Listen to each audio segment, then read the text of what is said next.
Good afternoon, everyone. Welcome to today's study session. Mr. McGlynn. Yes, item 3.1, review of fiscal year 2019-20 general fund budget condition. Chuck McBride, Chief Financial Officer, presenting. Before I turn it over to Chuck, I just wanted to introduce this item and commend the council, the community, our partners in recovery, which is the state and federal government, and staff especially, about the work they've done to begin the recovery process that this community is going through. You're going to see that through the efforts of everybody involved, we've been able to make incredible headway on restoring our reserves amount. With the offering that the support the community has provided us through the Recovery and Resiliency Measure O, they've bought us some time to really start to tackle the structural issues that the city is facing. And I think so it's a good news, and I really thank the council, I thank the community, and I thank staff and our partners on the federal and state level. Chuck. Thank you. Honorable Mayor, members of the council, the purpose of tonight is to do a workshop to kind of set the table for what we'll be talking about on May 21st and 22nd when we actually get into the establishing the budget for fiscal year 1920. So to do that, a couple of things we're going to talk to tonight. We'll real quickly look at what the council goals and priorities are. We recently had a council goal setting. We're going to look at the long-range financial forecast. I've got a couple slides on that. And then we're going to look at where we are actually this year. This year has been interesting from a financial standpoint. We've had a lot of one-time revenues that have come in that we were not able to project. A lot of those are related to the fires, you would imagine. So we're going to look at what the current year's financial situation looks like and how that affects us going forward. And then we're going to focus a lot on this year's budget on financial stability, and we're going to talk about some of the steps that we would like the council to start thinking about and giving us guidance on in order to meet our goal of financial sustainability, and then we'll have some concluding comments. So city council goals, these are kind of the bedrock goals that council developed a few years ago. Number one, to ensure financial stability of city government, and hopefully that's the path that we're on starting tonight. And then in the last goal setting, the council set their tier 1 priorities, and the first one's financial stability, again, the focus of tonight.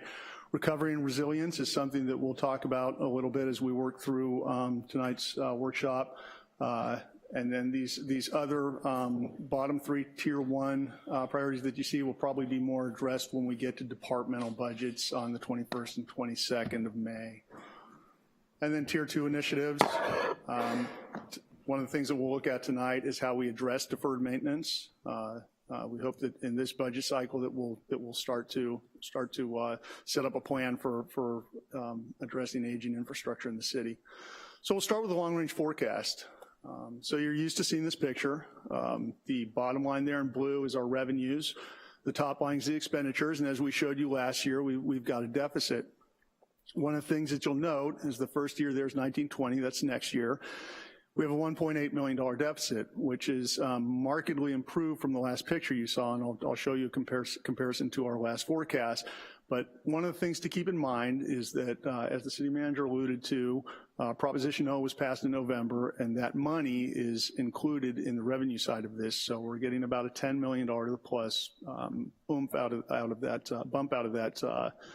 that revenue source, and we've actually added that into the forecast. That assumption is probably not a valid assumption, and we'll talk about that a little more later in the workshop. We've built in everything that we know into the expenditure side, and that means that any of the negotiations that are ongoing right now with labor, if we are fairly certain that those are going to come to fruition, then we've built that into these slides, and then we built in CPIs for both salaries and for maintenance and operations into the slides. Revenue side is looking pretty good. We'll look at some of our major revenue sources. Our property taxes are going, and sales taxes are going to do well into the coming year. We think transient occupancy tax will continue to do well too, as we add another 400 rooms to the stock at the end of the next fiscal year. So that will improve our revenue picture going forward. One of the things that you see on the revenue picture there is that it drops off in 24-25, and again, we'll talk a little bit later about what the expiration is on 3 of the cities' temporary sales taxes that we have, but those start expiring in 24-25. 2 of them drop off in 24-25, and then the other one drops off in 27. Kind of one thing that I forgot to mention on the expenditure side too is that we're not really focusing on it tonight, but on the expenditure side, PERS continues to be our biggest challenge. So in the next budget cycle, you remember that PERS is taking their discount rate down from 7.5% down to 7%. And in this coming budget cycle, fiscal year 19-20, that's the second year of the step down. So that's putting upwards pressure on our unfunded liability and upwards pressure on our annual required contribution to PERS. And what we're seeing for this coming year, fiscal year 19-20, we see a 22% jump in the PERS cost due to that, and then 19% jump in the next year, and that's going to continue for several years. That's going to keep climbing as PERS takes those rates down. The rates are implemented over a period of 5 years. So you're going to see those increases in PERS for several years, and then we assume that PERS keeps the rate at 7%, and that again may not be a valid assumption. Well, and if I can segue right into that conversation, again, these assumptions are based on a return rate of 7%. Current PERS return rate, as it was last reported in the February time period, was minus 5.5. So again, these assumptions are based upon a 7% return. PERS is currently underperforming for the year. So we always get asked how we compare to our last forecast. So the top line here, that $1.8 million deficit climbing to that $41.6 million just represents numerically what you see here on the graph. So that's our current forecast, and I'd also like to point out that this forecast is still being worked on, so these numbers may be refined by the time we come back to you in May. But there's the old forecast. So if you overlaid that, the forecast that we had from last year, in 2020, we expect an $18 million deficit. With the new forecast, it's only a $1.8 million deficit. And then we take a look at what happens if we remove the temporary emergency funding, that's Measure O. So because we have 2 Measure O's in the city, we're trying to find another term for that to eliminate confusion. So we're experimenting with TEF. But if we remove that $10 million out of there, then we still have a deficit of about $12 million compared to the $18.4 million before. So the variance is not quite as much if we take that source out.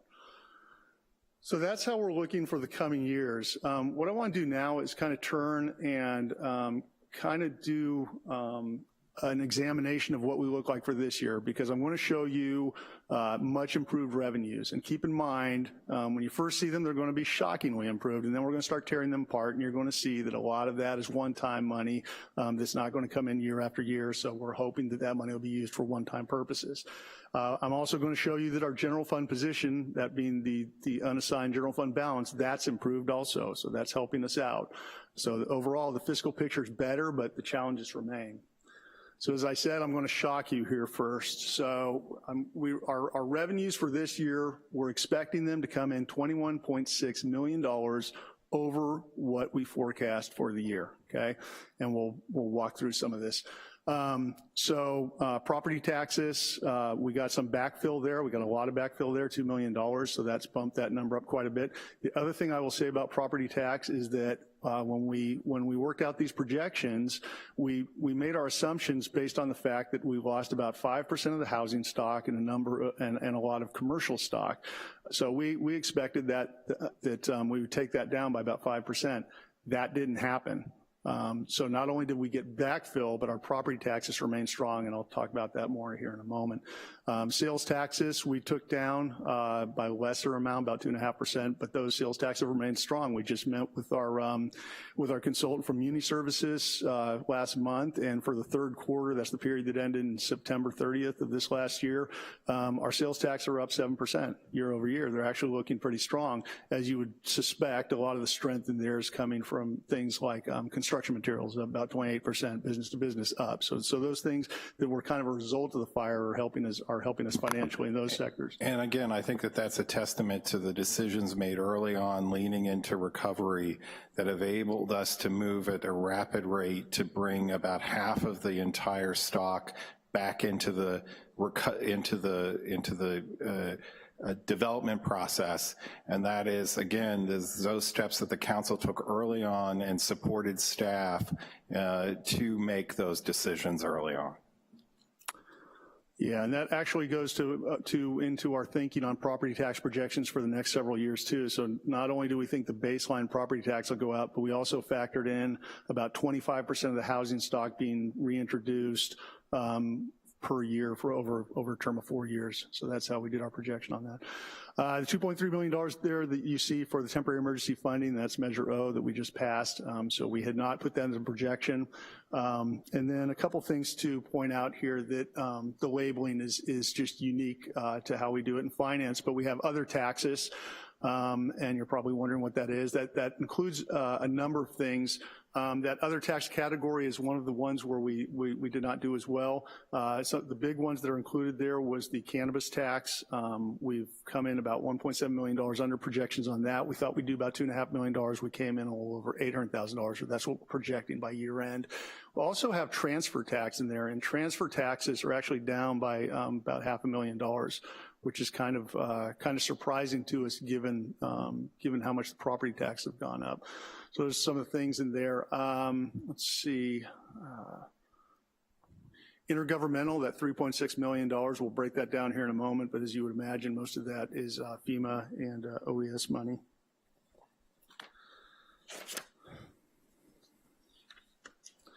Okay, so pulling that $21.6 million apart a little bit more, dissecting it. So this shows you $15.2 million of it. And as you're going to see, these are things that we kind of could not project or control. So as I mentioned, FEMA, Cal OES has given us about $3.6 million that's gone to the general fund. It's one-time money. We've received about $8 million to the general fund in insurance overall. In this fiscal year, we received $600,000. So in our hierarchy, that doesn't go to unassigned fund balance or reserve. That goes as an assignment because it has to be used for the specific projects that it was assigned for. We also talked about that property tax backfill. So the state gave us 2 years of backfill, and that amounted to $2 million. We also had backfill for vehicle license fees, and that was $600,000. And then, as we mentioned, we passed the temporary emergency funding, or Measure O, in November. We had not built that into the forecast, so that was about $2.3 million that we'll get from April through June. And then we had fire recovery fees, and those are in relation to the resiliency center that we have. So we didn't project these fees, but those fees are tied to a contract that we're using for that, which is Bureau Veritas, I believe. So as you can see, we've got about $2.3 million in ongoing that was unaccounted for. So this is kind of our explainable variance. So that's because of the passage of Prop O. We've got $12.3 million of this that's one-time money from those different sources like FEMA and the property tax backfill. And then we've got an assignment that's untouchable of $600,000. So continuing on with our analysis here. So the purpose of this slide, now I kind of showed you what was kind of the variances that were out of our control as far as projections, and how a lot of that money is one-time, so we'd expect that to be put towards one-time uses or replenishment of the general fund unassigned reserve. This is the actions that we took as finance in our projections. So you can imagine after the fire, we assumed that we were going to take some hits to the general fund revenue sources. So again, property tax, we took that down by $1.2 million. That's about a 5% takedown, again, based on what we'd seen in lost property values. That's what we expected. And as you'll see in the next slide, that is not what happened. Sales tax, we took down by about 2.5%. And I think that was a reasonable projection, but again, sales tax has remained stronger than we thought for a number of reasons. Measure P is just driven by the same drivers as sales tax is. And then we had the utility users tax. That we took down by 10%. We thought that would be more effective, and that's that tax that consumers pay on cable and telephone service and those types of things. That, if we could go back and change it and just leave it completely alone, we would have been spot on. Shouldn't have taken that down at all. And then the vehicle license fee, we took down by $600,000. Business taxes, we took down by $200,000. Transient occupancy tax was another interesting one. We lost, as I mentioned, about a quarter of the room stock in Santa Rosa. Lost a little over 400 rooms, so we expected that to come down, but again, as experience showed, I think what happened was that occupancies in the remaining rooms probably went to 100%, ADRs went up, and we really didn't see much of an effect on transient occupancy tax. So this is what actually happened. Property taxes, you see on the left there is the budget column. That's what we had budgeted for, given those changes in projections I just showed you. And then the projection there in the middle, that's the updated column. And then you see how we came out with actual revenues. So property tax came out $4.3 million above. And as I mentioned, two things happened there. We got $2 million in property tax backfill, so that's one time. And then we also saw property tax assessed values go up by about 4%. Which was unusual. Still having a hard time explaining exactly how that happened. Sales tax, as I mentioned, we took it down by about 2.5%. We've actually come in about $1.3 million ahead. And again, in those sectors that we talked about where we see a lot of strength, like construction materials and business to business, we've actually done well in sales tax. Measure P, as I mentioned, just follows the same drivers as sales tax. Utility users tax, that came in, if we had not changed that estimate and left it at $10 million, we would have come in spot on, so we shouldn't have taken that down at all. Utility users tax didn't change. Vehicle license fee came in $1.1 million ahead, but again, $600,000 of that was in the one-time backfill that we got for VLF. And then business taxes and occupancy tax actually came in right about where we projected, but occupancy tax, even with losing 400 rooms, we still beat budget. So just kind of another slice at this. This is kind of taking that $21.6 million and slicing up as to what we can use it for. So in yellow there, we have things that are kind of caution. We have one-time money, so $12.3 million in one-time money. I would not by any means recommend adding $12.3 million to the ongoing operating budget, but we do have other uses we'll talk about for that. The temporary emergency funding, Measure O, that was $2.3 million just for this year, and as I'll show you later, that's going to be about $10 million when we normalize that in a full year of getting that tax revenue. And then we've got that assigned reserve from the insurance returns of about $600,000, and then the other revenues, which I will call our miss, was about $6.4 million, and the reason that's in green is that at least some of that should carry forward and is carrying forward into our projections for next year. So we've seen the property taxes weren't affected like we thought they were going to be. Sales taxes weren't affected, so we reset our baselines and then we start building the projections from there. So that's part of the reason that your ongoing forecast looks a little bit better. That and Measure O. Sorry, TEF. And then another thing that I wanted to touch on here, so last year when we talked to you, we told you that your fund balance, that unassigned general fund reserve, was $6.5 million, and that's the number that you've had. That's what you should have had at July 1st, 2018. So we've closed the books since then, and we've adjusted this figure too. So we actually adjusted the beginning fund balance up by $12.2 million. Now again, there were a lot of things that were one-time funds that came in 17-18, so the last fiscal year that weren't accounted for. So one of those things was $2.8 million that we got in fire recovery revenues from our resiliency center. That wasn't something that was planned on. We also got about $1.3 million between cannabis permit and cannabis industry fee, and again, those weren't projected or counted on for 17-18, so those dropped to the bottom line.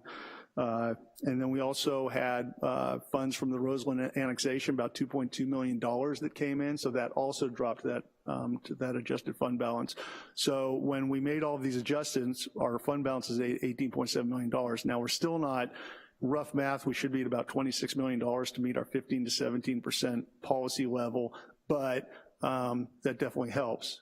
And the things that we just talked about, where we've beat projections in this fiscal year, that's going to help even further, and I'll show you how that works out here in a few slides. So now let's kind of turn and talk a little bit about financial stability. So that was council tier 1 goal, and so we've been probably nothing new under the sun here, but these are ways that we want to start working with the council and getting guidance on how we go ahead and set up financial stability going forward. So a lot of these are one-time solutions. So the first thing we want to do is replenish the general fund reserves. And as I'm going to show you here in a moment, you're already there. We're good on general fund reserves, assuming you want to keep the same limits that you're at now. And then we got to fund fire recovery efforts. So we've got local matches that are associated with the fires with that FEMA Cal OES money, so we're going to have to fund that. So that we're hoping to use one-time money to do that. We're also going to have some operational impacts of the fire. So at the end of the slideshow here, we're going to show you a couple things that we're thinking about going forward.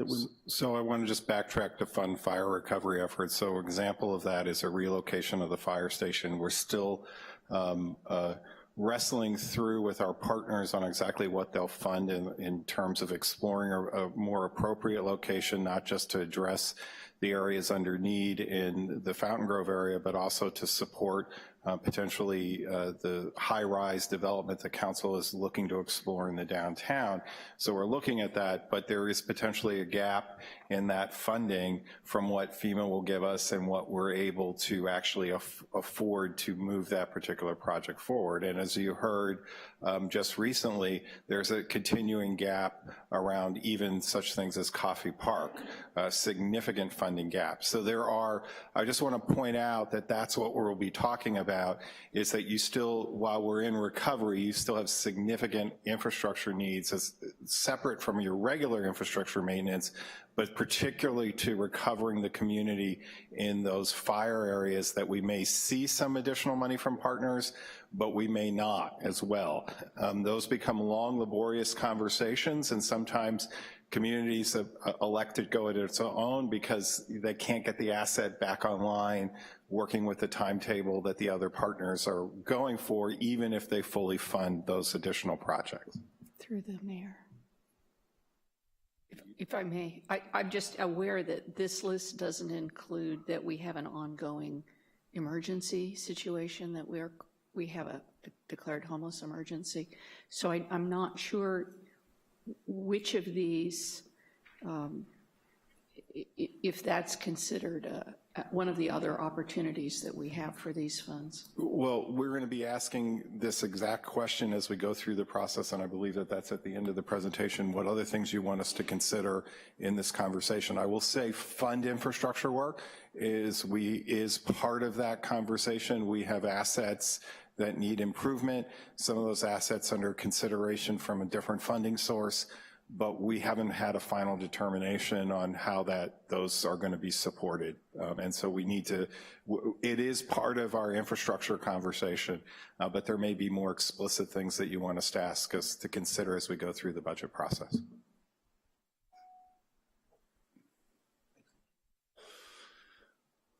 So as the city manager mentioned, we also will look at infrastructure work. There's been some presentations to council on the state of our infrastructure, and we've tried to capture some of that in the general fund budget.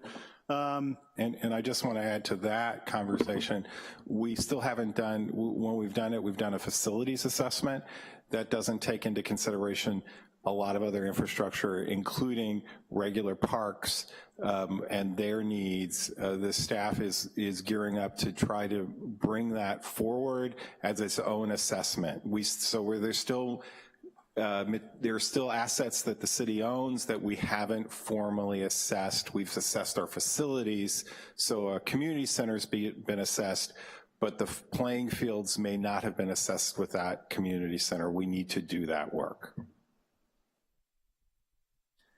As I mentioned, Pensions remain an issue that I think we're going to have to deal with in order to get our long-range operating budget back under control. And then we, ultimately, if we can get through those top kind of tier financial stability concerns, at some point we'd like to start setting money aside for economic uncertainty. So, council's alluded to the coming recession. If you read the governor's budget message, they see a recession coming. If you look at data from people like UCLA Anderson forecast, they see a recession coming in 2020. We know a slowdown's coming. We know that's going to impact volatile revenue sources like sales tax, probably not as much property tax, but sales tax, DOT, those kind of things are going to get affected. And we haven't built that into the forecast, and we don't really have a plan for that. So at some point, and it may not be in the next budget cycle, but at some point, once we get these other things taken care of, it would be nice to set money aside so that when we hit a normal economic downturn, we can just dip into a fund and keep providing city services without interruption. So another thing that we'll be talking to the council on coming workshops and talking to the Long Range Finance Committee about is this temporary emergency funding Measure O, that $10 million. So that's a full year of Measure O that goes on for 6 years. So we, right now we have that all plugged into the operating budget, and we're assuming that all goes into operations, and that kind of plugs that hole and gives you that kind of very small deficit. But again, I'm not sure that's a realistic assumption. We probably need to look at using some of that funding for one-time sources. We're going to have local matches from the general fund for those FEMA Cal OES projects, so we're going to need a source for that.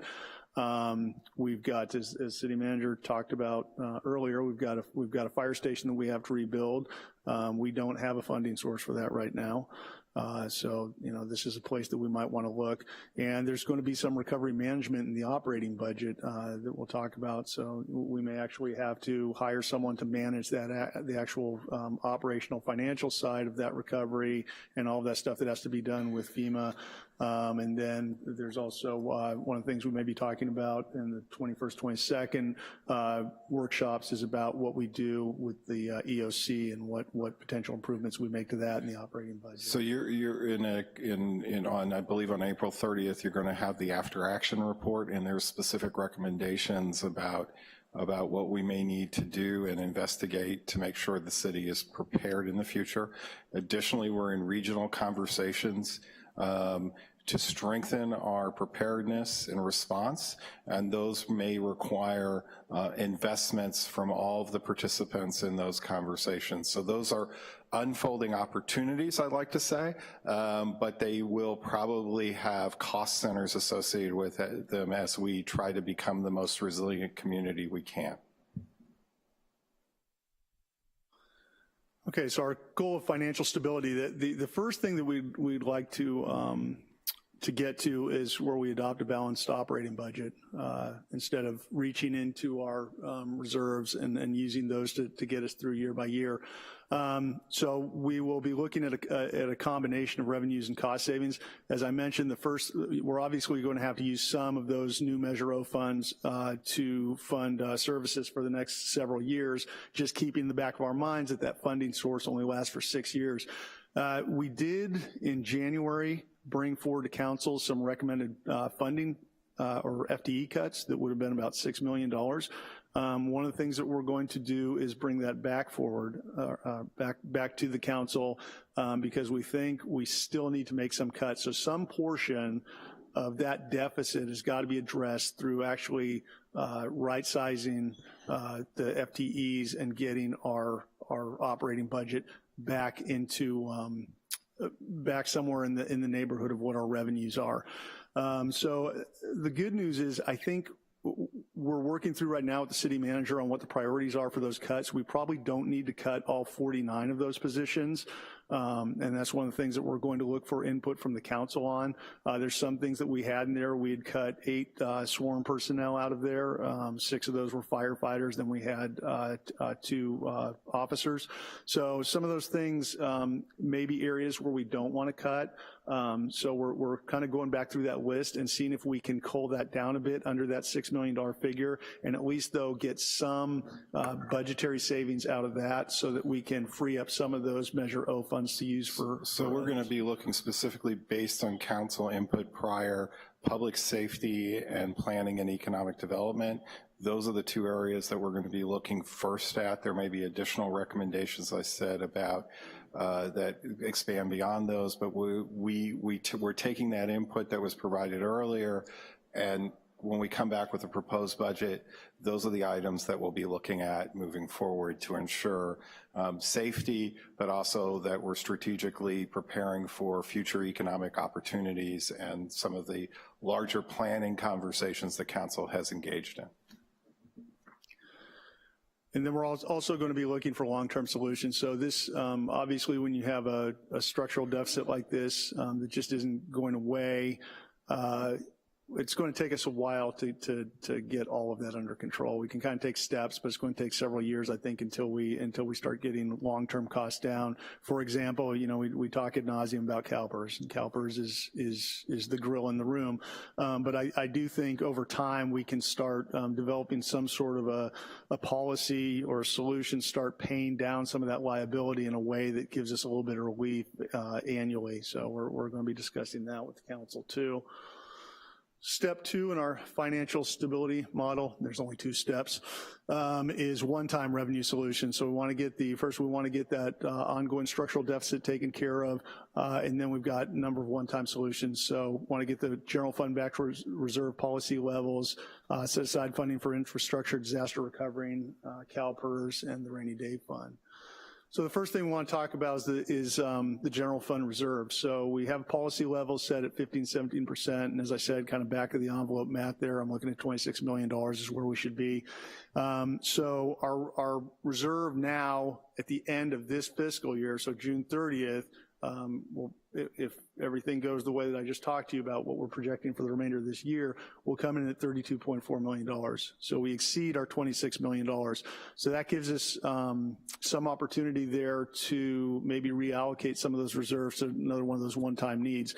However, I think we probably have to have a discussion with council too about whether or not we think that 15 to 17% range is good. That's kind of old GFOA guidance. It's basically based on floating yourself for 2 months is how the 17% is derived, 2 out of 12.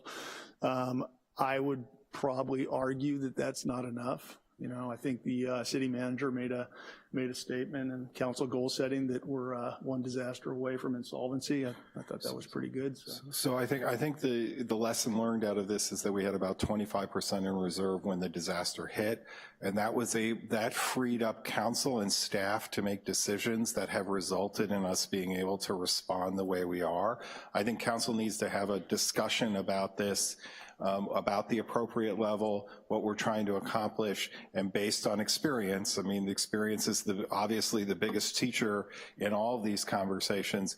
Is that an appropriate level? So we intend to bring that back to have that discussion with council and see where we want to end up as an organization, whether 15 to 17% is the appropriate level or it needs to be marked at a higher level to withstand the type of trauma this community we're stand in. And I think the proof is having that amount has enabled this community to recover at a much faster pace than other communities that have been impacted by similar disasters. Another area we'll be talking to the council on is on infrastructure, and we'll get a little more in depth into this on the 21st of May. But we've been working with Transportation and Public Works to come up with some of these figures. So you've seen the presentations that show what the state of our infrastructure is. So the way we derived $18 million, and I fully realize that we're not going to put $18 million aside probably in the next fiscal year, but again, these are targets that we're working towards. So that current demand was derived from a couple of things. We had $5 million in need for just for facilities. And then we had another $4 million in need for our parks. And then $9 million of that figure comes out of needs that we have for the roads. So that's how we came up with the $18 million figure. And roads. Needs in roads. Right. So we're going to be looking to potential funding sources for that. And right now we can, you know, as I said, we could take some of that general fund excess reserve, use that, or Measure O funding. And again, this is kind of a hierarchy, so we're going to have to determine how much goes to each one of these things, or some of these may just not be funded in the next fiscal year, but they may be funded in future fiscal years. And then disaster funding, we're going to need to get council decisions on how we're going to fund that. So here's kind of how our disaster funding is looking to us right now. So in bridges and roads, we've got total estimated costs of $5.1 million, building equipment at $1.7 million, and recreation parks at $12.8 million. So we're approaching $20 million there on obligated projects. The local share is $7.4 million. So again, you know, this is putting strain on, even though I showed you that we've got a lot of one-time revenues and one-time sources available, there's going to be a lot of demand on these sources. And again, if we can go back just real quick, yep. Chuck. As we've learned through this can unfortunately fluctuate depending on where we are in the process with FEMA and what they deem as ineligible or ineligible and other discoveries. So this is a point in time snapshot. It can be fluid, and it has been fluid. As the city manager mentioned earlier, we are also looking at a rebuild of Fire Station 5, and that right now does not have a funding source. So we got $2.8 million in insurance proceeds for that facility. However, we had to put those proceeds in trust as Fire Station 5 was part of the Courthouse Square bonds, the certificates of participation. So we had to put those back in trust. So right now we're looking at ways to pay for that. And again, you know, if you look at a source like TEF or Measure O, that's probably a good source for that. Overall, we have $20 million in road and sidewalk repair that we're going to have to figure out a funding source for. And then we've got hazard mitigation projects totaling about $13.5 million. And some of those I don't think have been absolutely decided yet, but those are things like a new radio system to address future emergencies, speakers to announce, removal of damaged trees and those kind of things. So if we actually get obligated for those, we'll still have a city share of $2.1 million. So again, just and then I have a couple slides here just on the temporary sales tax measures, just to kind of remind council that these things are going away at some point. So we've got two measures that expire in 2025, so we'll lose about $20 million in 2025. That's both of the Measure O's, new and the old. And then we have the general transaction use tax, Measure P, which I think now is Measure N, another 0.25%, $10 million that expires in 2027. So, you know, at some point we're going to have to make a decision on going back out to re-up these. And then, you know, when you kind of zoom out and look at the regional picture, keep in mind that you've got a cap on your sales tax. So you're capped at 2% above what the statewide sales tax is. So you're capped at 9.25. So if you run your eyes down that list there, when you put in all of the other local measures that the county has, you're at 9% already. So, you know, just kind of keep in mind that we're going to have these things expiring and that we're going to be competing against other agencies as we start to hit. And this doesn't include some other conversations that are out there and actively, and we'll try to encapsulate those as best as possible. There is conversations about a fire support services sales tax. There's a conversation about mental health sales tax initiative. So there are a variety of things, and I'm sure there will be more that folks will be asking the voters to support. So this is just a snapshot of what's there. It doesn't include, I don't think, anything that's potentially going to be there. It's not. One thing too that I'm just meant to mention to you also, that that parks measure at the bottom there, Measure M. The other thing, that's about $2 million a year to the city. That also is not included in this budget. So we've not programmed that money into this so far. So purpose of this slide is kind of show you what you have available in sources and then kind of what we have in needs. So, you know, as I mentioned, we have $10 million in the temporary emergency funds, the new Measure O. I've got about $7 million, and I'm just rounding in unassigned general fund balance.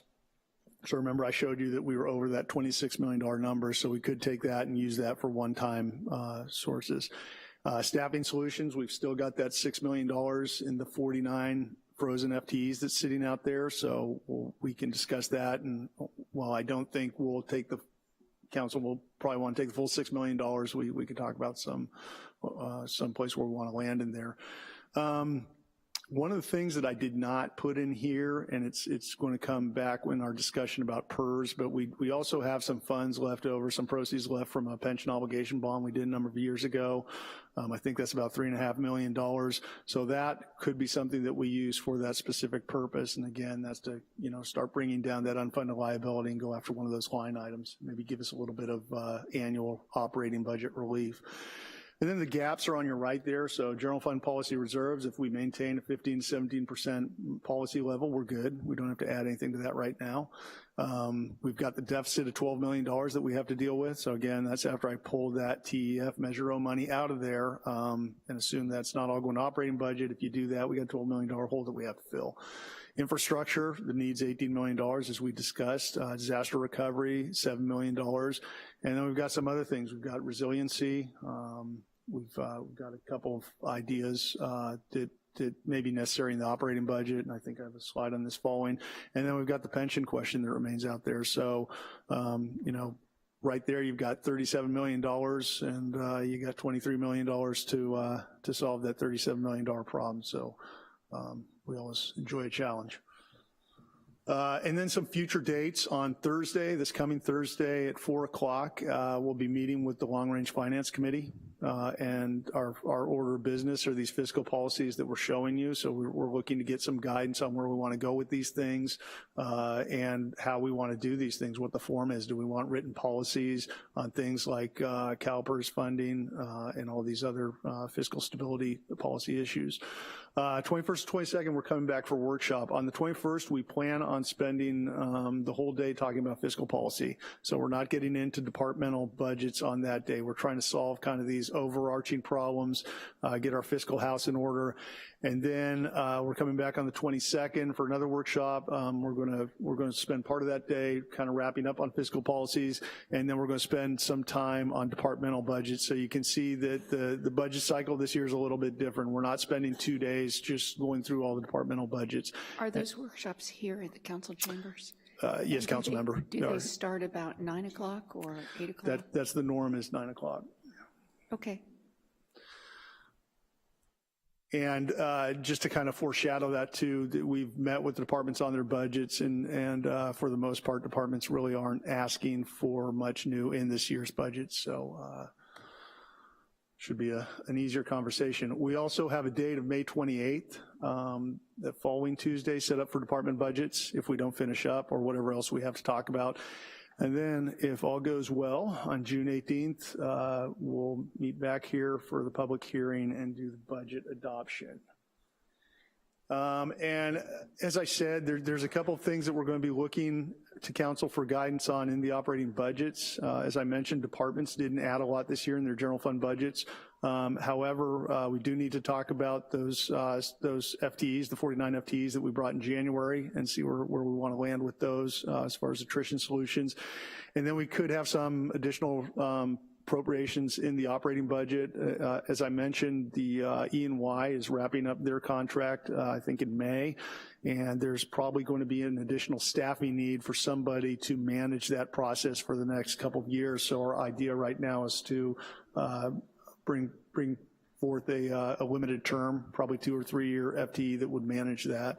And then we're also looking at adding potentially some costs for the EOC. So that limited term position would be to manage the public assistance conversation, because we really do need someone dedicated if we're going to lose the support for from Ernst & Young long-term. We're going to need to manage that conversation long-term, and so we're going to be looking to add a limited term position to manage our public assistance portfolio as we move forward in this conversation. And I would say what we're looking for is some guidance. What we heard back in when we brought the conversation about the positions forward on the when we were considering the attrition was a great deal of concern about public safety, a great deal of concern about planning and economic development. That's what we heard. We want to make sure that that's the message so that as we go back and we revise a proposed budget, that's where we're adapting to that. We would like to know if there's anything else that the council is concerned about on that list, but we would also like at this point, so that we have some time to handle it, is to get into potentially a potential appropriations conversation, things that you might want us to consider as we go through the budget process. As you heard, departments are extremely busy. They're not asking for a lot of additional resource at this point. They're asking, we're working through to take the goal setting ideas that were brought forward, the tier 1 priorities. We have a meeting with the ad hoc a week from Monday. I believe it's 1 to 3 to go over a work plan so that we can bring that to council as quickly as possible and start to implement the council goals that were the tier 1 projects that were decided in the council goal setting process.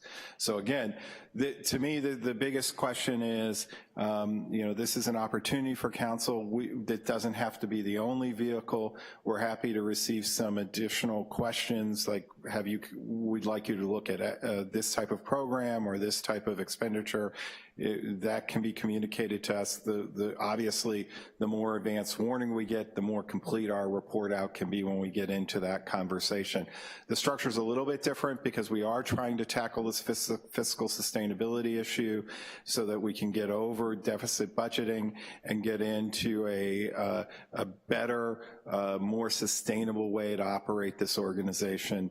I believe that can be a really productive conversation, not only for the council, but for the community at large, and also to start addressing our infrastructure conversations. I think, again, the need's going to outstrip the ability.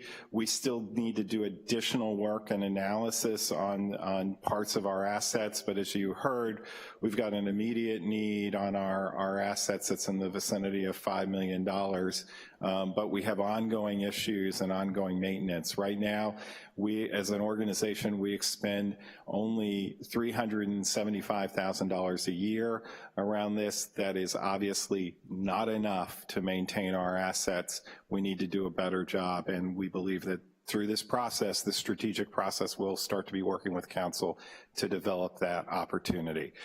So we're looking for input right now, but again, I don't want to say that input has to be limited to right now, but if you could get us any inquiries in the next week, you can forward them to Chuck and I, and we can work them in and evaluate them as part of the budget process.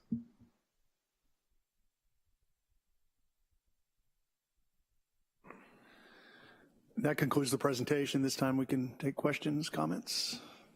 Thank you, Mr. McBride, for that information. Council, questions for staff? Mr. Tibbetts. Thank you, Mayor. What was the total? You mentioned that the transfer tax was, I think you said up $500,000. What was the total amount? It's actually down $500,000. Down a half, I'm sorry. Yeah. And it was actually down, from about $3.9 million down to about $3.4 million. Okay, thanks. That's it for now. Oh, yes, that's it. You sure last chance? No. I think that maybe, we're obviously looking closer at that, council member, as to why it's down, but I suspect that has to do with the economy of recovery, yeah, and that there was a need to provide rental spaces, and that might have limited transfers, but we're very interested as to why that has changed, and we're looking into it. Because to me, that's not what's adding up, is, seeing that property tax revenue so high, Chuck, and when you're kind of saying, well, I wonder what that is, I was wondering too, but I think it's because we saw a high volume of people use insurance money, buy out people who weren't affected, but that would also increase the transfer tax revenue. Well, but people may have, there was a new marketplace for renters in this environment, and so that may have cushioned some of that. There's a lot of questions that come out of that, council member. I would just say, this is the learning curve we're all in, and that's sort of where we're at. We'll try to get a better understanding of why that's gone down, but I would not be surprised that it is not tied to the economics of recovery. Okay. So if I could just jump on, because it is, that is the issue that's really the head scratcher for us. So we kind of went back and we thought, well, property tax. So what we did see is in 16-17, transfer tax actually went up by 9%, and then they went up, I think, a little under 2% the following year. So they kind of had a little bit of a bump there, but then they tapered off. So that may be what it is too. We are, you know, if you look at the national and regional statistics on housing, we're definitely in a slowdown. So it probably, from that perspective, is not horribly surprising the transfer tax would start falling in this year a little bit. Well, that makes sense, wouldn't it? Because you pay the transfer tax at the point of sale, and then you pay property tax a year later, which lapse in our budget cycle. Exactly, and that's why we were going back and looking at it, because we're trying to see if we had an explanation in previous years, because that's exactly it. It's a timing issue. Ms. Fleming. Thank you, Mayor. I have a number of questions. One is, at what point will we get down in the weeds? I have questions around just for my personal edification and the edification of our tax-paying public. Can we explain what the fiscal benefits of the reserves are beyond weathering a disaster in terms of bond ratings and other abilities for our long-term financial success? We can get into that. Yeah, it's obviously, I mean, one of the things that's I think kept us with a AA ratings, because we did have adequate reserves. So I think if you do have reserves, you know, up to that, at least at that GFOA recommended level, that helps. But I do think, you know, as far as disasters goes, we saw with this, where we lost just 5% of housing stock, you know, in a major fire, we really depleted those reserves very, very quickly. And we went through them fast, So I think, Councilmember, what we're going to plan to do, this is the reason for the reformatting, is exactly to answer these questions, to talk through what the ramifications, why the reserve. That's why we want to go back and have this conversation about the reserve policy, so that we're having an updated experiential, but also running through these weed issues. But that's the fiscal policy conversation, and we'll be prepared to come back and have that at that point. My next question is about a long-term financial strategy, and I'm assuming we'll get into this in the workshop, but what my main concern is, and it appears to me that it has been considered in coming back to us around funding for safety and planning and economic development. I also want to recall that last time you mentioned that if we were going to maintain those recs for PED, that we also needed to consider a rec for legal services for our attorney, so that we can have someone who processes specifically cannabis-related permitting. But what I'm trying to understand here is that we know that there are a lot of things that contribute to our long-term economic success, whether it's investing in planning and economic development, or libraries, or childcare. And so I'm wondering if we will have a holistic, long-term, long-range plan that also includes an affirmative strategy for paying down our pension liability, so that our next generation of council members is not sitting in this position. Yeah, Councilman, we will be having that discussion, because it's hard to fund additional services before we address things like PERS. So yeah, I think, you know, like I said, we have options in the short term to maybe reduce those PERS costs with some remaining proceeds we have from the bonds. But I think long term, we have to figure out, you know, how much we're taking from any surplus that we can create, that we can put towards PERS, and start bringing that down.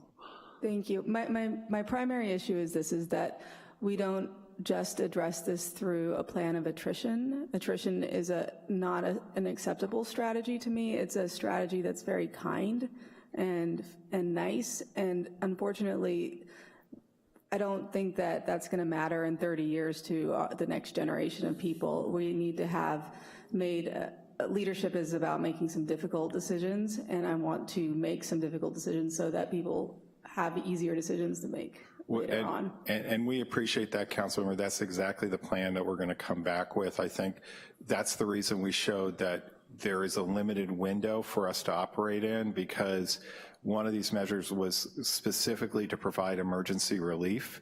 We're going to track that expenditure plan differently than we have in the past, so we're not just going to flood it into the general fund. We're actually going to track this proceeds and the investments that you make, but that's exactly where the difficult conversation is going to be, I think, is they've given us a limited opportunity to address recovery, resiliency, and financial sustainability. We've got to take that opportunity, and those are going to be some tough conversations, and we're preparing for that. Thank you. Ms. Combs? Thank you. So sometimes when we spend $1 now, instead of spending it in the future, it's cost effective.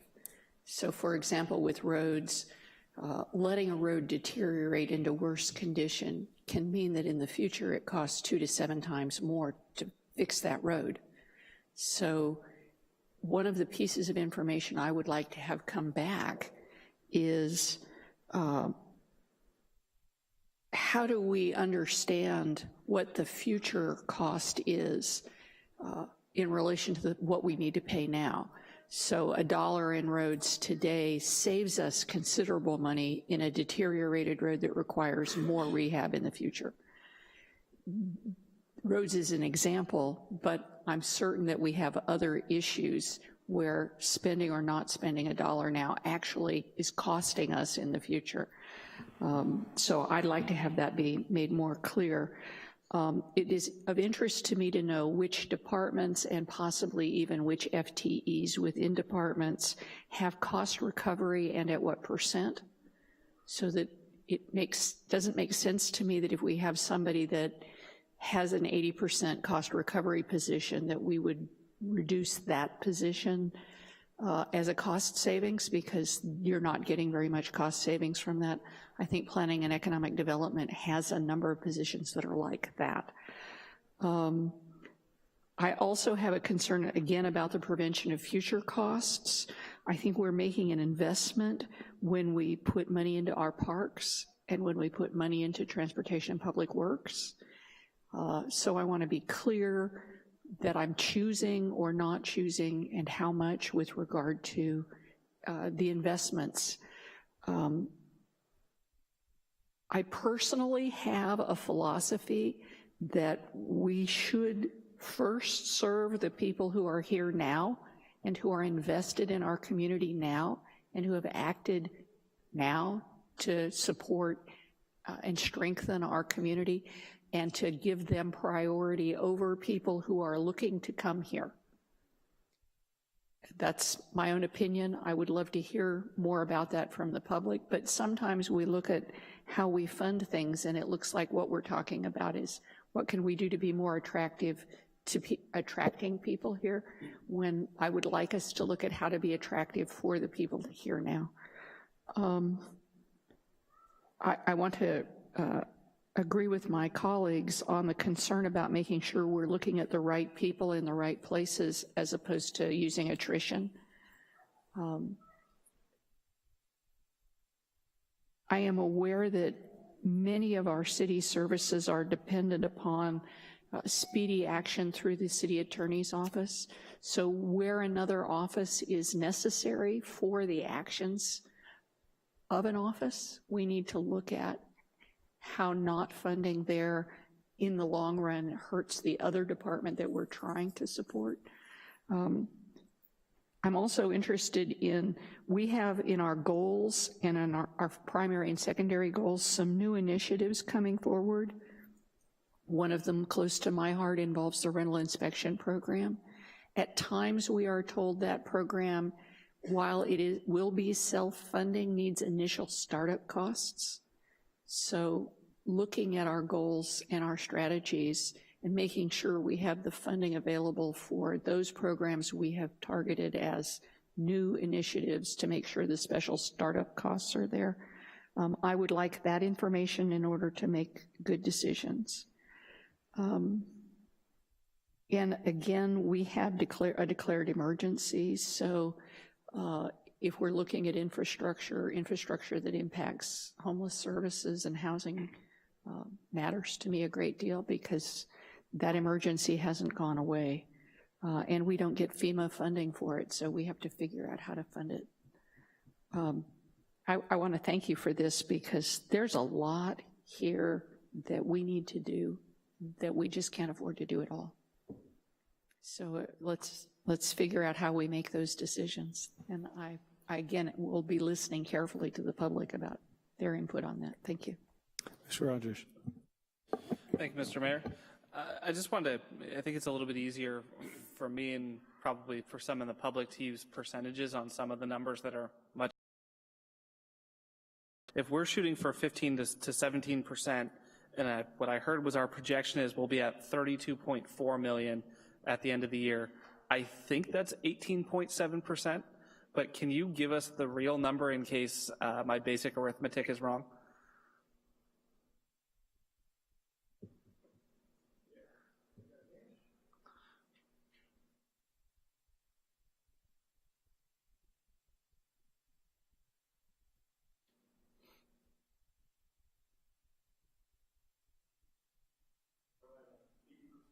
Okay. And what I'll be interested in when we have the discussion about policies is not just an apples to apples comparison of what is our policy and where are we now, but where were we when the fire hit? Because I think that that's an important component for us to talk about is, yes, our reserves were able to help us to get through the initial emergency, as well as investments that we needed to make to be able to recover as quickly as we have.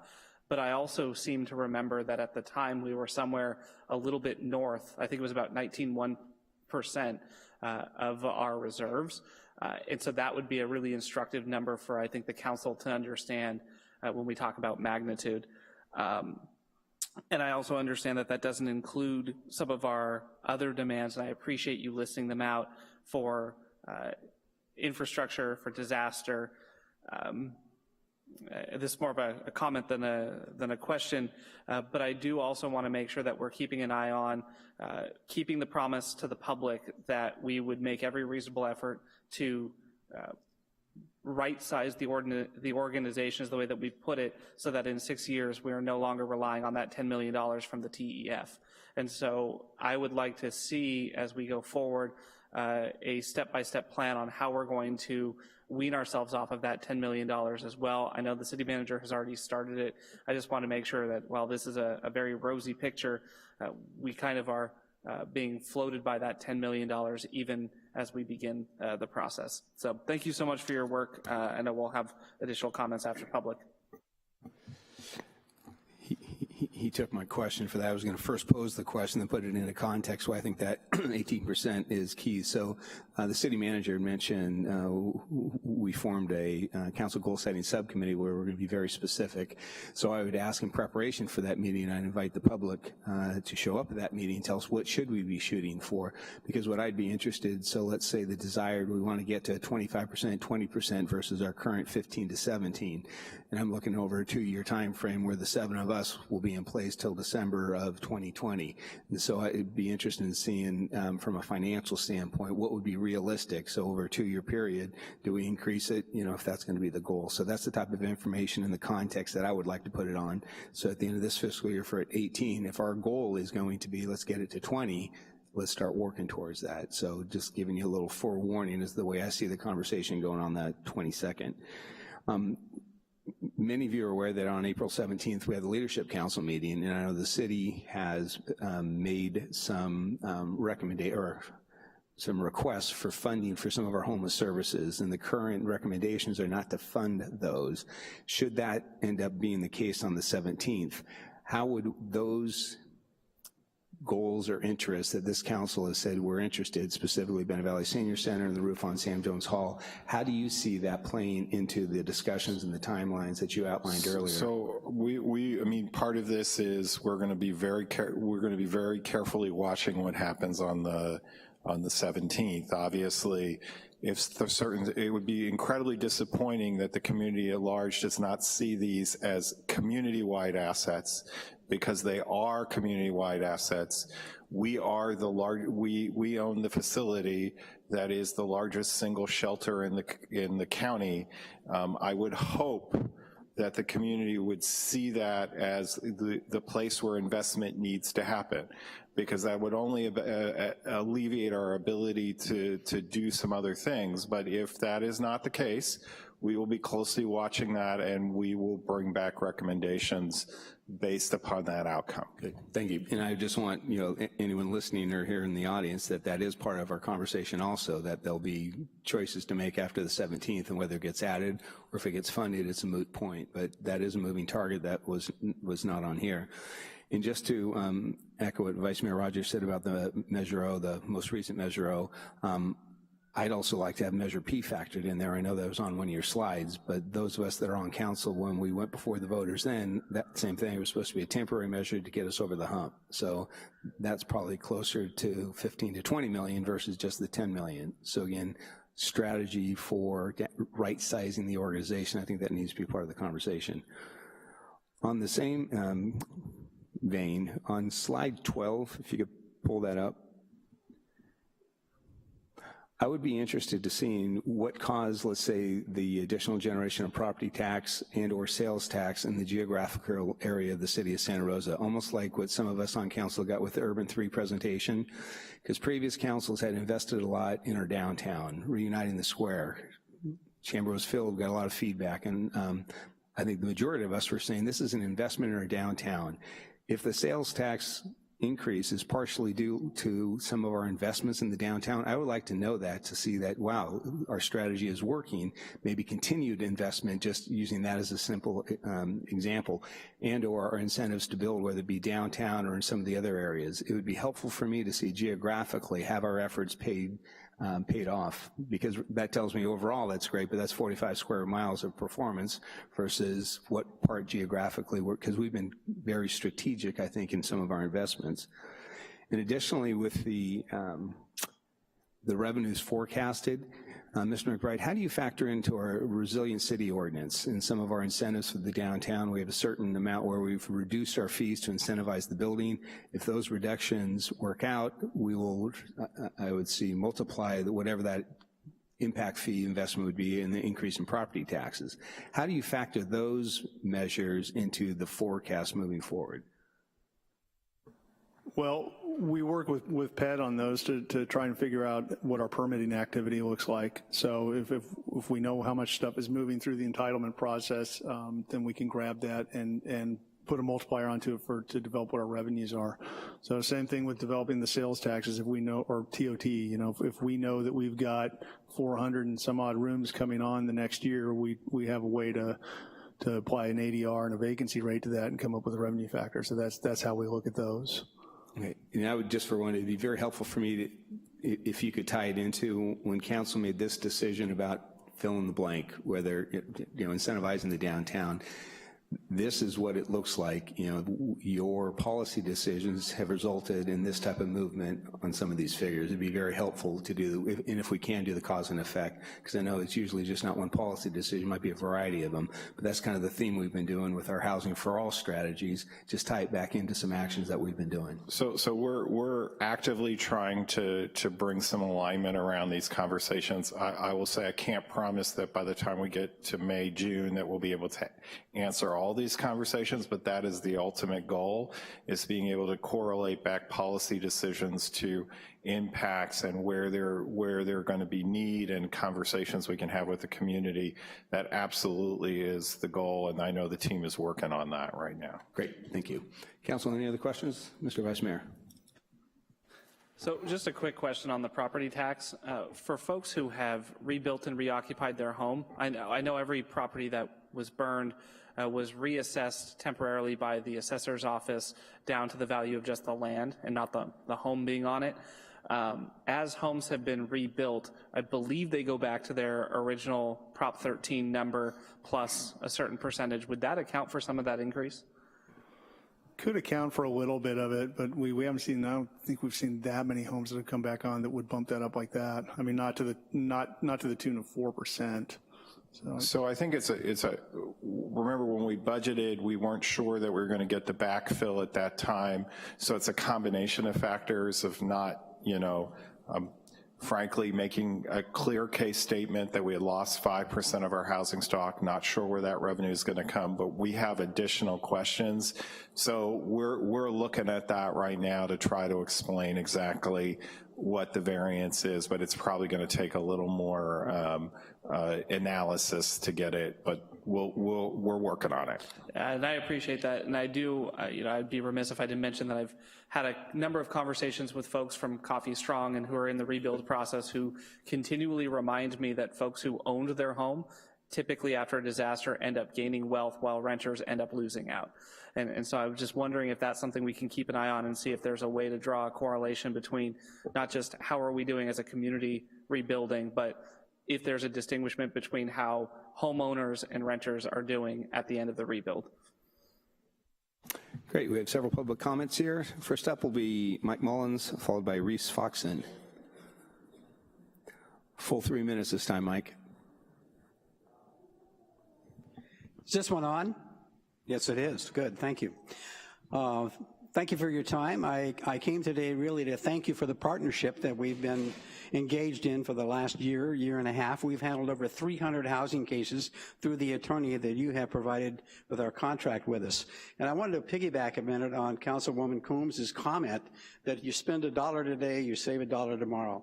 You spend $1 today on homeless prevention, you save $5 in the future. You save law enforcement money, shelter money, food assistance money, and mental health services. So we've handled 300 cases with that particular contract now. Cases like the case of Margaret.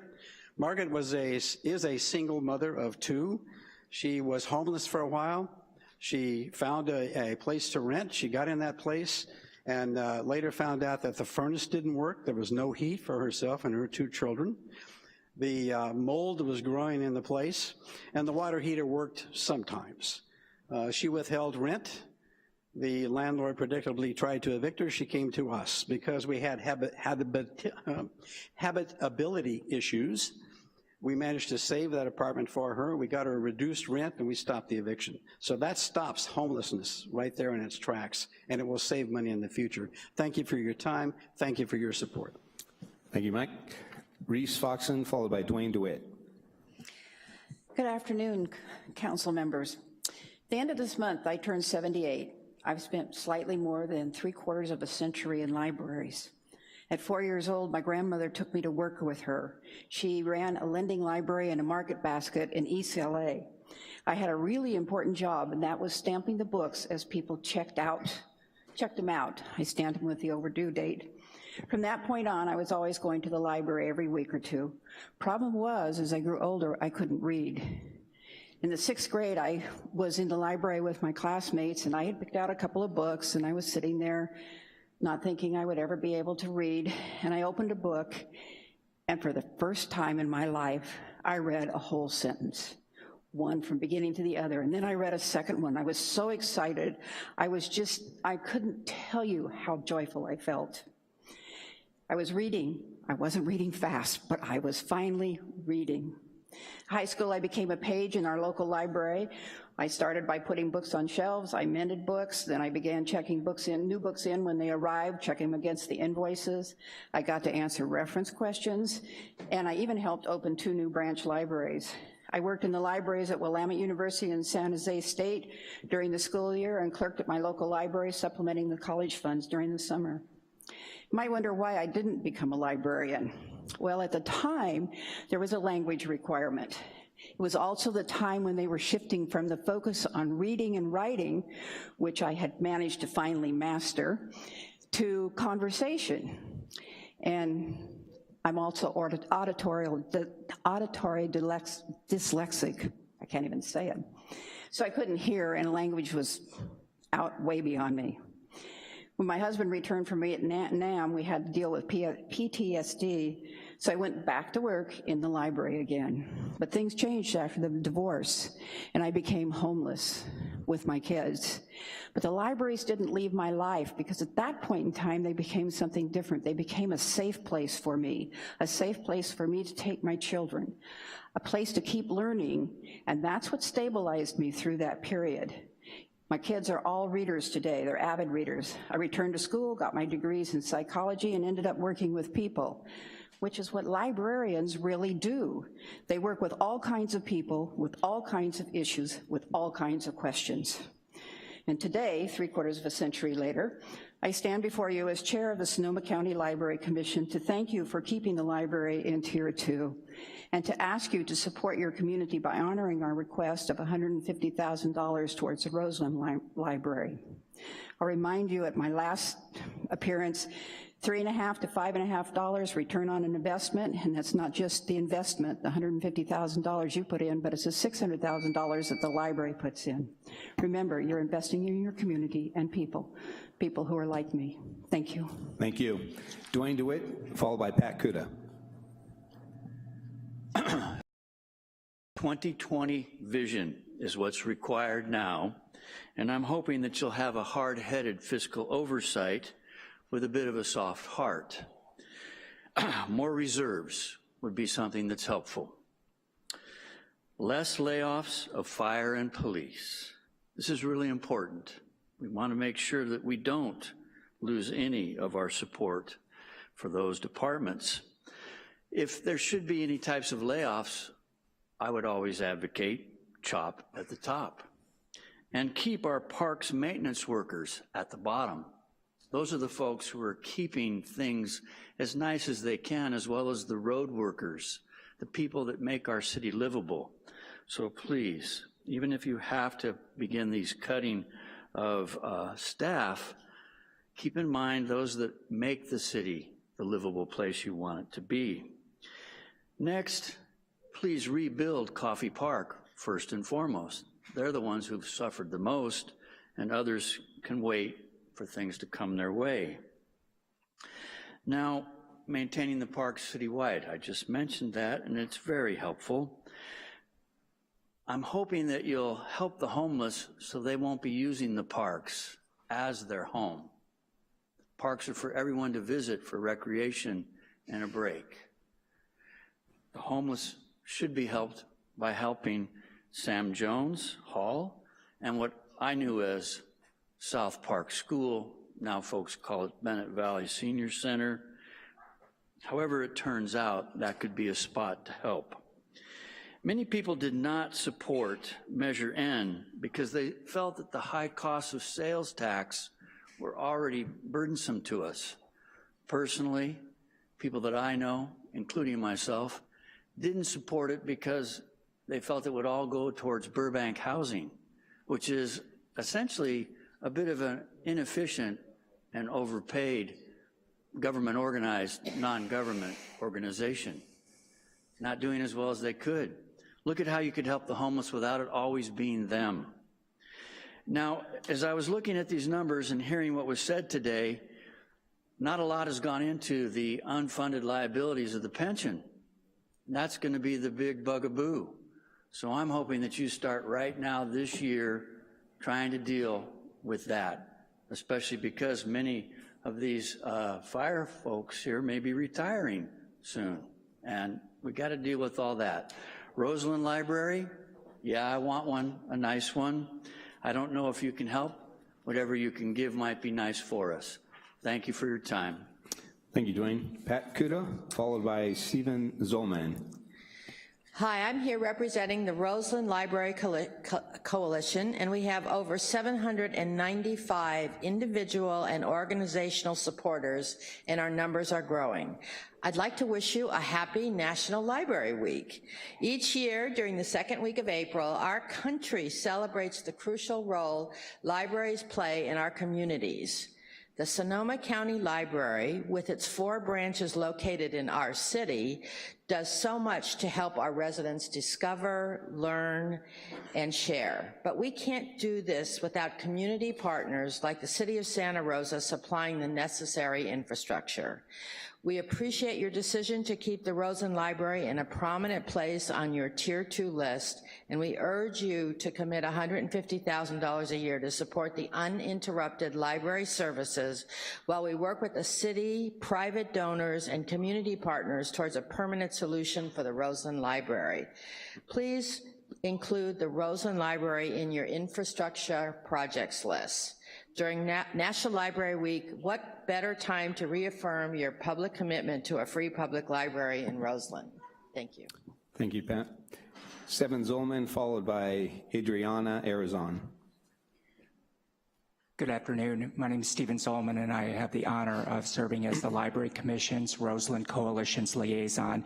I have the equal honor of being able to read this statement from Amy Jones Kerr, who is the Roseland School District and Superintendent, who unfortunately was not able. Together we make a difference in the ability for our community to assess knowledge, one of the three key components of the Human Development Index as described in the Portrait of Sonoma County's report. Our partnership work is just getting started, and we have the potential to do even greater things together as an educational team. We urge you and implore you to help keep the Roseland Community Library open. The Roseland Community Library is more than just a building with books. It's a lifetime in the community. It's a lifeline in this community. It provides skills, resources, and wonder, entertainment, and education. From the child who's learning to read to the child who needs a quiet space to do their homework, to the junior in high school who is studying for the SATs, to the senior in high school who is applying for college, to the single mother who wants to start her own business, to the young man who's trying to find employment, to the exhausted family member struggling with a loved one's dementia or substance abuse or doesn't know where else to go. According to the Pew Research Center, lower income Americans are more likely to see libraries as community anchors. To close this library would be to close a door on this local community's members. Further, the Brookings Institute says that libraries have become front line in the fight against social issues such as homelessness, which we've heard here today, and unemployment, and allies in helping people improve their job skills, find housing, and secure legal or financial aid. To close the library would be to close off access to those who need it most. The Roseland School District believes strongly that the Roseland Public Library plays an important role in supporting the students in ensuring that each and every one of our students have the opportunity and voice to attend college and to become positive contributing members and in turn become leaders of our community. We urge you to recognize the work and opportunity that exists within the Roseland Community Public Library. Please consider choosing to support and keep the doors open for this greater good of our community. And I will just say, personally, I am a former San Francisco juvenile public defender. Libraries have saved the youth that I've represented from getting system involved, either in the dependency system, the juvenile court system, or eventually into the adult system. This is equally important for this historically marginalized part of our community, most of which are undocumented. This is a safe space for them, so I urge your continued support. Thank you. Thank you. Adriana Arizon, followed by Raquel Gomez. Hi, good afternoon. My name is Adriana Rizon. I'm the former Sonoma County Public Library Foundation president, a member of this community, but most importantly, a single parent that got her education later in life. Sonoma County is rich in organizations dedicated to improving the lives of its residents, particularly those who face barriers to living freely, chosen lives, and opportunity. However, disparities persist in concentrated areas of our community. A local county report that measures school readiness in children found that children that visited the library were 1.25 times more likely to enter school ready, to start school ready, than children that did not visit the library. We know that libraries have been at the forefront of local and regional initiatives across the nation to proactively change the policies, practices, and systems that create barriers to prosperity and well-being for people of color and limited opportunity. While all parents hope their child will enter kindergarten ready to start school, not all parents have access to supportive, high-quality early learning opportunities or access to resources or education for themselves to support their children. Evidence shows that access to higher education, health, and a standard of living are dependent on income, race, and geography. Access to libraries should not be. In 2015, the Roseland Library opened its doors to the public, and great things started to happen. One Spanish-speaking mom that signed up for the Adult Summer Reading Program at the Roseland Library branch asked for information about books in other formats other than paper books. She was helped by the staff there to download and navigate a program called Odilo into her phone, which is a digital content marketplace in multiple languages featuring titles from publishers worldwide. This parent was extremely excited to learn about Odilo because she had access to a new world of information and education in the palm of her hand. This, I'm certain, will also help support her children. Parents are their child's first and most important teachers. We know that parental education, home language, frequency of reading are key factors that influence school readiness, according to this report. Paraphrasing the late Cesar Chavez, I can say that you cannot uneducate the parent who has learned to read. You cannot humiliate the parent who feels pride in their community. And of course, it goes on. The city's mission is to provide high-quality public services and cultivate a vibrant, resilient, and livable city. I would invite you to include demographic and racial equity in your vision, because it is the only way that we will have a just and fair process in which all, including all racial, ethnic groups, can participate, prosper, and reach their full potential anywhere that they may live. Thank you. Thank you very much. Thanks. Raquel Gomez, followed by Gregory Ferron.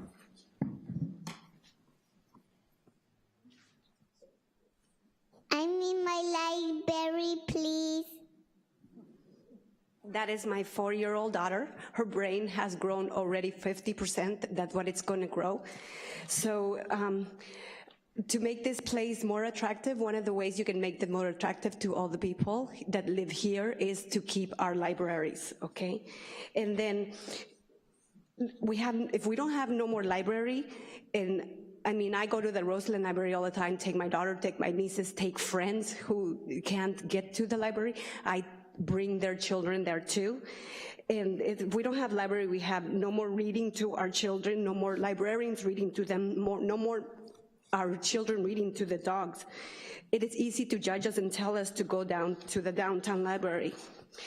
Lots of parents don't have transportation. It's easy to say, take the bus. It's not realistically, it's a hardship to take 2-3 children on the bus and take them to the library, extra time, extra money.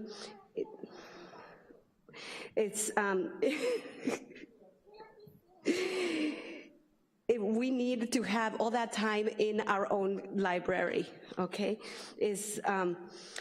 It is not fair that one library in the same county is so unequal.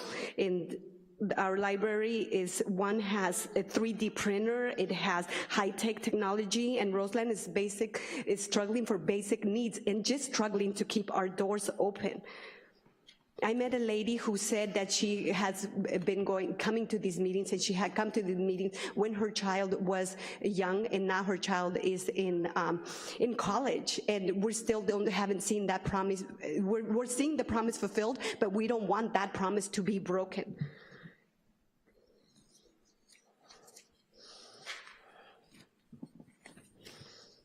So I just urge you, I mean, I have so much to say and so much to feel and so much that I've seen, and it's like, I just urge you to keep our library open, and I guess my daughter wants to say something. ¿Quieres decir algo, mi amor? I like to go to the library. Oh my God. Well, thank you so much for considering us, and we do want that promise fulfilled, and we don't want to wait another 20 years. And we need more than just our library to be open. We need them to be open in good hours for our children to be able to go, because lots of times I've gone where the library is open right after the kids get out of school. I mean, it's nice to have them because I was able to take my daughter when she was little, and there's so many people that cannot afford preschool, and there's preschool. Those librarians are awesome. They helped me. We don't want to get rid of that comprehension that the kids need and everything that their brain needs. Those kids that say, I don't get it, maybe they didn't get that learning that they needed when they were early stage where their brain needed to grow. If you don't have that library, and a lot of kids need, their brain might not grow, and they don't have the same enzymes, they don't have the same growth, and those kids really mean it. I don't get it. Thank you. That's not good. Thank you. Gregory Farron, followed by Brianna Paca. Thank you, Mayor Schwelthelm and members of the council. I'm back, and this may be one of the few times that I'm actually get to stand in front of you because of a prior commitment on Tuesdays. Beginning in about 3 weeks, the next time you meet, I'll be somewhere else at this time, but I'll still send you emails, and I'll still attend every other meeting I can, because like many people, I love what you guys do. Thank you, Councilperson Fleming, for asking the key question. And that is the one that Santa Rosa Together has been asking for quite a while, which is, and to which you've brought several experts in, which is what makes the city strong and what makes them capable of surviving the next emergency? Well, the answer is clear to all of us and should be clear to you. It's strong neighborhoods. It's strong infrastructural support. It's having the city and the community work together. So in that respect, because the budget hearings, as I remember a few months ago, were pretty dire. You had no money and you were about ready to go down the tubes. So I'm really happy to hear the city is stronger financially.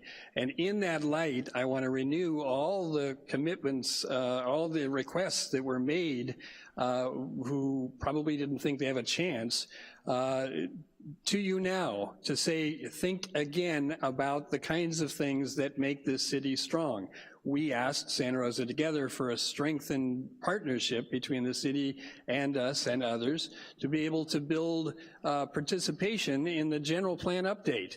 That's going to take a while, but it's very important to the city to be able to have neighborhoods know what they want in housing, what they want in other city facilities, and to participate in that process. So please put some money into the Department of Planning to augment the minuscule but strong efforts to get citizens involved. I hear from David and others that you're going to begin that in July, and we are very, very eager to be involved. So please help us by making sure there's plenty of good staff to be there with us, plenty of time, plenty of noticing. I'm really glad you have an ordinance later on in this thing. We'll tell everybody about those hearings. There are a couple more things I just want to quickly say. Putting my homeless action at bathrooms, downtown, come on, you've got to find some money. I think a city is strong because it helps everyone with its needs, and I think both for that request and the request that you work actively with the homeless, with the Sonoma Home Leadership Council, work together collaboratively, build a team that addresses the issues, provide local match, and if they can't provide it yourself for things like Sam Jones, like Bennett Valley. Come on. Let's do a better job, because I think you've heard that you can. Thank you. Thank you, Greg. Brianna, followed by Mr. Canini. Hi. So with the transient occupancy tax, my first question, I don't know if you talked about this while I was out of the room, but I don't know if you are including Airbnb in that and other websites that offer homes here for rent for hundreds to even a couple $1,000s per night, and I don't think you are. So if you could add Airbnb to your transient occupancy tax, you could make up for the 400 rooms that were taken away. If we could have find out where our pipeline is stuck, where our, I forget the word I'm using for, trying to look for, but where we have our permit operations are not going through as smoothly. We're not able to approve as many permits as we need to get ourselves on track to where we have enough units and enough recovery done to our parks. So if we could update our revenues in those areas. Similarly, sorry, I got off track.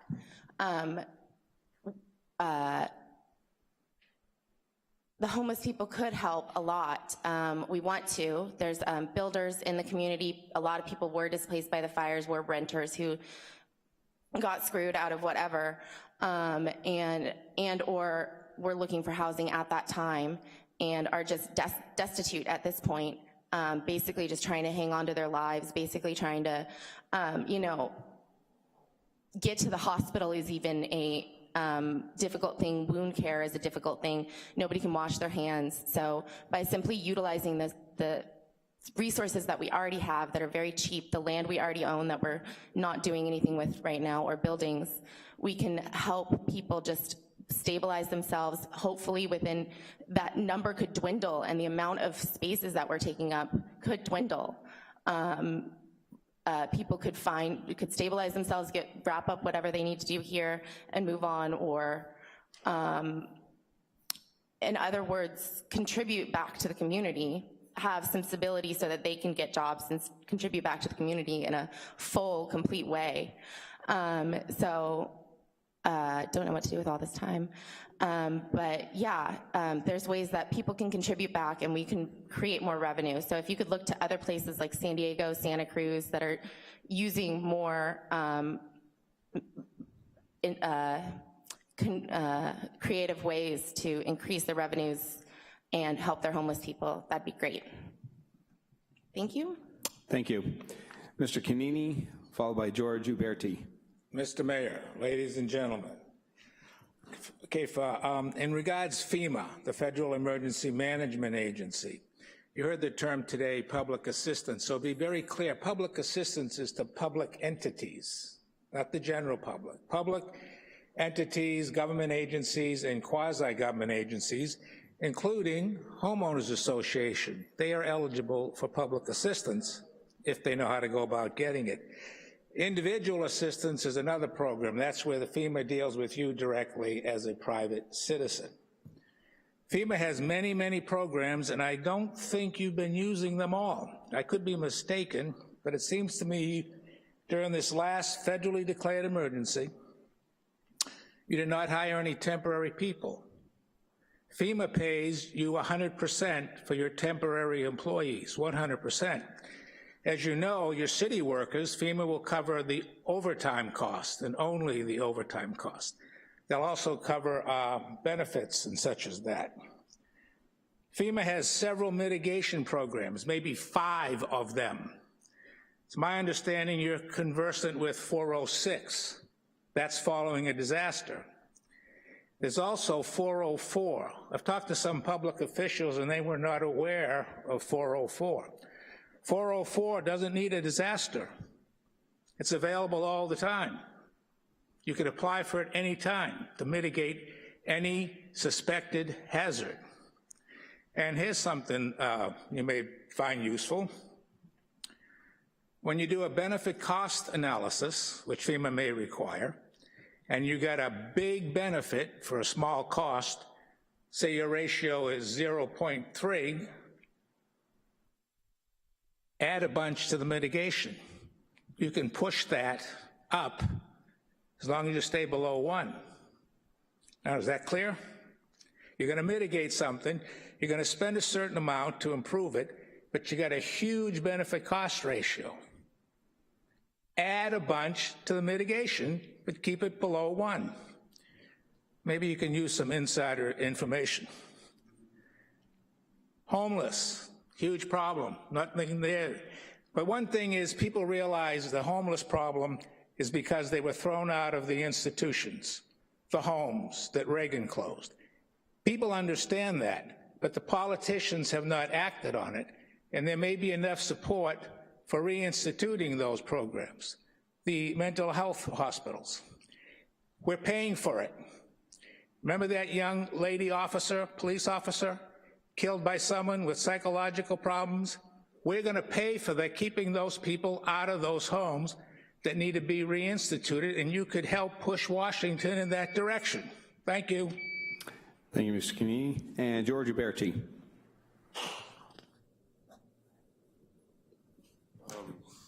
Okay, you know, I love listening to the public speakers.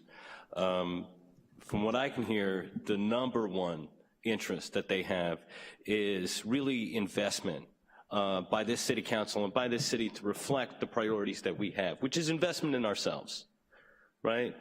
We are interested in a city that provides us with the services that it needs, right? I heard a lot for the public library, right? And I would like to suggest kind of taking a step back, right? And using a little bit of the perspective that governance requires to really think about, as we move forward with our budget, really think about what it is we want to use our money for, and not just what we want to use our money for, but how we really want to use it. To that effect, I would like to raise the issue and suggest that it be the utmost priority for this council to invest in a public bank, which is something that I first heard about when I came to one of these meetings, and I listened to two lovely young ladies discuss the need for a public bank, how much money it would save us in carrying costs alone. Every financial issue that we have would be affected, and would be affected in a positive way, by the keeping of public funds in a public bank. There's absolutely no reason to allow a private organization to benefit through the holding, through the management of our money. It's ours, we create it, we collect it, we manage it, and I mean, what's more, we have an investment pool as it operates right now, right? The only difference now would be that we would be holding the funds that we're already investing. We would be reducing our carrying costs. We would just be more financially intelligent, and it would enable us to every single priority that people have come up here and spoken to you about and told you that they want to see you investing in: public libraries, right? Public transportation, mental health. All of those things benefit from having the perspective to take the responsibility for our own money and stop offsetting it into you know, private institutions who don't have the public in mind when they invest our funds. They have themselves in mind when they invest their funds, right? And so I urge you all to really take a step back, really think about what we want the future to look like, and really think about not just which decisions we will make, right, but the structure of how we make decisions, financial decisions in particular, all right? Money is a value statement, right? And I'm coming up here to tell you we need to think about what we value and how we value it. It's very, very important. Thank you for your time. Thank you. Those are all the cards we have. Council, any other comments or questions for staff? Seeing none, Mr. City Manager or Mr. McBride, any additional feedback you'd want from council? No, I think we've got what we need. Thank you very much, council. Thank you very much for that presentation. It's very thorough. Okay, let's move on to the regular council meeting. Madam City Clerk, announcement and roll call, please. Let the record show that all council members are present, with the exception of Councilmember Olivares. Thank you. Report on study session, Mr. McGlynn. Nothing to add. Thank you. And closed session, Madam City Attorney. Yes, council met earlier this afternoon on items 2.1, 2.2, and 2.3 in closed session, and provided direction to staff on all three items. Great, thank you. No proclamation, staff briefings. Mr. McGlynn, 7.1, do we have a report? Nothing for tonight on 7.1. Okay, how about 7.2, 2019 Earth Day on Stage Festival?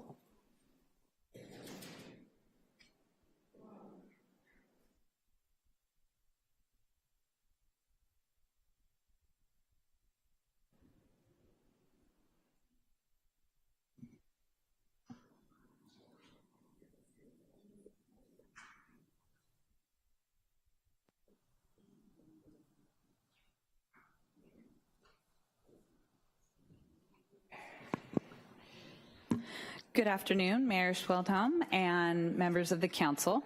My name is Tasha Wright. I am Santa Rosa Water's Energy and Sustainability Coordinator, and our team is wonderfully blessed with the opportunity each year to put on this amazing event. So we are here today to let you know about some of the details, and thank you for your support, and also thank all the departments that come together to make this event the amazing event that it is each year. So I'm going to turn it over to B. Amador, who is this year's event coordinator, and she's going to provide you with all the details. Good afternoon, Mayor Schweltham and City Council members. So I'm very excited to be here today to formally invite you all to Santa Rosa's 10th Annual Earth Day on Stage Festival. This year, the event will be held on Saturday, April 27th from noon to 4 p.m. at Courthouse Square. Earth Day on Stage is a free, family-friendly festival that brings our community together through fun activities, live performance, great food, and inspiring exhibits that raise environmental awareness. So this year, we are proud to present several workshops that we hope will provide resources for our community members. Some of the workshops include the California Native Plant Society, Renewable Sonoma, Sonoma County Waste Management, Sonoma Recology doing garbage recycling and composting at home, and Community Soils will be showing how to work compost bins for the backyard. As usual, the stage will provide a showcase of Santa Rosa's performing arts scene as sponsored by Rec and Park. And performances includes a Japanese drumming, Earth Day skits for kids, and Djinn, a band which is described as world music, including R&B, blues, calypso, and Latin styles, and they perform their songs in French, English, and Spanish. This will be our second Zero Waste Earth Day event. The event will also have free valet bike parking, local food and drinks, and a beer and wine booth hosted by Land Paths. Our mobile hydration station will provide ice-cold Santa Rosa water to event goers, and Stormwater and Creeks will provide pollution prevention tips.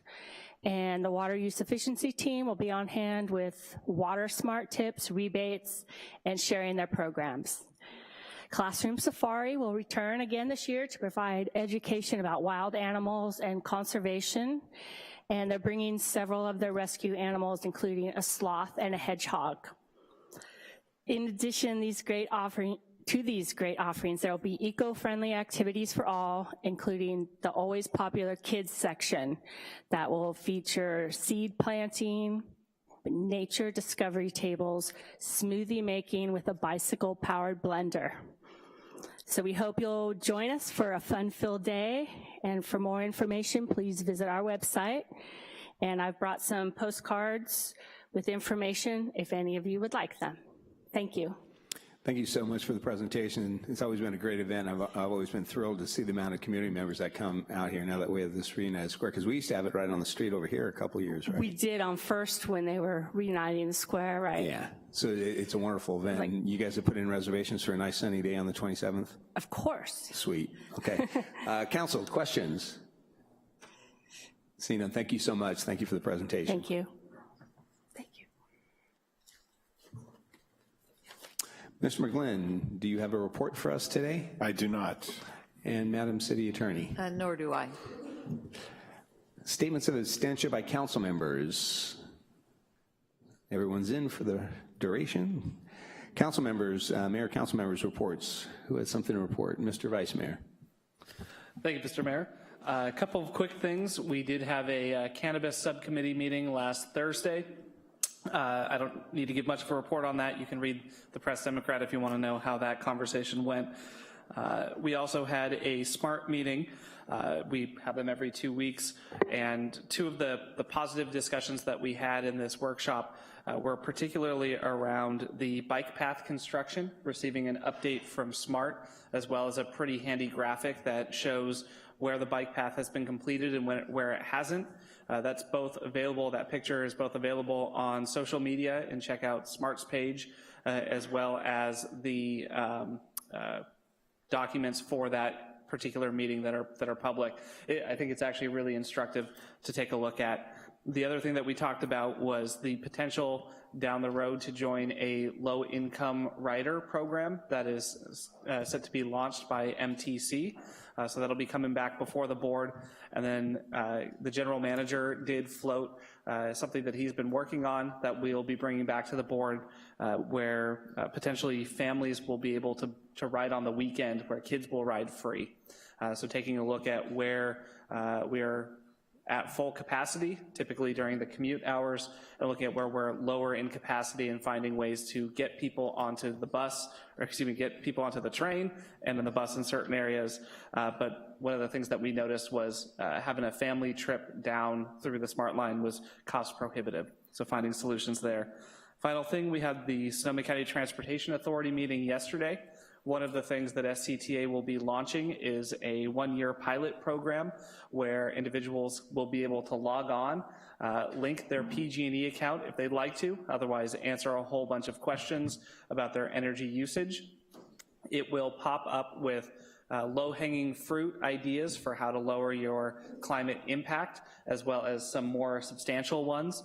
And it creates a point system and a competition system where you can create a team of up to 10 people to see if you can lower your impact more so in terms of percentage than your friends. I'll warn the council that I threw down the gauntlet that perhaps the council members would want to do a team of 7, 8 if we include the city manager, and challenge the other cities if they were willing to see if we could do better than them at reducing our impact on the environment. I know Katati is gunning for us. Once again, I'd say bring it. Ms. Combs. Without going into more detail, are we talking about reducing, or are we talking about hitting a line that's lower? You take your baseline, and then it's based on a percentage of reduction. Okay, I'm in. I'll drive my truck one day. I think I had an error on my bill, so I have a massive PG&E bill right now. So I think it's a good time to join that party. I'm concerned that we have one of our tier 2 items that previously was voted by council to be heard last year in the fall that has not moved forward yet.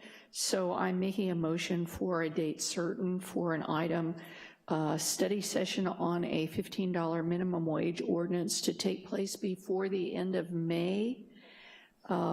It has been part of our vision that we are leaders in the North Bay, but we're seeing other cities like Sonoma, Petaluma, and Sebastopol move this forward more rapidly. So I'm bringing that forward.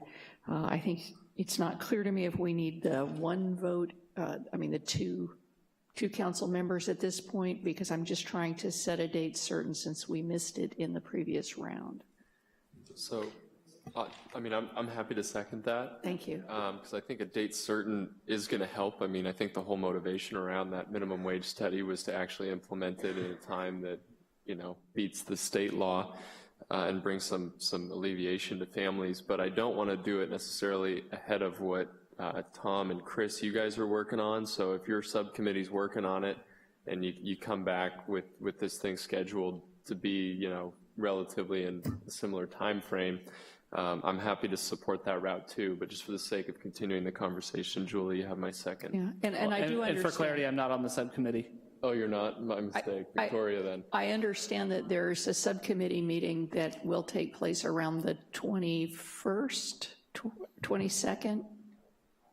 Yes. And that they may take this discussion up, but that still gives us time to have a conversation by the end of May. Thank you. And if it's helpful, Mr. City Manager, I'm sure there's at least one council member that'd be happy to do the presentation so we don't impact staff. You are not staff, and so I will just say that I'm not sure that I will turn to the city attorney. I'm not sure that is a solution set. So, Mr. City Manager, as you and I have spoken with this, it is my intent to bring this up it's April 22nd to discuss this so that the city manager could respond if, since this council chose it as a tier 2 priority, we're setting specific goals for tier 1 priorities. One of my reasons for doing that, so that we're all very clear, staff is clear, the community is clear, and so the city manager could say that if we want to do this item, here's the impact it's going to have on Tier 1 priorities. Now, notwithstanding saying that, I don't know the amount of time, and so I'm interested in hearing from the city manager, given the time specific. I think we can get into a conversation on the 22nd about when to bring it back, but it's going to, I think it's mostly impacting the city attorneys. Yeah.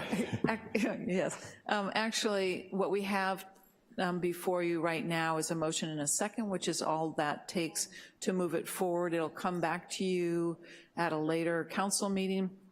In the meantime, since our next council meeting is not until the 30th, you'll have had the April 22nd meeting. When it comes back to you on the 30th or thereafter, that's when you can have the discussion about the dates. Great. Actually, that will actually be the motion to whether to put it on the agenda and when to put it on the agenda, and that'll take place at that date. And I think that timing works well for me. Thank you. Thank you for providing additional information and not a wet blanket. I appreciate that. Ms. Combs, are you done with your report? Mr. Tibbetts, did you have a report? Ms. Fleming? Yes, yesterday on behalf of the Santa Rosa City Council and the residents of Santa Rosa, I attended the Water Advisory Committee where all 8 water contractors unanimously approved the rate increase for this fiscal year. We also got a tour of Rainy Collector number 6 and other facilities, including the Mirabel facility, and saw a bunch of the flood damage. I wanted to thank the staff at the Jennifer Burke and the staff at the Water Agency for all of their assistance with this matter. Thank you. Thank you. And Renee, just for information, you wanted to talk on 10.1.9. There was not a report on that, so I invite you to speak on item 13, same topic. Thank you. Okay, approval of minutes, we have none. Consent items, Mr. McGlynn. Yes, item 12.1, resolution, second amendment to General Services Agreement number F001393 with Smothers Parts International Incorporated. Item 12.2, motion, contract award, Cooper Drive slope stabilization and drainage improvements. Item 12.3, resolution, Road Repair and Accountability Act of 2017, Senate Bill 1, SB 1, Transportation Funding Fiscal Year 2019-20 Project List. Item 12.4, resolution, Transportation Development Act, TDA, Article 3 grant application for fiscal year 2019-2020. Item 12.5, resolution, professional services agreement with McCain Incorporated for advanced traffic management system. Item 12.6, resolution, adoption of memorandum of understanding unit 2 firefighting represented by the International Association of Firefighters, Local 1401, effective July 1st, 2017 through June 30th, 2020. Item 12.7, ordinance adoption, second reading, ordinance of the Council of the City of Santa Rosa amending Title 20 of the Santa Rosa City Code, sections 20-50.040, 20-50.050, 20-52.030 and 20-66020 to modify public noticing requirements, file number REZ19-001. Thank you. Council, any questions for staff? Seeing none, I have one card on this item, 12.7. Gregory Furon.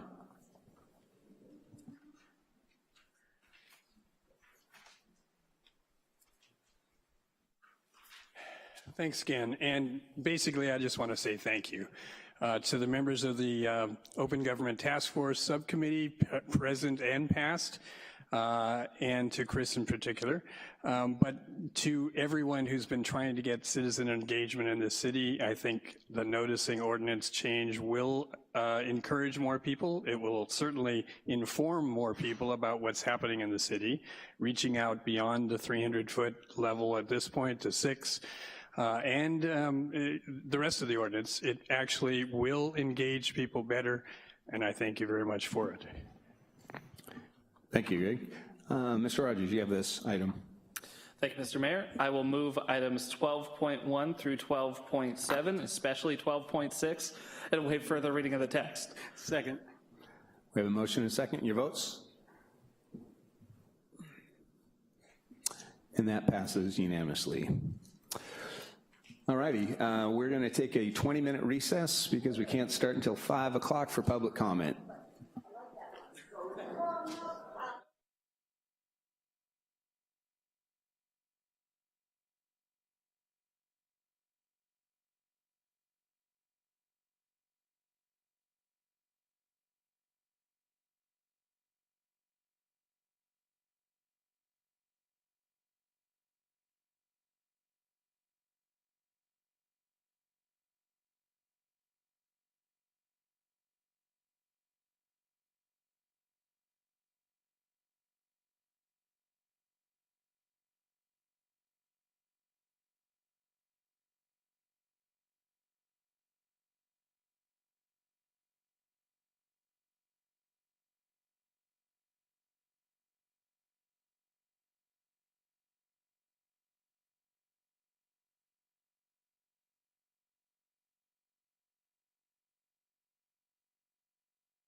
All right, it's 5 o'clock. We're going to start with item 13, public comment on non-agenda items.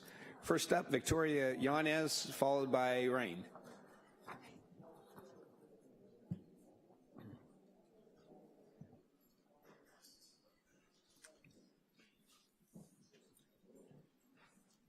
Hello, thank you for this opportunity. My name is Victoria Yanez. I'm with Homeless Action, and I'm here to thank Julie Combs for bringing up the issue of homelessness in the budget study group that we just had.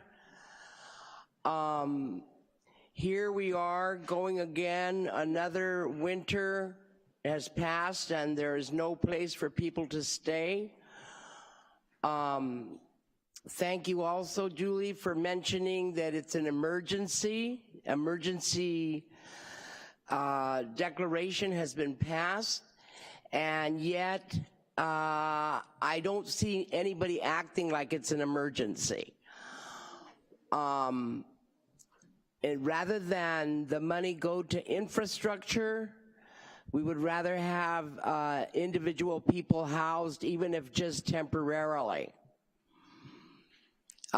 So we ask that the City Council urge their HEAP representatives to the Leadership Council that they reject the funding for the roof at Sam Jones. And rather than that, make sure that the money's used to house people immediately. The other thing I wanted to say was that since it's been declared an emergency, cannot the City Council keep the police from arresting people and taking them to jail for camping? Can't they just give them citations? Do they have to take them to jail and hold them for 12 to 14 hours, thereby being judge, jury, and hangman at the same time? Because they just go pick them up, take them to jail, and then cite them out. And we think that that conduct needs to be led up in a humane society. If you're gonna cite them for whatever homeless crime you think they've committed, go ahead and cite them out. But if you're not gonna keep them in jail, why take them over there? Just so that they lose their belongings and have to start over again when they get out of jail. Because 14 hours is a long time for a homeless person to be in jail. Thank you very much. Thank you. Rain, followed by Elizabeth Nealon. Let me start with saying what I'm usually would say at the end. Civilizations don't have homeless grandmas. So for 2 years, I've followed about 200 disabled women that are chronically homeless, and I've become good acquaintances with a lot of them. And this morning, one was arrested, is what she's also talking about, who refused to go into Sam Jones. She has seizures, she has a head injury, she has heavy medications like gabapentin and other pain medications, so she gets treated like a junkie by the cops. But she's a rape survivor who had her head smashed in, and we treat her like that. She had 5 police interactions in 72 hours. I witnessed all of them. Stacks of tickets over 72 hours because she wouldn't go into Sam Jones. So she has PTSD from being rape attacked while she was at work as a caregiver. She was a good person, a working person before. She can't remember anything anymore. She didn't remember what you said about 1 minute earlier. So she has a stack of tickets. She's like, what day is this one from? I'm like, today. And it was just like 3 hours ago, that kind of memory. And she's on the street all by herself to be attacked again, but she'd rather be there with PTSD than in Sam Jones because she was actually attacked there. So we do need a safer place to put the people with seizures that are from rape and domestic violence. If they have severe traumatic brain injuries, they need a safe place to take them, which is not Sam Jones or jail. Neither of those are safe places. Those are not safe places.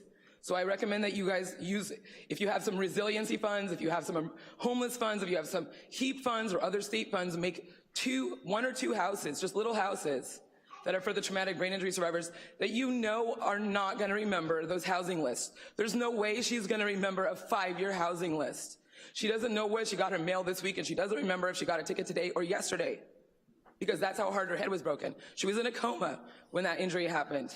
And I don't think that she should be out there unprotected. And I don't think the cops should be treating her like she's a junkie because she's slow because of gabapentin. So I watched her, I was there with my daughter. This is what upsets me, is my 13-year-old daughter watched somebody that she's seen off and on for 2 years get arrested for disorderly conduct because we're not giving the camping much. Disorderly conduct for not going to Sam Jones. For doing nothing but trying to sleep. We're not talking about an excessive mess. She wasn't mouthing off. She wasn't being impolite. And all of her citations over the last couple of years are related to homelessness. How is she supposed to get housing anyways, assuming she wasn't brain injured? How would she get a job or an apartment with 1 million arrests?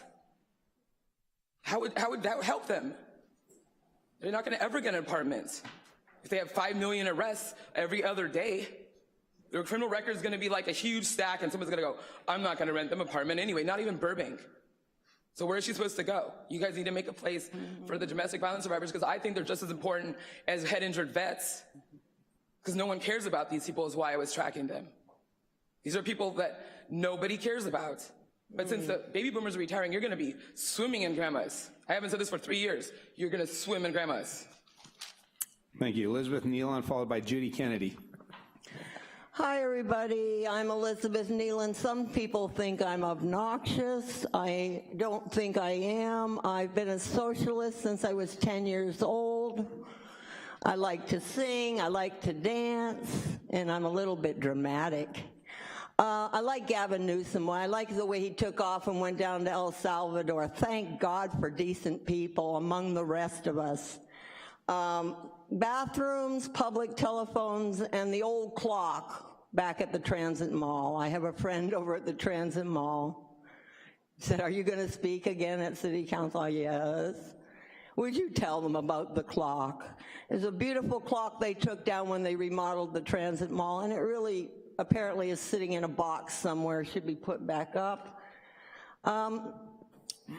Let's see, I don't think I'm gonna sing today. I'm in a singing mood, of course, but I think I've got too much to say right now. So I'd like to share the couplet I wrote when the ugly one was elected president.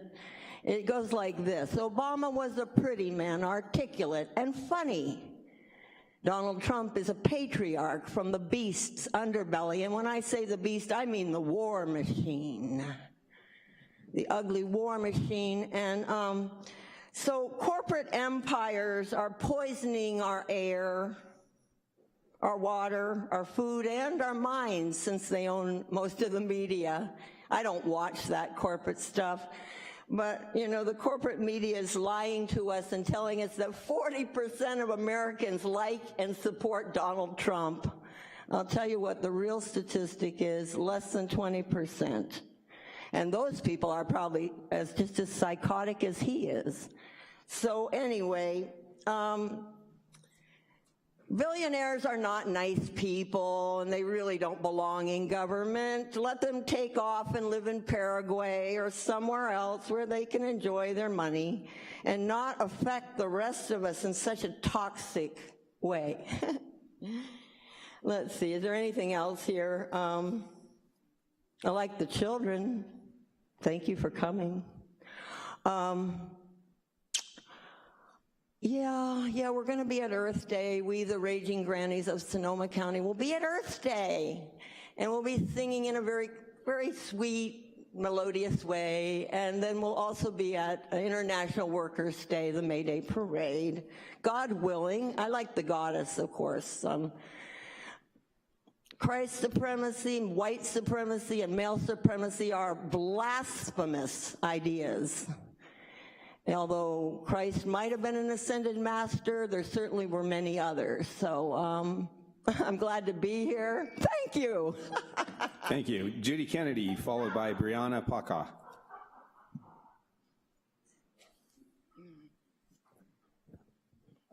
Good afternoon, Mayor Schwendhelm and council members. My name is Judy Kennedy. I live at 620 Oak Street. I'm here today to discuss the bathrooms in Juilliard Park. I attended the downtown subcommittee meeting last week, and one of the presenters was Dean Hamlin, Parks crew superintendent. I was thrilled to learn that council had finally decided to demolish the bathrooms in Juilliard Park. As you know, those bathrooms are not used by the general public, but are a hangout for bad actors, drug dealers, sex workers, and any number of young men in black hoodies with cell phones. With the bathroom doors open and the lights on, these nefarious characters rule the corner of Juilliard Park Drive and Santa Rosa Avenue. I subsequently contacted Mr. Hamlin by email about the demolition. Apparently there is no set time for demolition, yet the bathrooms remain open to business as usual for the hoodlums that gather there.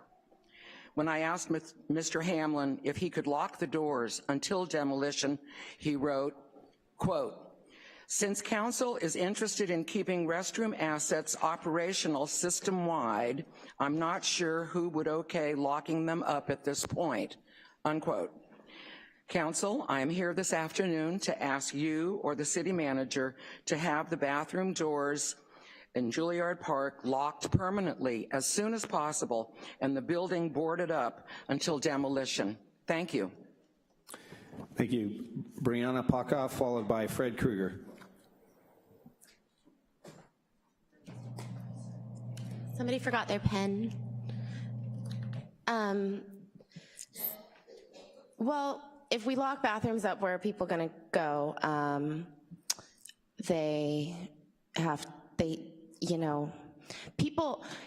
People stop drinking water so they don't have to pee as much. I hear that a lot.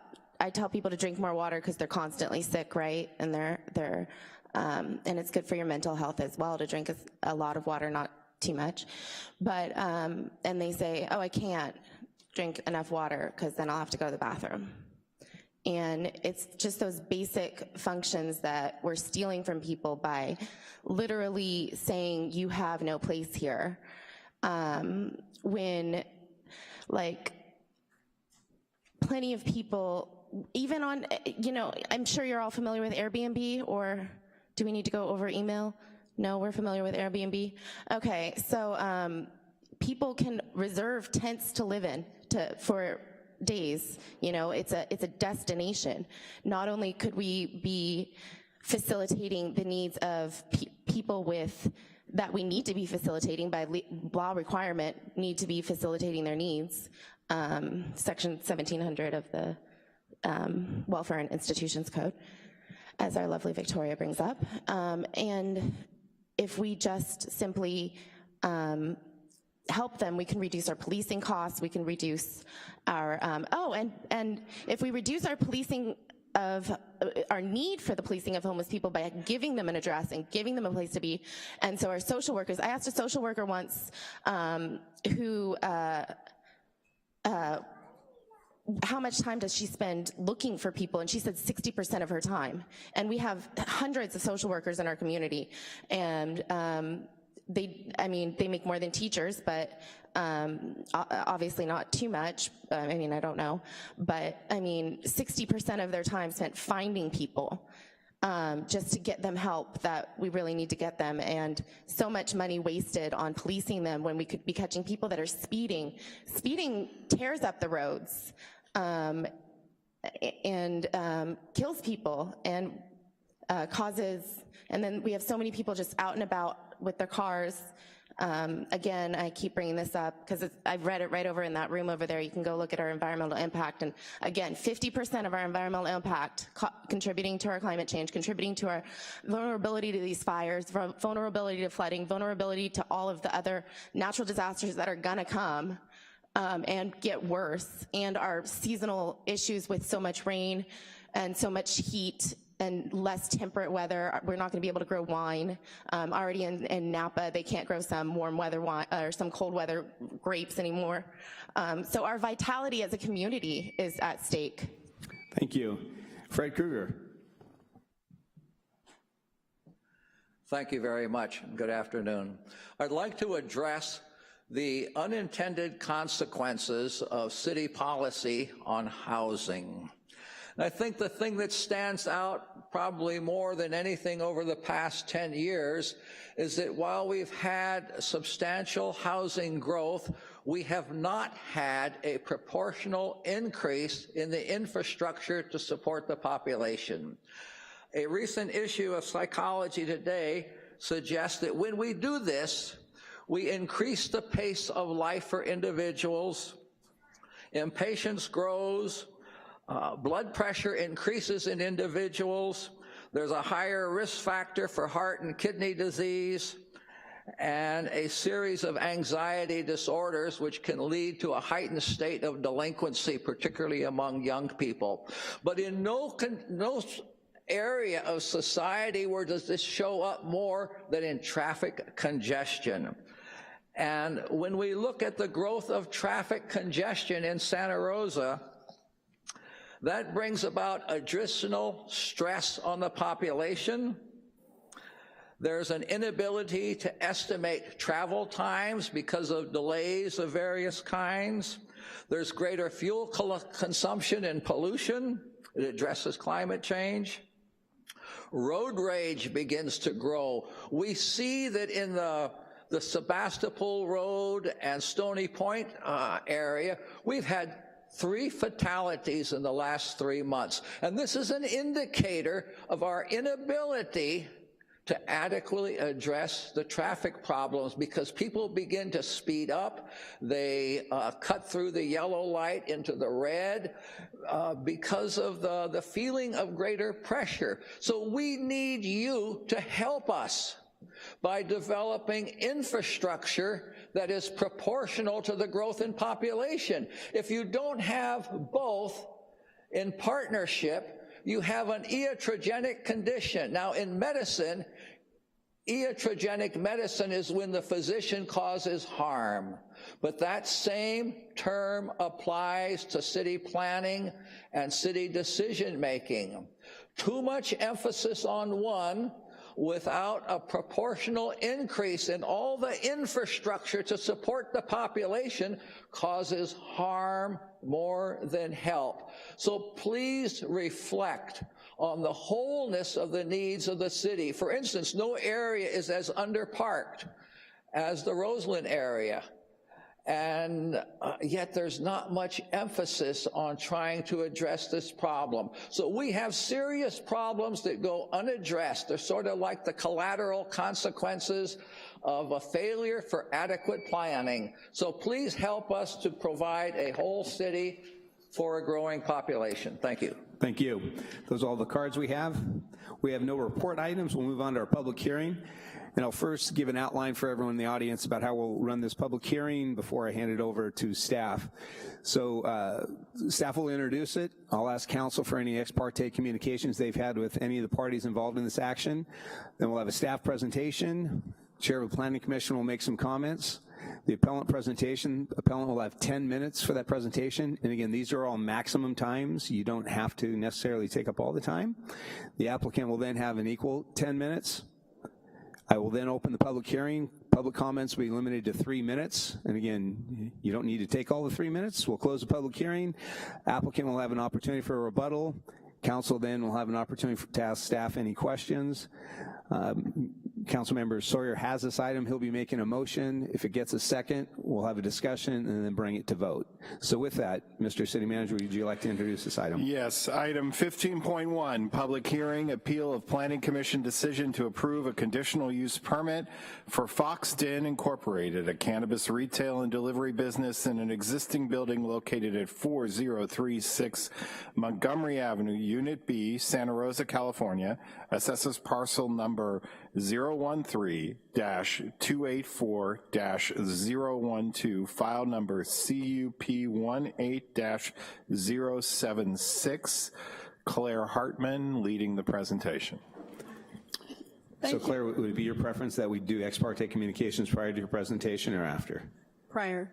Prior. Why don't we just start, Mr. Sawyer? Thank you, Mayor. I met with the representatives for the applicant. I met with the owners of the Trail House, and I did watch the entire Planning Commission meeting online. But I haven't heard anything yet that would be opposite what I saw during the Planning Commission and what I learned during my meetings. Mr. Vice Mayor. Thanks. I was out on the site with both the applicant as well as then the owners of Trail House. watched the Planning Commission meeting, read every email that came in from the public, and obviously the staff report for this. Mr. Tibbetts. I met with both the applicant and the Trail House folks. Thank you. Ms. Fleming? I met with the applicant and the appellant. And Ms. Combs? I've met with the owner of the warehouse, the owners of the trail house. I've visited the site myself. I have had telephone conversations with interested parties, including a former council member. I have read the emails that we've received, as well as the package of materials, and have no additional information related to the materials. Thank you. And I've also visited the site, both with the owners of the Trail House and Fox Den. I've spoken with 2 planning commissioners, did the site visit and read the number of emails, phone messages, and other material that's been supplied, all of which are a public record. So with that, Ms. Hartman. All right, thank you. So the way we have organized the presentation this evening is that I will give an introduction on sort of where the city of Santa Rosa came to develop its cannabis retail ordinance, how it relates to the current project before you, and then Bill Rose is going to go over the specific project that's on appeal.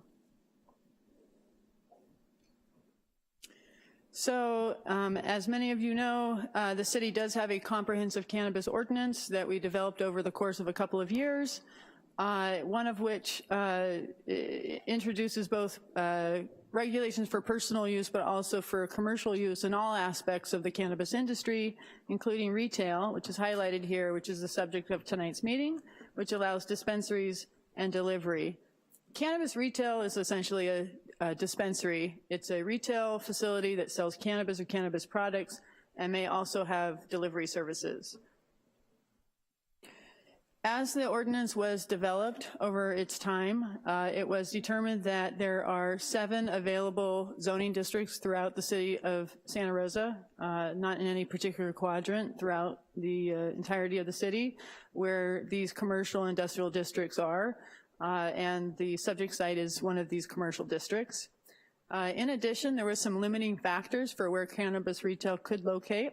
One of them was a definitive setback to K-12 schools. I can talk a little bit more about that in a minute. Another factor that limited where cannabis retail could locate was in proximity to each other. So one of the interests there in our ordinance is to address the issue of overconcentration, too many cannabis retail on any one block or in any one neighborhood. And so the standard that was set was 600 feet to another cannabis retail facility. And then lastly, a reliance on the highest level of land use permit process that the city can offer, which is a major use permit, which requires a neighborhood meeting if there are residential uses or districts in the vicinity. It always requires a public hearing with the Planning Commission, and they are the review authority for the conditional use permit.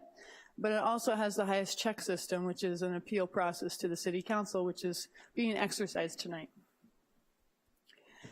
The ordinance itself, the premise of the ordinance is to mostly treat cannabis industry like their non-cannabis counterparts, but with some exceptions because of the product type.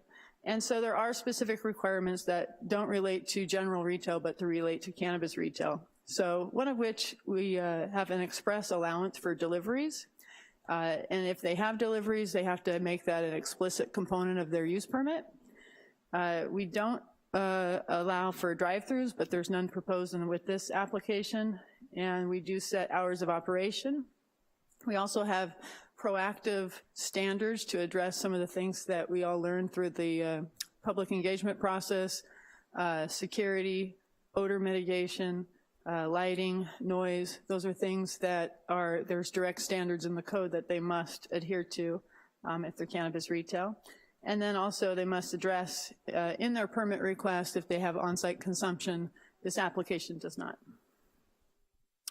So proximity to a school is an issue that's related to the subject appeal, and I wanted to spend a little bit more time on how that was developed. So the state law does have a default setback standard to sensitive uses for cannabis businesses, and in fact it's right here, right out of the state law. It says that no cannabis business is allowed within 600 feet of a K-12 school, but also includes daycare center or youth center. But it completes that sentence with, unless a licensing authority or a local jurisdiction specifies a different radius. Now, the city of Santa Rosa, in our process, we developed a different standard. And we did select, ultimately, a 600-foot standard to a K-12 school, and did not apply the same standard to daycare centers or youth centers.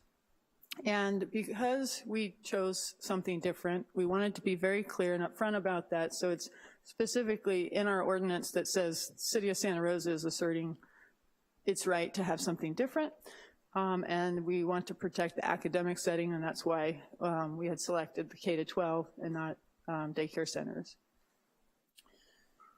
And also the emphasis being on the public review process that is in place, which is this conditional use permit process. Again, the highest level of use permit review the city can offer a land use, and the reliance on these 6 conditional use permit findings. So here's the first 3. One is compliance with the code, so you have to comply with everything I just talked about and more, parking and everything else that's associated with land use permits. Consistency with the general plan, which as we know is a balancing act of sometimes competing policies. Finding 3 is compatibility with existing and future land uses. The other 3 findings that need to be made to grant a use permit is that the site's physically suitable for the type, density, and intensity of the use, that the use will not constitute a nuisance as presented as condition, and that we adhere to the California Environmental Quality Act. So with that, that's the setting upon which these applications are tested basically and run through the public review process. We have 13 sites that were approved by the Planning Commission since the city has embarked on this journey. A couple of them have been the subject of appeal. Council acted on one at the last meeting, and we have our second one tonight.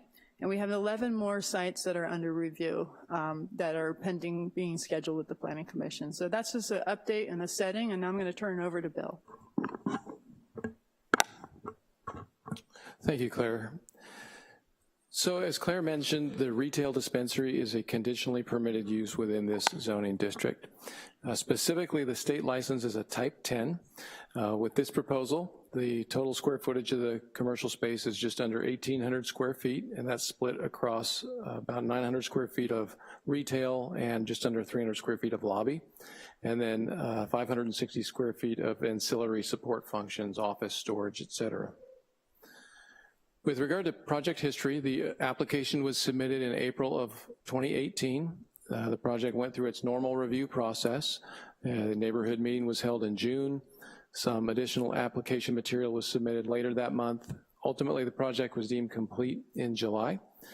The proposal had a name change, operator change. It was originally called Soulful, and it went to Fox Den Incorporated in October. January of 2019, the public notice went out. Shortly thereafter, the Planning Commission meeting was held. It was a unanimous approval at the Planning Commission. There were 5 members that night, and it was a 5-0 vote. So the site is located in northeast Santa Rosa. It's just east of Summerfield Road on the south side of Montgomery Drive. As we come in closer, you can see here it's part of a general plan designation block of properties that are similarly designated as commercial office. And then the zoning corresponds to that office designation. It's a commercial neighborhood zoning. This is a site plan. The Trail House building, it's a standalone building up at the front of the site. Fox Den is located in the rear building. The project was reviewed against a number of development standards: parking, noise, odor, security, lighting. The project complies with all of the required standards. There are no exceptions or variances proposed. And this is a floor plan. The site is a little unique in that it has an interior parking configuration. This graphic shows that the circulation functions. It has adequate backup dimensions and turning movements are appropriate. And you can see where the lobby and dispensary is located. The ancillary uses spaces are at the rear. This is a parking tabulation. What this shows is parking for the whole site. So it includes the calculations for the trail house use as well as Fox Den. Essentially, the required number of spaces on site, 22, are provided. The hours of operation for both the retail and the delivery are 9 to 9 daily, and this is consistent with the zoning code. Staff has received a number of public comments, proximity to the Howarth Park, potential impacts for children visiting there, potential impacts for nuisance problems. Also, people have raised concerns about incompatibility with the trail house. The circulation could conflict with the cyclists that frequent this site. Many bicycle-oriented events, also events for children, and also issues concerning its proximity to the Kiwi Place preschool playground, and specifically safety concerns, as well as having children being exposed to cannabis. The appeal includes 3 points listed here. We have received additional information subsequent to the drafting of the staff report. These 3 points focus largely on the use permit findings. So the first one is indicating an incompatibility with surrounding uses. The point 2 is indicating that it'll increase traffic, which will then result in an unsafe environment for children at the site. And then lastly, the issue is raising a concern with potentially the cannabis use being detrimental to the Kiwis' welfare. As Claire mentioned, there is a 600-foot separation requirement to schools. The nearest school is the Herbert Slater Middle School, and it's approximately 1,500 feet to the south. As we look at the aerial photo, you can see Trail House at the front of the site. The building to the rear is the proposed Fox Den. Kiwi Preschool is behind that property. It's separated by the playground. This is an aerial photo. Fox Den is to the rear of the site where the roll-up door is located. As a discretionary action, the project was reviewed pursuant to CEQA. It qualifies for 3 exemptions. Negligible change in use, negligible change in the building, as well as the infill exemption. So it is recommended by the Planning Commission that the Council, by resolution, deny the appeal and approve the conditional use permit for cannabis retail dispensary and delivery business for medical and adult use at 4036 Montgomery Road, Unit B. I should note, this slide is different than what you will see in your packets as well as what is online. The online version was a carryover from the Planning Commission action. This will be updated online, available to the public within 24 hours. That concludes staff's presentation. Happy to answer any questions. As mentioned, Chair of the Planning Commission is here as well. Council, any questions for staff? Mr. Rogers. Thank you, Mr. Mayor. A couple of questions, particularly around the parking. If you can go back to the slide on that. Well, and if you want to advance to the site map, yeah. So one of the questions that I heard a lot about was about the adequacy of the parking on the site. That you've got the 5 that are inside, and we can talk about those in a minute. You have the 1 additional one on the outside, and then the remainder of the other parking spaces. One of the letters said that there's only really 20 parking spots on the site when in fact there's 22 that are required. Can you talk a little bit about the history of the parking on that site? I know that there's some back history from when Trail House was first pursuing this as well. Yes, so when Trail House moved in, was proposing to move into that front unit, there were different uses. There was some vacancy in that back building that they wished to occupy the warehouse component that you see to the north there, well, the north of this slide, that's probably the east. The Fox Den parking garage, their retail area and their office area, that was occupied by I think, electrical engineer company. So it was a different situation when Trailhouse was moving in. They came in through a zoning clearance, and the city has a re-tenanting incentive when something's been vacant for a while, and this front unit was vacant. So they received the opportunity to move in with some parking deficiency. It's allowed by right through the zoning clearance process. I don't recall, I can look up, but, so, for example, they had to study the site to see what the deficiency were, or if they could comply with the standard parking requirements and occupy the site with a slightly more intense use. They were able to do that by providing a summary that's attached as part of their zoning clearance.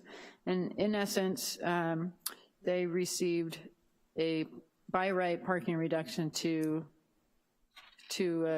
move in, with 17 total spaces required for the whole of the center based on trail house, use of the front, the warehouse, and at the time, the electrical engineer industrial use to the south there. So flash forward to this application, we review it anew, and subject to, at least what we do is we review the proposal for the new tenant and see first if they can meet their parking requirements, and they did comply with the standard and they didn't request that parking reduction.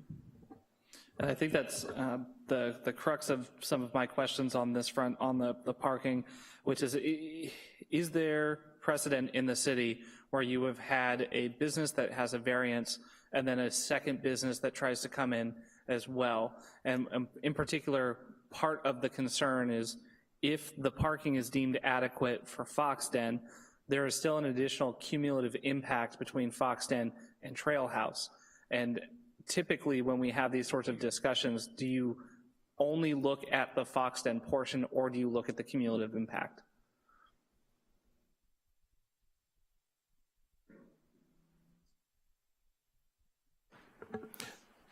So what we would do is look at the entirety of the site and make sure that it functions adequately. And so because Foxden essentially got the reduction through its re-tenanting, it was deemed that the number of spaces Foxden is required is adequate for the use. So the new use came in, we did an analysis, we compared it not with an exception, but just directly to the code requirement. It meets that code requirement. So the analysis was really that. We started with a baseline of what Foxden was previously allowed to have. They still have that, Trailhouse.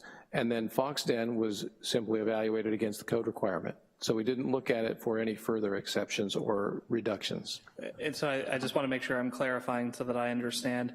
You look at one project at the time that the project comes in, and then you look at the second project. Do you ever look at the cumulative impact of multiple projects as you go through it? I think, yes, that's what we did. So our baseline is saying that Trailhouse has adequate parking, as they indicated when they requested the reduction. So that's where we're starting from. So we're not adding any more to it. We're looking at the new use. We're saying, what is the required parking? It meets that. So there's really no further analysis beyond that. We feel that both uses have satisfied their required parking together. Okay, I think I understand what you were saying. I think the answer is both. You've looked at it as a project to make sure it has adequate parking for that project, but then in the totality of that shopping, call it a shopping center, there's enough parking to satisfy both businesses. That's correct. Okay. Can we talk a little bit about the 5 spaces indoors? So, did you have a question or want me to just describe it a little bit? Yeah, so we definitely looked at this in great detail. As I mentioned, we don't see this too frequently. This came up early on in our pre-application meetings. The chief building official was instrumental in those discussions. This project, as I mentioned, it has been evaluated for circulation. So are there adequate backup distances? Are the turning movements going to be safe? The determination is yes, that will occur. The other thing is that when the project comes in for a building permit, because it's an indoor parking facility, it will require additional ventilation that you wouldn't otherwise have in an outdoor area. We've invited the chief building official. He's here tonight, so if you had any further questions, he's happy to address those as well. In particular, my questions are, one, is there an ability to make it a requirement that cars cannot back out of that facility? Because that is one of my biggest concerns, is folks who come in and have to then back out. And the diagram indicates forward movement through there. The second is, are those spaces sized adequately for larger vehicles? And I can't be the only one who parks in the compact space. My car is a small car, and gets annoyed when there are larger vehicles that clearly don't fit in the space next to me. So as far as the circulation goes, the graphic is indicating that it appears that the cars can come in and they can head back out. I can't see the dimensions. I'm happy to look at those further. They look like they're all complying, 9 foot wide by 19 deep, so that's a compliant dimension. It's not a compact space. Okay. Can you talk a little bit about the ADA access, both the proposed space indoors and also the impact on the site, the spot that is existing for Trail House? Surely, I'm going to actually defer that to Jesse Oswald, Chief Building Official.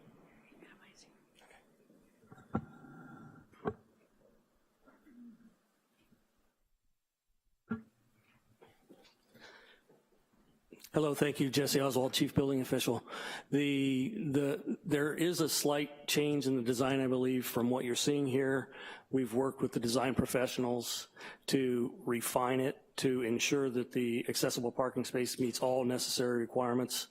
One thing that is different than what you would normally see in a parking space for accessibility is that someone will traverse an area not quite behind their car or other cars, but there is a door accessing to where they can enter the building, right by the access aisle for the accessible spot. So for the existing spot from Trail House, one of the letters discussed that if there was the additional parking spot added at the far end, close to Foxton, that it would need to be restriped through the parking lot to make it adequate sizes on all of those, and that might impact the ADA spot by moving it in a way where a disabled individual would have to come behind the car, behind an additional parking spot. Can you talk a little bit about that? Correct. Yes, so there is a specific requirement that an accessible space occupant can't be required to walk behind another vehicle other than their own. So if reconfiguration has to happen in any of those exterior spaces, we will have to address that through compliance. So if this moved forward and they had to make that shift, they still would not be able to get their operating permit if they had not addressed the ADA issue and the parking issue? They will have to meet accessibility requirements prior to issuing that building permit. We have to get compliance before we approve. Okay. One of the other big concerns that I heard was about the flow of traffic. And in particular, safety for bicyclists who are coming in on, if you go to slide 15, on the north end of the Trail House site. They come in, one, Annandale is that direction, but two, they come in through the opening that's on the back end of Trail House on the north side, and it creates a blind curve as folks are coming through the parking lot. Has that been contemplated, and is there a way to mitigate that concern?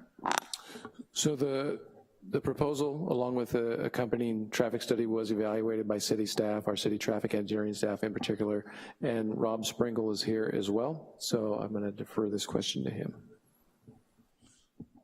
Welcome, Rob.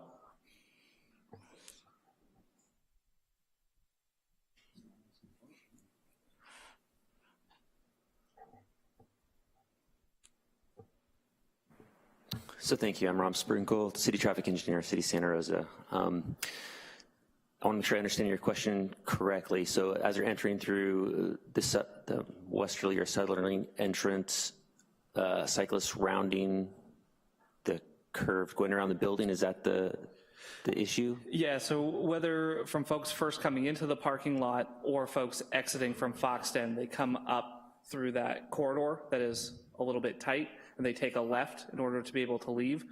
Bicyclists are typically coming into Trail House around that corner, and it's a little bit of a blind corner. Can you talk about impact and if there's a way to mitigate that impact? So to me, that's a separate issue then. I mean, that issue will exist regardless of this application. I'm not sure if there's a way to actually mitigate that other than having people drive slowly through the parking lot. It's with the building situated where it is, so close to the drive aisle, there will be a site limited around that corner. Yeah, and I understand that there's traffic issues regardless of the proposal. There's traffic flow issues regardless of the proposal. I'm kind of asking about cumulative impact. So with more vehicles, there will be more of an impact to the location. One of the concepts I had considered was actually, well, never mind, I don't think that would actually help this specific situation. The bike parking location for the trail house is located, it looks like, is it located there to the east of the trail house? Or where's the bike parking located, maybe?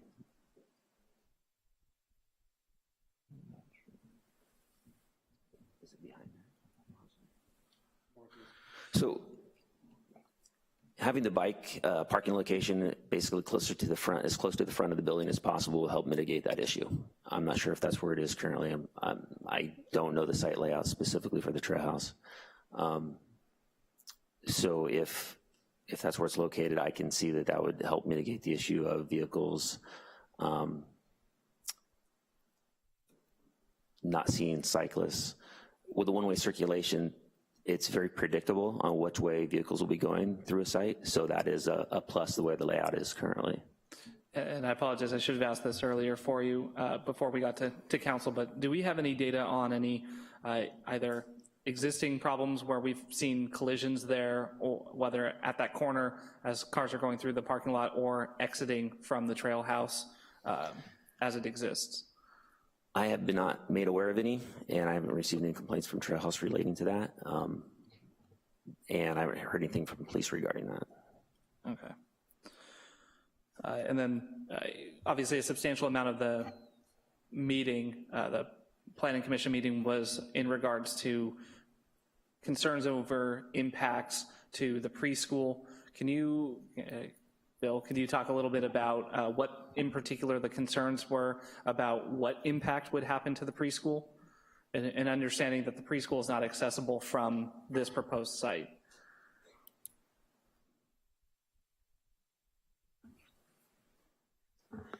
Was it general concern or were there specific concerns?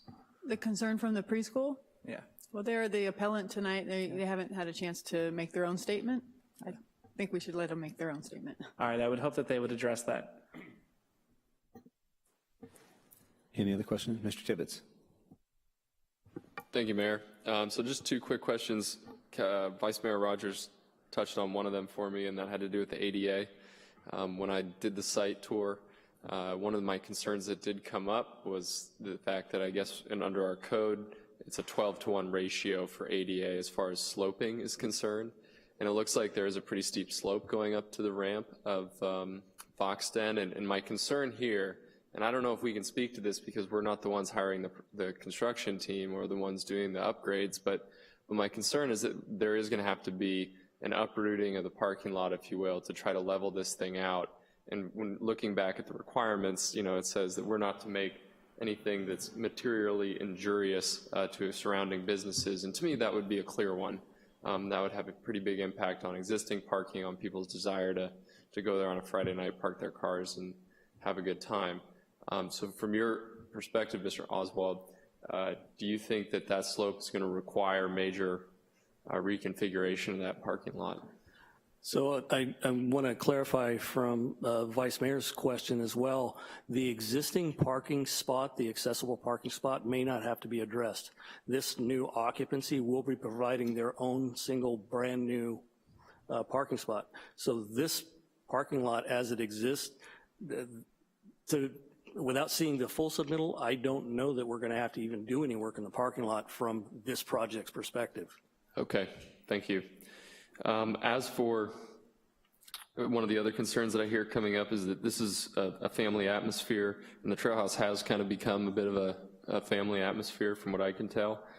You know, I think the implicit concern there is that people are going to buy cannabis inside and maybe go out in the parking lot and enjoy it. Do we have any fines or any kind of recourse in our cannabis ordinance today that would allow us to basically take measures to stop that kind of behavior, but where the burden is placed on the retail outlet? Yeah, so there's specific code requirements about no loitering and there's no on-site consumption on-site within the building or on the property allowed. It's not proposed as part of this. It's a land use, so if there are issues with operation of this permit as presented and conditioned, it's a code enforcement issue, so code enforcement can be called. This is a managed property, so our first step would be to work with the property owner and the tenants to resolve the issue. And it can go all the way down the line to more penalizing processes to finding of nuisance and potentially revoking their permit if we had no compliance whatsoever. But the first step is to work with them and also to be quite clear about what we expect. So you're telling me there is in fact recourse in the event that bad actions happen. I just want to kind of get that out there because I wasn't too sure what our recourse was, and I want to make sure that some of the people in the audience understand that there is recourse for them. Yes, there is, and the state license also requires compliance with their rules as well, and so part of that is having security on the site and monitoring, so there's a lot of layers of protection. My third and final question, recognizing that this is in fact private property and that the parking spaces are on private property, on the use permit, can we actually control who parks where? For example, is it a possibility to limit parking within the facility only, leaving the outer parking spaces to the existing tenant?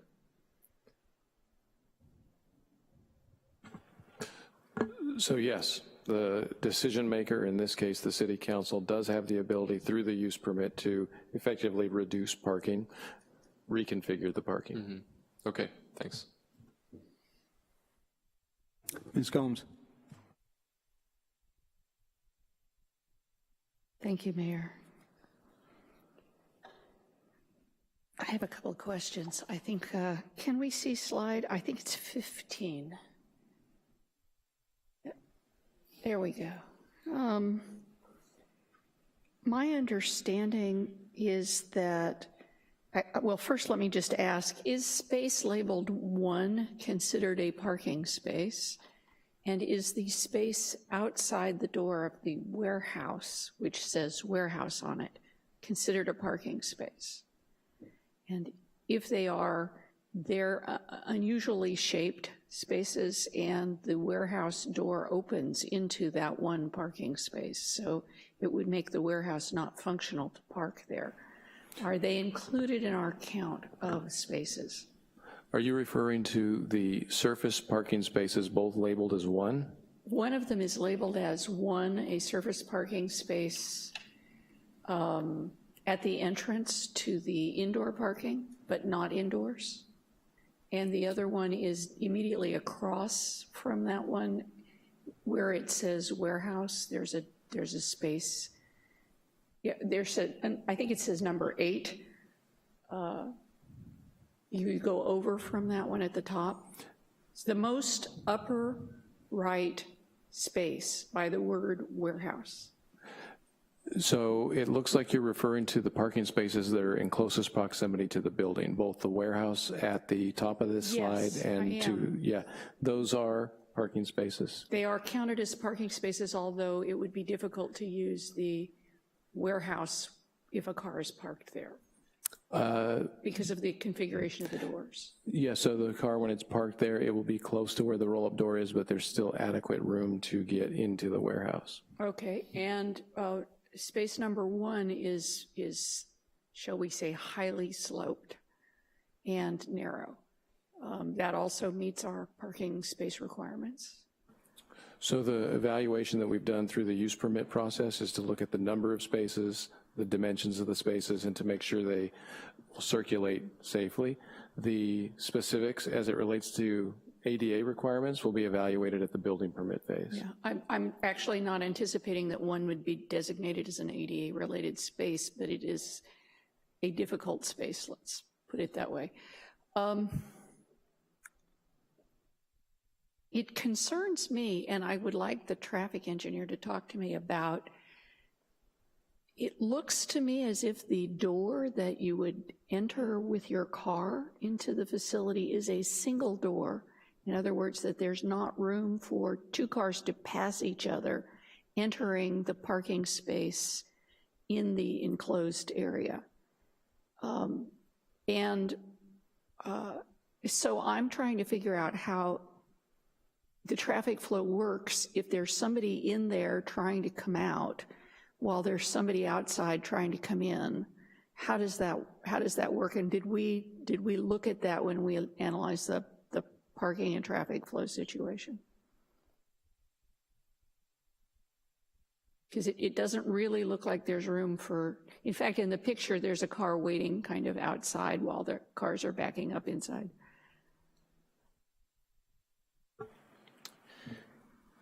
It appears to be about a 16-foot opening, which is the same that you'd have for a standard two-car garage. A standard car I've seen the scrape on my car.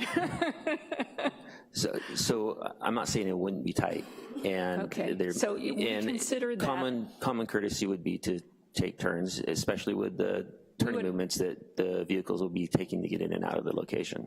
And how many cars are we thinking will go through that circumstance in an hour within the traffic studies? During the peak hour time, there'd be approximately 20 vehicles that would visit the site. Okay, so we're talking about 20 people being polite to each other coming and going through this doorway? I believe there's two other sites also, or two other parking spots also designated for this in the exterior. So right, it would be the one at 8 that has the doorway. So there, yes, so there, it wouldn't be all 20 going in. Okay. I also have a question about, and I'm not sure, I don't think it's you, I'm not sure who it is.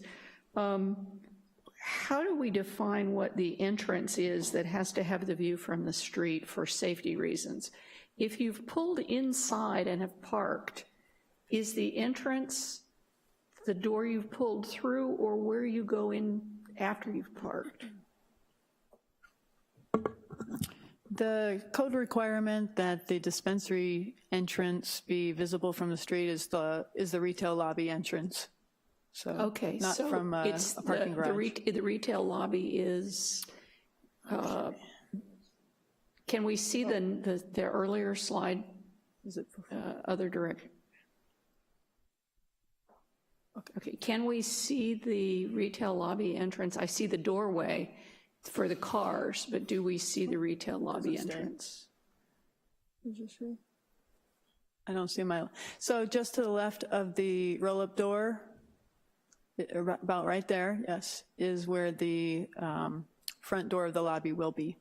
And that takes into account that you need to ramp up and have a 5x5 ramp there for the accessibility parking space going across there, right? So you have inside the building, you have the accessible parking space, then you have a personnel door. So they have to come out the personnel door. There has to be a 5x5 turning radius there. That's in the parking space that is very sloped. I'm just trying to understand the path of travel. This looks a little different from one that I saw, which had a door where the striped area is allowing the door opening and the exiting of the wheelchair. So you pull into the wheelchair space, you go into, you're in the hashed area that's the landing, then you have to exit a door that's in that area and go out where there should be a level 5x5 space, which is in parking space number 1, which is not a level space. Then you make a turn, you have to go across and go up to and have a 5x5 turning radius up there. And we've checked that you can do that in those dimensions, because I'm not sure you can do that in those dimensions. So the actual dimensional needs for those spaces has not been evaluated. They have not applied for a building permit, so that's when we get into the weeds. Okay, so just sitting there with what you know, if you're coming out a personnel door where the hashed parking space is, it's not clear to me which way that door is going to go, but it can go either way. But you have to have a 5x5 level landing just outside. Can you have a 5x5 level landing in a parking space for the turning radius of the wheelchair before it goes up the ramp? Generally, no. Okay, so I have questions about whether that's really a parking space. There will be some work and pencil sharpening by the architect. That's going to be tough to do, and that space slopes toward the building this way quite significantly. I mean, I wouldn't park a motorcycle there because it'd fall over. Yeah, okay, just, I have a, and just to be clear, as the people are going in and out of that space, some coming in and some going out, 20 people maybe in an hour at peak, a person in a wheelchair has to go across that doorway? The roll-up door, yes. There has to go across the roll-up doorway. From this configuration, right. That's what it appears. So if it's, so the people parked inside can't see them as they are exiting from the building.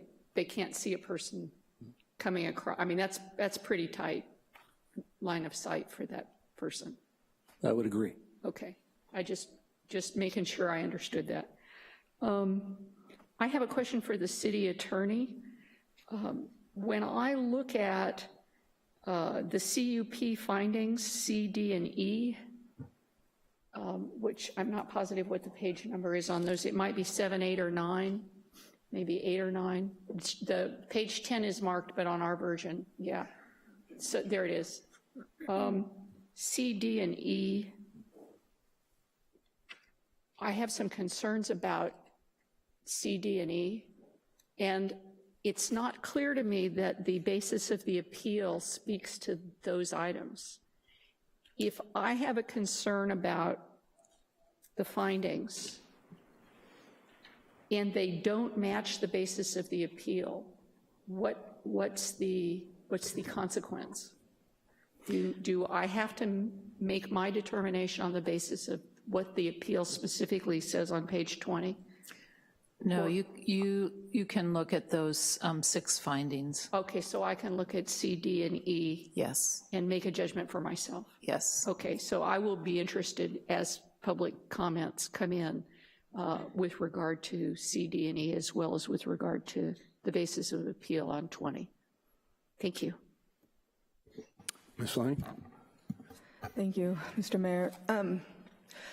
So this question is probably fairly rudimentary, but I'd like to understand how it is that it came about that that Trail House needed a variance on their parking requirements, but that the applicant, which would likely generate more vehicle trips per hour than the existing tenant, would not need one. I think that it's a difficult thing to understand. Yeah, that's a good question. Well, part of what's different with this application than Trail House is they're converting what was leasable space to a parking garage. So that made a big difference in terms of their ability to comply with parking. If they hadn't converted that warehouse space to the 5-space parking garage, they would be here with a parking reduction request to fit into the site. But they are meeting their parking requirements by converting leasable space into parking. And I'm curious to know, in if this has happened before or how we deal with this when, you know, you and I spoke and you mentioned that Trail House has a popularity problem, that you know, it's a great business and you know, they're fantastic and they're really knocking it out of the park. How do we address this type of situation where somebody comes in and, you know, is the existing under item C, you know, so they are the existing use and they are exceeding their proposed parking limitations, but they are beloved in the community. I'm wondering if this has been addressed and how you go about dealing with it. Yeah, so they are very successful and we want them to be successful, and at some point in time, Trail House may need to reevaluate, you know, what they need to make their customers have a good experience. It's a great problem to have. Parking is a resolvable situation. If they have employees that are currently parking on site, they can have an employee parking program or passes and whatnot. There's a lot of things, and we have staff that will help them find some solutions. But similar to if it becomes a nuisance, just like we talked about with this proposed use, if there's a nuisance, then there is code enforcement process. But obviously, we'd like to be proactive and work to solutions as opposed to looking at penalties. And the last question, perhaps this is a question for the Planning Commission, and I'm not sure, thank you for your patience. Is there a way to holistically evaluate these applicants and appellants rather than only using the 6 criterion laid out here? Because I can see how you could find for each particular one or not, and you know, depending on your perspective, but I'm wondering if there's any accounting, and forgive me for being a social worker, but for just the feeling of the situation.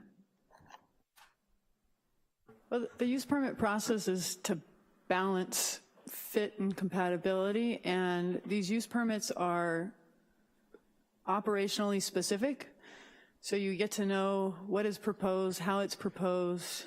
There's an ability to condition it, to resolve issues, potential operational issues. And so that's the way the use permit process is set up, is to make sure that a land use that we take pause with, that's why we trigger the use permit process and it's not by right, that we know that there may be operational issues that might have an impact if they go undiscussed. So this use permit process allows the greatest public forum to discuss those potential impacts and to resolve them by either how the project's coming forward, or how we condition them, and that's how this works. Thank you very much. My last question is there a way for the council to, as we're not the Planning Commission and don't typically deal with these types of issues, is there a way for us to give direction to see a resolution specifically of the ADA issue and the safety issue in terms of the blind turn around the corner of the existing use, and give direction to come back before we grant approval? Mm-hmm. Well, issues of code compliance in terms of building compliance, that occurs after the use permit. So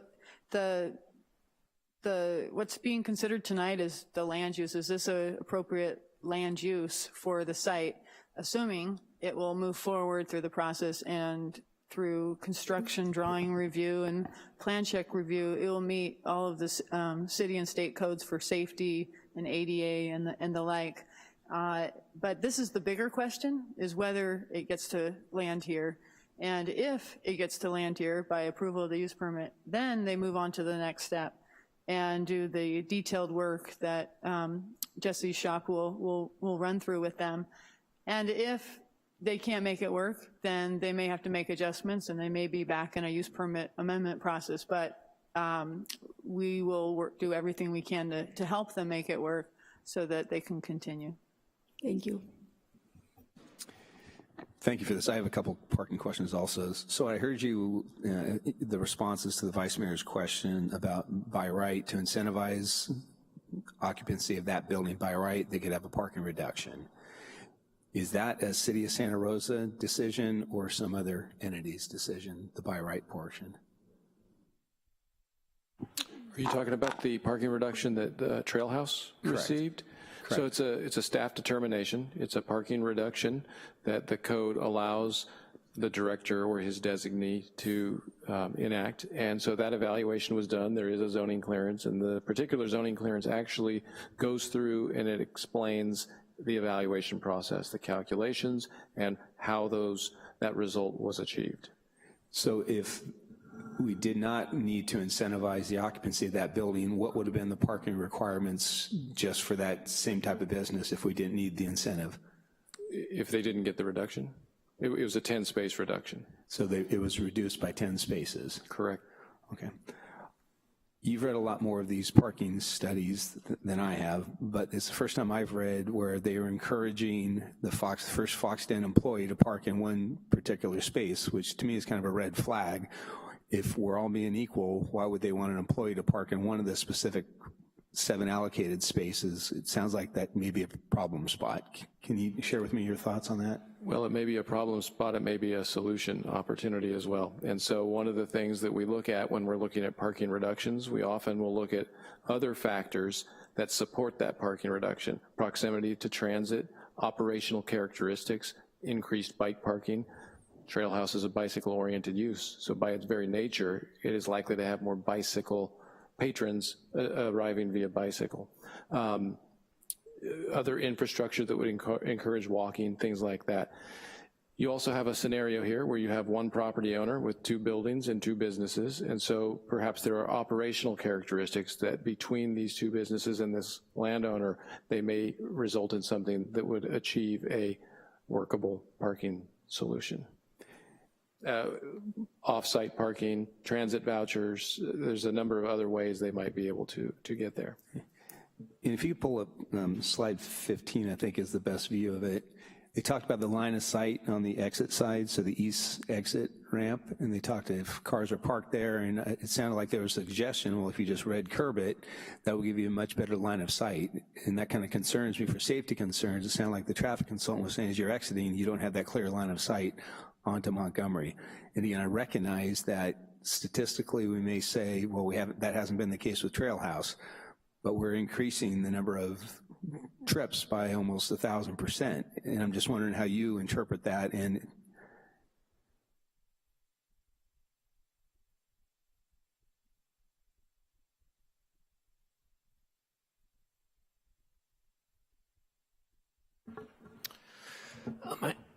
excuse me. I actually have a solution potentially for that would go through probably the building department when it comes through, is to actually change the circulation direction to go the opposite direction. And the only reason for that is that as you're exiting at the westerly, if you were exiting at the westerly location, there's already a hydrant and a red curb at that location, so that would mitigate the problem without deleting a parking space. So that's a potential. Was that discussed at the Planning Commission? That was not. That was not. Okay. Those are all the questions I have. Stand by, Rob. I just want to follow up on that thought. So if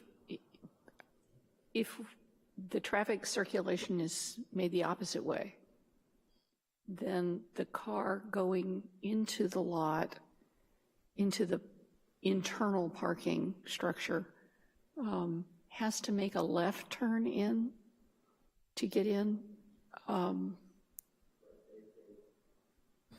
Correct. They would have basically a better view of all the stalls that are there prior to making that turn. Okay. That's interesting. Thank you. Okay. Any additional questions for staff? Mr. Tibbetts. Really quickly, one of the things I thought of too is a potential solution for, and this is me asking your opinion, Rob, is installing speed bumps in the back, and could we make that a condition of the permit somehow? Is that, or I mean, how would that translate into the building permit process? Because I mean, it's already there. Cars are already going around it pretty quickly, and they could use them now, frankly. But it could be something that could be suggested. I'm not sure if that's through the building, through Jesse's operation, or if that's on site specific with the.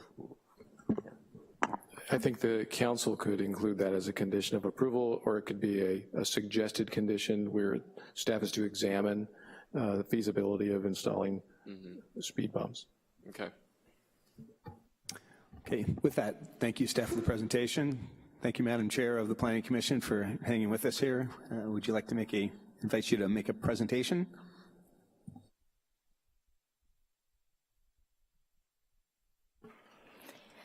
Good evening, Mayor and council members. Patty Cisco, Chair of the Planning Commission, here to tell you about our process on this item. The Planning Commission heard the item on January 24th. We had 5 commissioners present. All had visited the site. As was done here, Claire Hartman began our staff presentation, going through how our ordinances came to be, the specifics as to the 600-foot setback from schools and 0 setback from preschool. So we typically get that narrative for the education of both the commission and the public.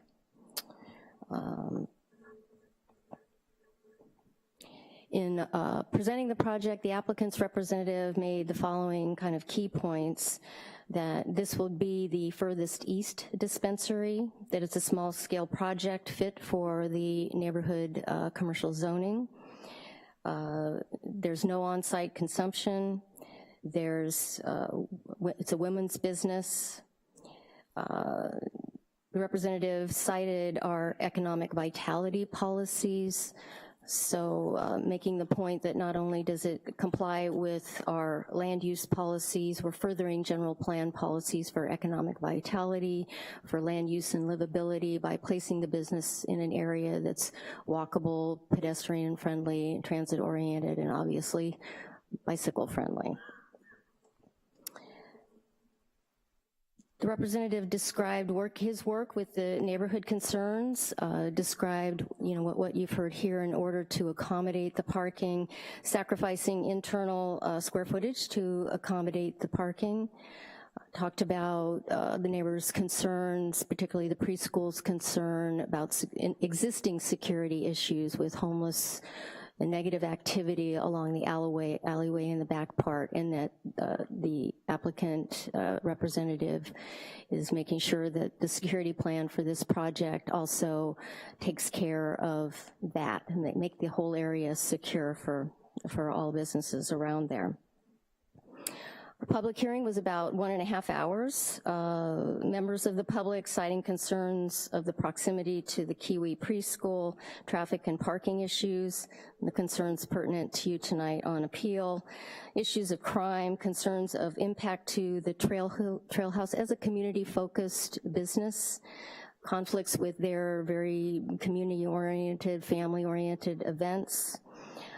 Other members of the public spoke in support of the applicant, vouching for her integrity, challenging misconceptions about the clientele of Fox Den, and noting that cannabis businesses are also very community-focused.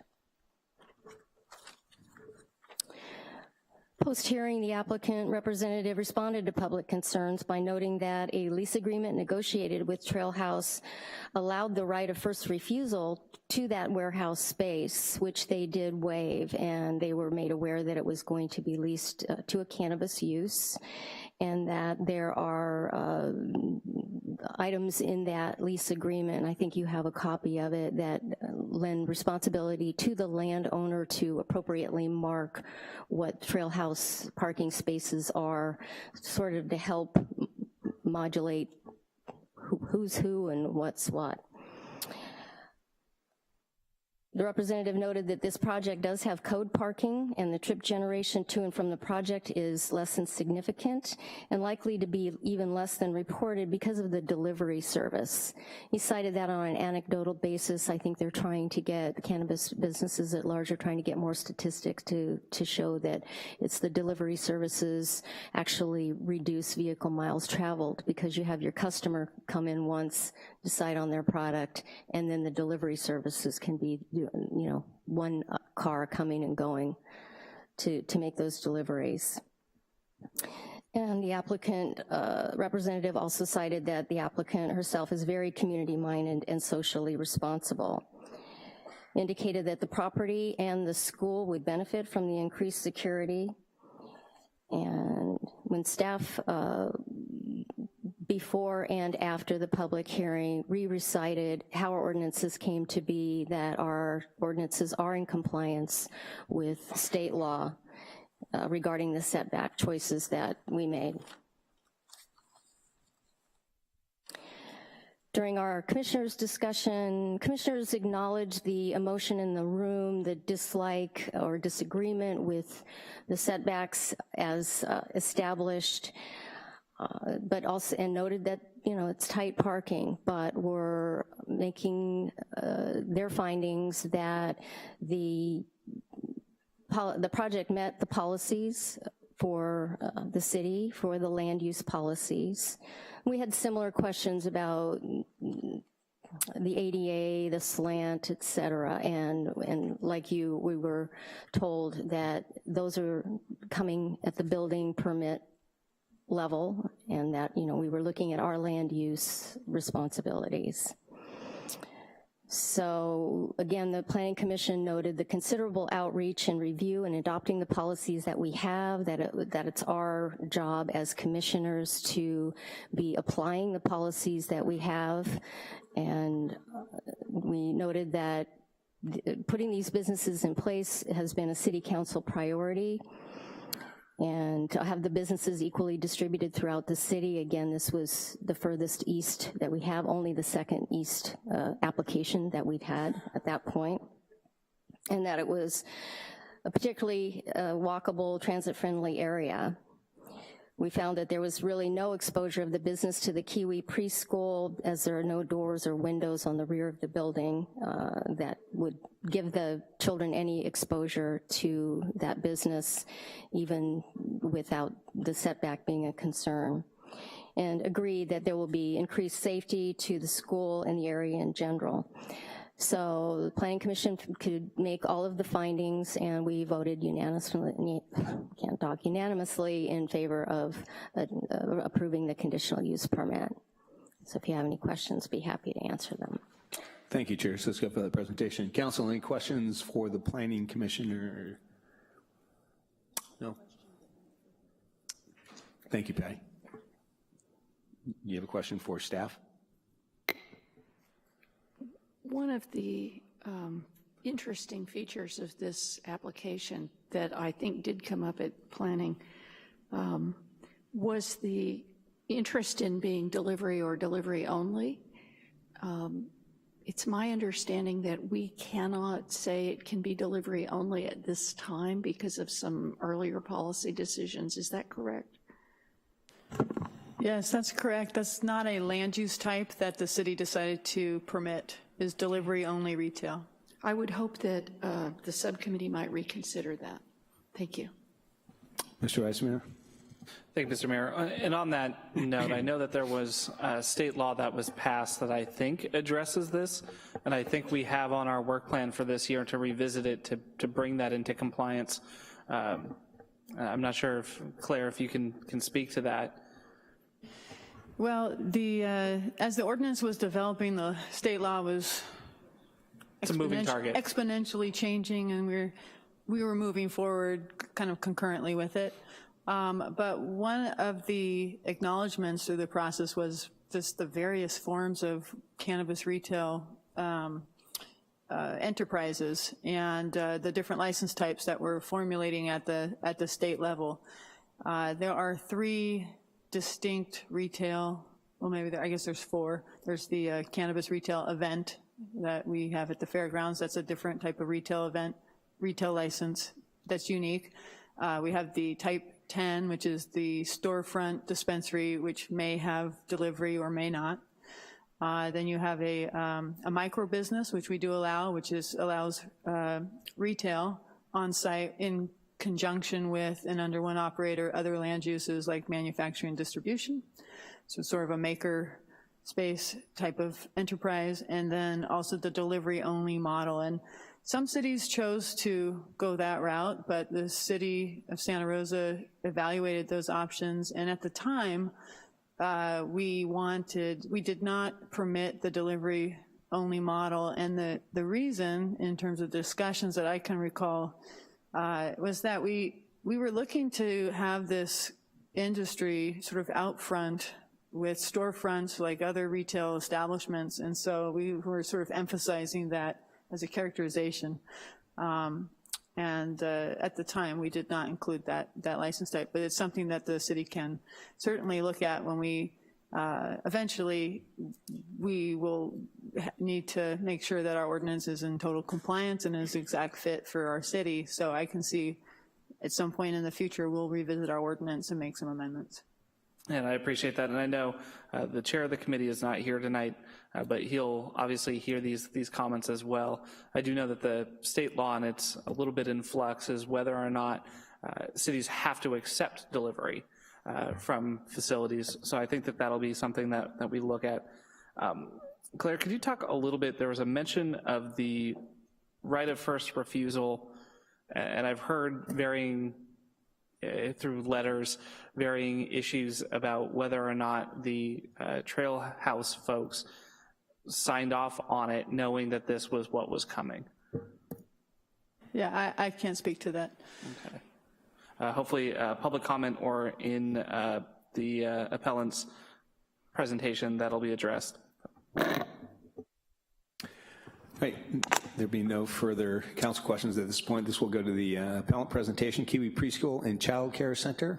Mr. Mayor, if I may, just one quick clarification. There was a question about the dimension of the parking spaces interior of the building, and it does look like 3 of the spaces, they're numbered 3, 4, and 5, are at the compact dimension size, 8 by 16. Thank you. Great. Thank you. So if you could please identify yourself. You have 10 minutes for your presentation. Pamela Stevens, attorney for Kiwi Preschool and Daycare, and we first wanted to thank you for the time that you've spent on this. As we know, you were provided a lot of materials, some of which was very technical prior to this evening's hearing. Kiwi's appeal addresses a lot of new issues for the city, and we understand that there's not a roadmap. We appreciate the staff's efforts, as it surely must be challenging to evaluate a proposal that has been amended so many times, such as this one. The parking, the traffic, and the ADA issues that have never been effectively addressed by the applicant is what is the major concern for Kiwi and the surrounding businesses, including Trail House. Now, you will hear from an architect and a traffic consultant that are both very familiar with the location. You'll also hear from Trail House owner Glenn Fant, who will describe how Fox Den's high-intensity operation will overwhelm the location. I do want to quickly clarify for Councilwoman Combs that Kiwi's appeal is brought on those standards C, D, and E. I apologize, in our written materials, I think it was confusing because we listed it as 1, 2, and 3, but that is in fact the basis for Kiwi's appeal. It is an admirable goal for the staff to try to make this work, but due to the serious unresolved issues you will hear further about tonight, Kiwi's appeal should be granted. And we are happy to assist you during your deliberations if you have any further questions. That's why our experts are here tonight. And the first one that you're going to hear from is architect Michael Schwartz.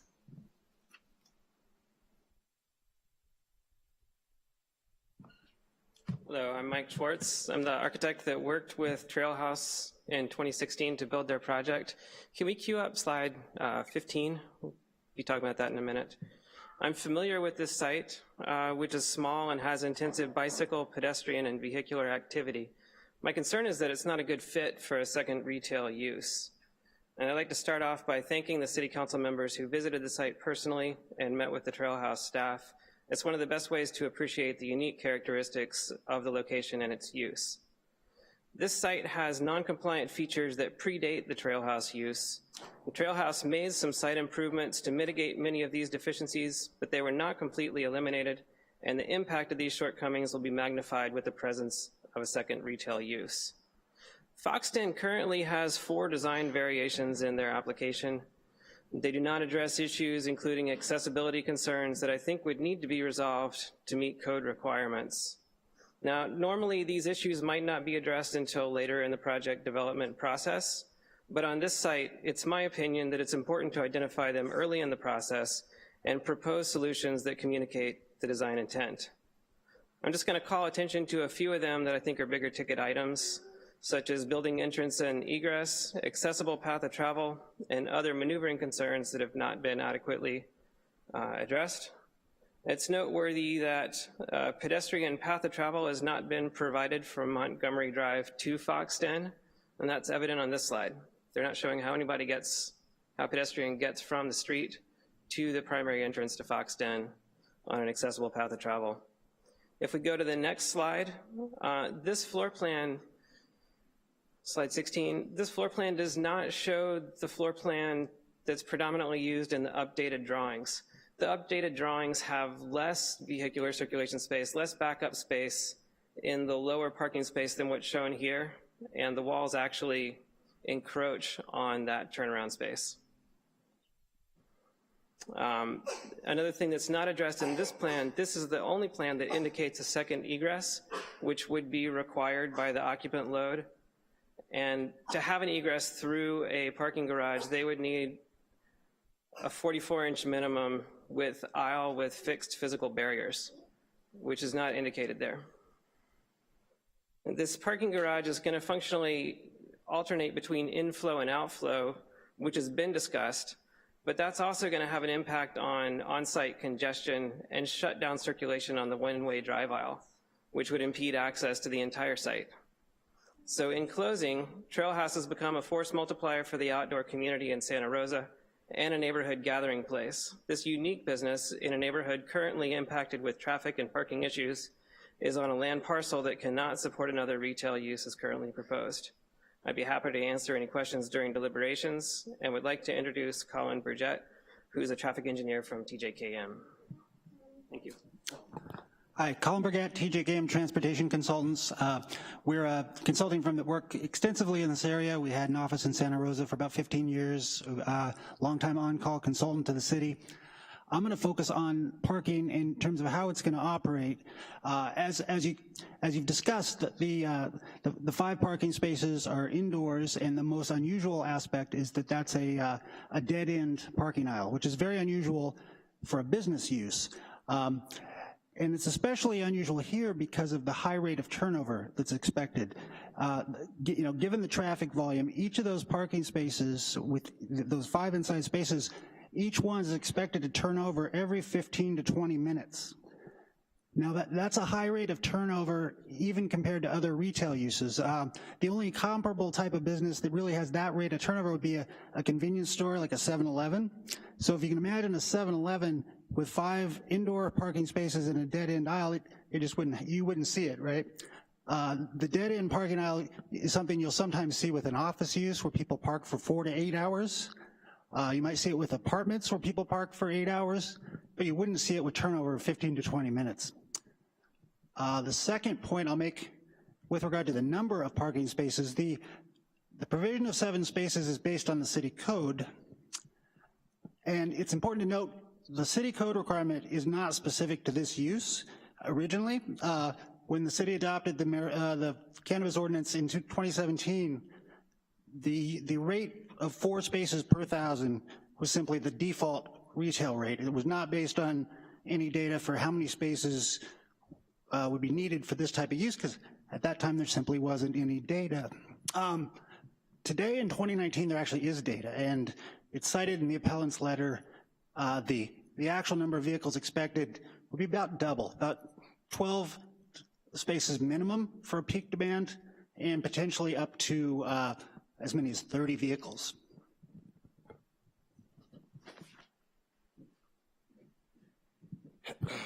Hi, my name is Glenn Fant. I'm the owner of the Trail House. I want to thank you guys for coming and making time today. I've come today to speak out in support of the business my family and employees have built. In May of 2018, I made an agreement with my landlord to let them use their warehouse for a cannabis-related project, the size and scope of which was significantly different than the current plan before you today. The current project poses many serious traffic, parking, and safety concerns that I would not have agreed to at the time. It's a completely different plan. With Trail House, we created something unique, a community center never yet seen in outdoor retail. My business and our city has gained international recognition for it. We combined a successful bicycle sales, repair, and rental business with an overwhelmingly popular tap room and cafe. Trail House does not fit in any model in any book. I've seen the traffic reports and rebuttals, but has anyone bothered to observe our parking lot? I have, and it is continually busy and usually full throughout the day. Our neighborhood will be unduly affected by the vehicles and traffic created by a business that brings hundreds of more cars a day through our parking lot. I appreciate that you all visited the site. How many cars did you see? How many bikes did you see? How many kids did you see? Did it seem safe? Add the traffic from another busy business, 2 blind 90-degree corners, a narrow one-way drive, and an indoor parking garage, and this is a recipe for disaster.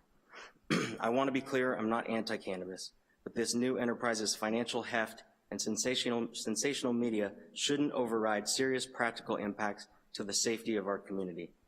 This project is about my landlord trying to shoehorn a busy retail business into a commercial warehouse with limited public access and parking, combining up to 200 visits by bike per day with an additional 400 visits by car. This project will create an incredibly dangerous situation. I urge you all to consider the problems associated with this project and encourage the applicants to find a more suitable property in Santa Rosa. Thank you. Is that the end of the appellant presentation?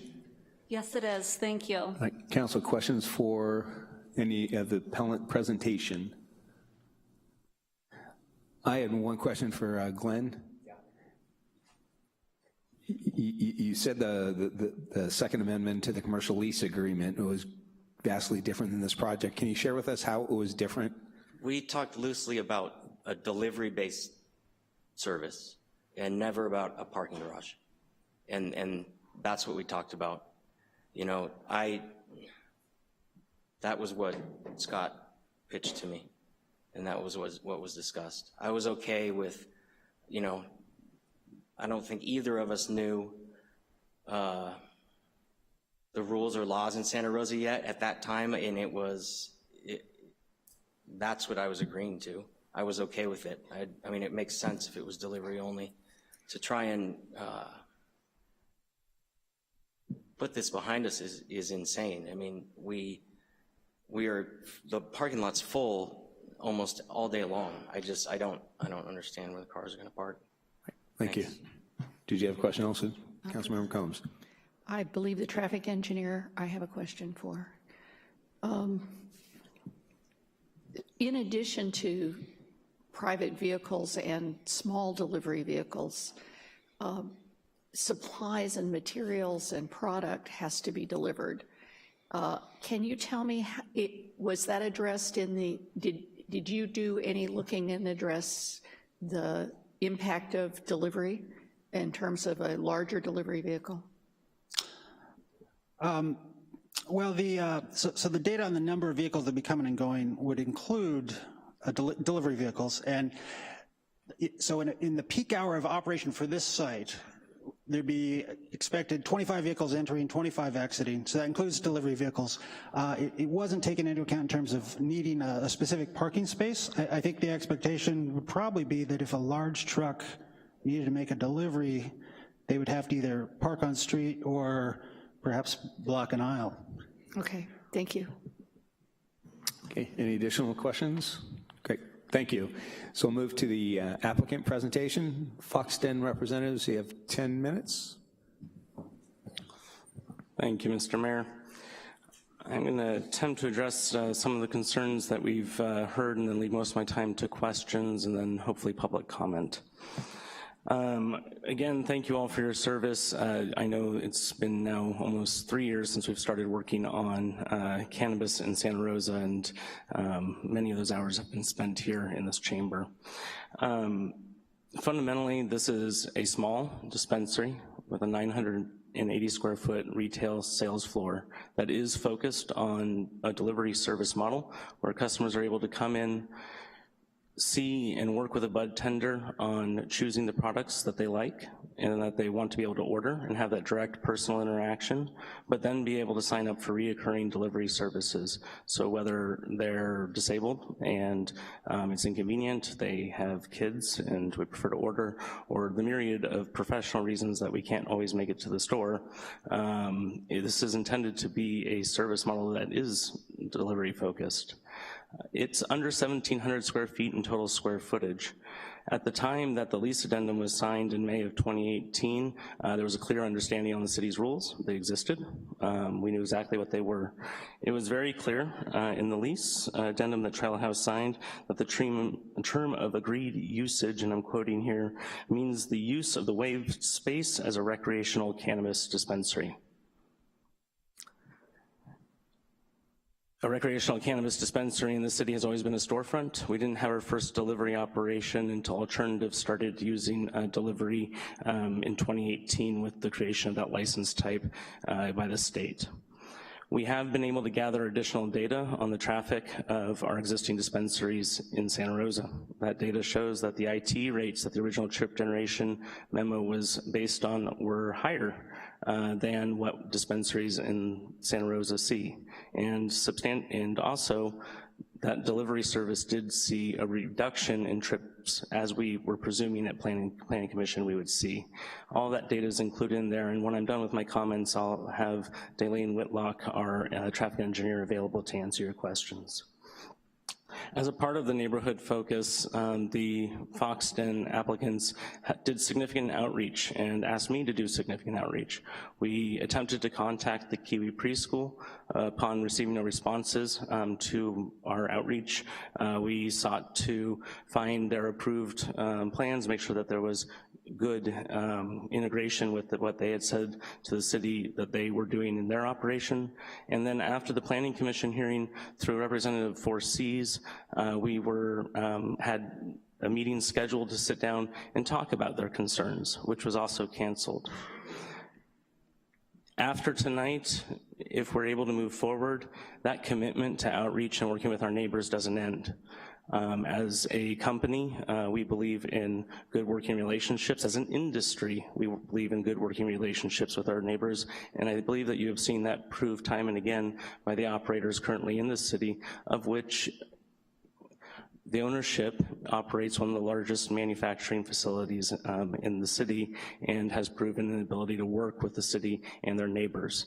That same commitment will happen after tonight, regardless of where the council's at or where the city's at, because that's the right thing to do when you're a neighbor in a business, is to work with folks. We worked with Trailhouse to come up with parking solutions. The lease addendum goes all the way into the details of making sure that THC and cannabis-infused products are not gonna be considered a competing product to Trailhouse's products that they serve in their cafe and pub. That isn't just a, please sign off on this lease, that is a real effort to make sure that we anticipated the integration of these uses on the same site. I do want to address some of the items that came up from council's questions.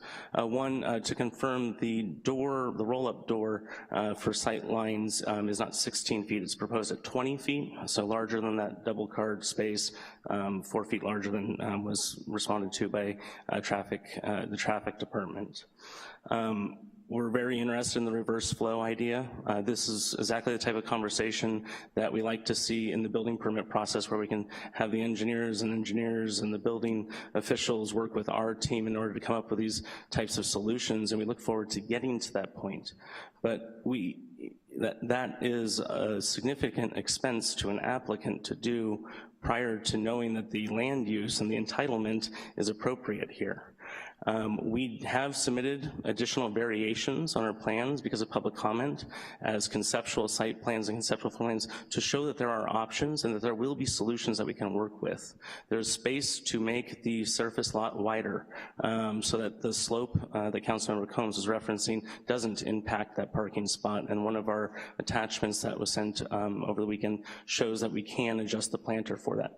That will cause other changes and adjustments that need to be made for pedestrian flow and ADA flow, and that back and forth and that conversation is incredibly important, and we look forward to getting to that point where we can submit building permits and actually work on those details with the building and planning department.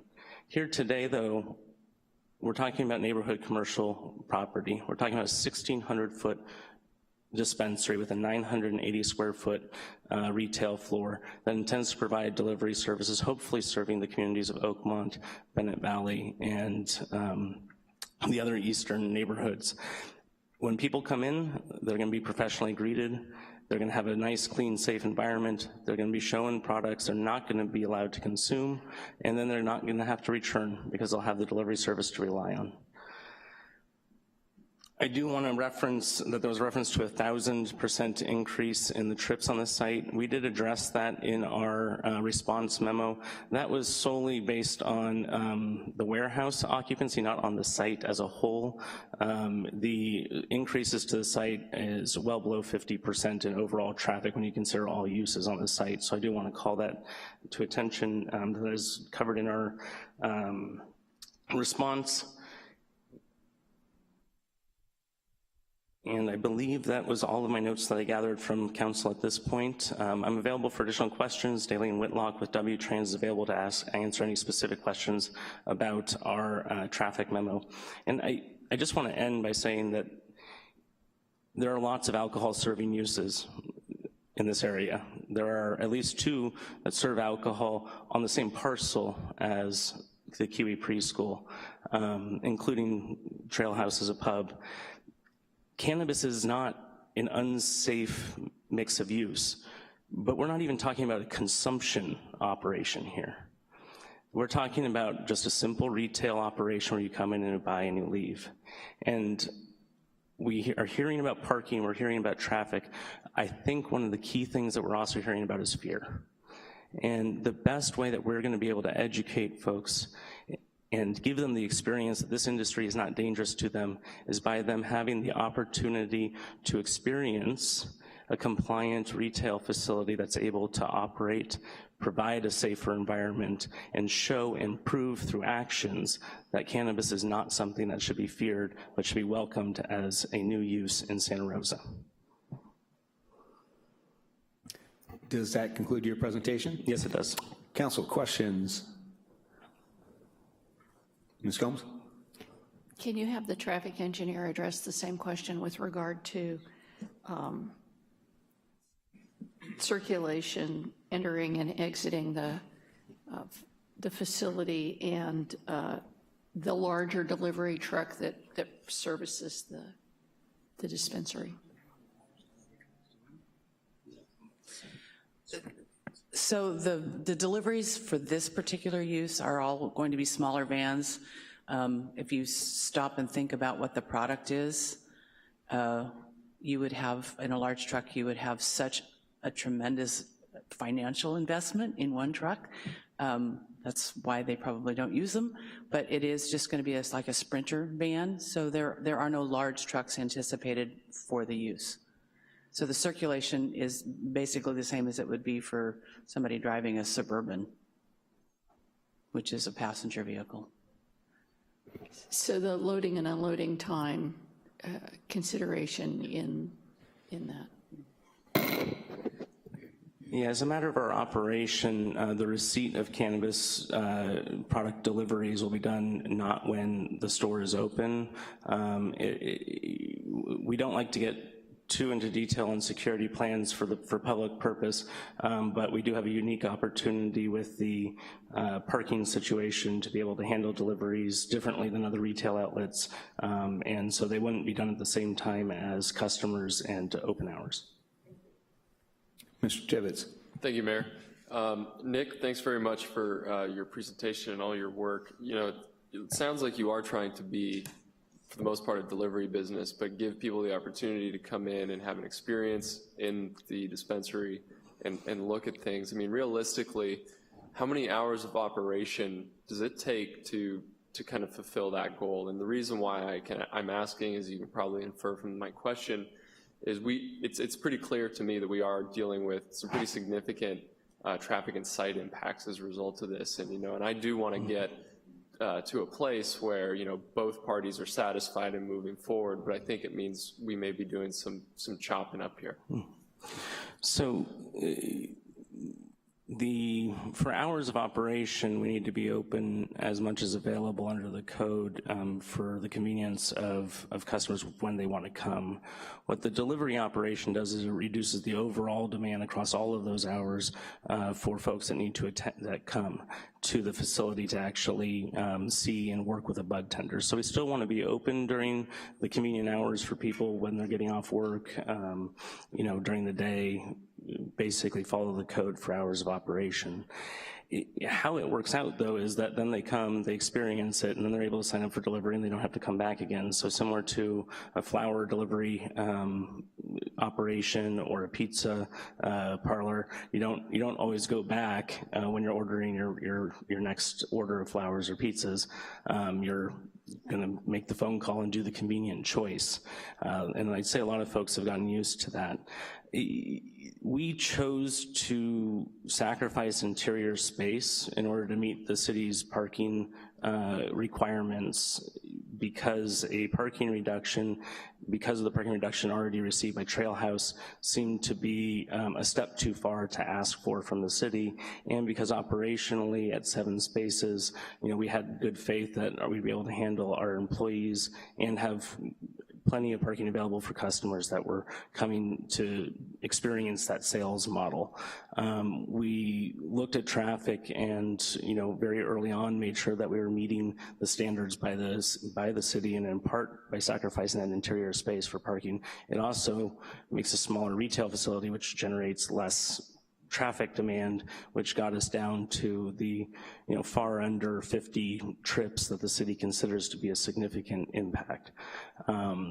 Meeting the code was important for this application because it's also an east side proposal that's going into an established neighborhood, and we knew that by meeting the code, it could add an extra layer of confidence that we weren't going to be getting away with anything or causing any undue impacts because we were actually meeting the standards and didn't need the same reductions that the neighboring businesses needed.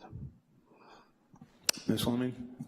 Yes, thank you. I'm curious to know, you say that people will likely end up signing up for the delivery service, and I do hope that you're right about that. I know from my own experience, my pharmacist would deliver medicine, but I'm too, I don't know, you know, busy to get around to signing up for it. Has your client proposed a plan to incentivize or make it more, besides the convenience factor, get people, really encourage them to use that service instead of driving once they, and functionally work toward making their business more of a showroom than a retail outlet? We haven't discussed specific operational incentives. From an operational standpoint, however, delivery customer takes less staff time and less resources to serve, so those types of operational considerations and incentivizations are definitely going to be a part of their business plan and marketing. What we have been able to do, and Daleen can speak to this in a little bit more detail, is actually get some real traffic counts from between a dispensary in Santa Rosa that doesn't have delivery and a dispensary in Santa Rosa that does. That dispensary that does offer delivery doesn't offer any incentives for their delivery, but you can already see in the data that they have less traffic generation than the one that does not offer delivery. So, you know, starting from there, that we see in the data that there's a trend in that direction. Adding marketing incentives is something that we're definitely committed to doing because that's the model we're heading towards, because it's a more efficient way to serve our customers. Thank you. I just want to follow On that one, because I was also, the assumption I'm hearing you making is that delivery will, it's easier than people having to show up. And I know there's probably some proprietary information with this, but are you planning on charging for delivery? Because to me, that's the cost-benefit analysis. Some people say, well, if you charge, and I have no idea what there would be, in some of the industries that you mentioned, some do charge for it, some of it's included. So the intent for in Santa Rosa deliveries, which because we're the furthest east till Napa, we haven't fully discussed things outside of the Santa Rosa area for this, but the intent in Santa Rosa is not to charge a delivery fee. Okay, thank you. Mr. Vice Mayor. Thank you. And just as sort of on that same line of questioning, will folks have to come in to sign up for delivery, or will you have an option for them to do that online? They'll be able to use phone or online. Okay, Council, any additional questions? All right, thank you for that presentation.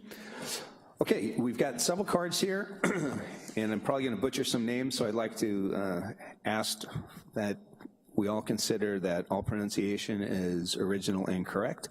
So I will open the public hearing. Everyone will have 3 minutes. First up, Travers Ebling, followed by Nick Allen.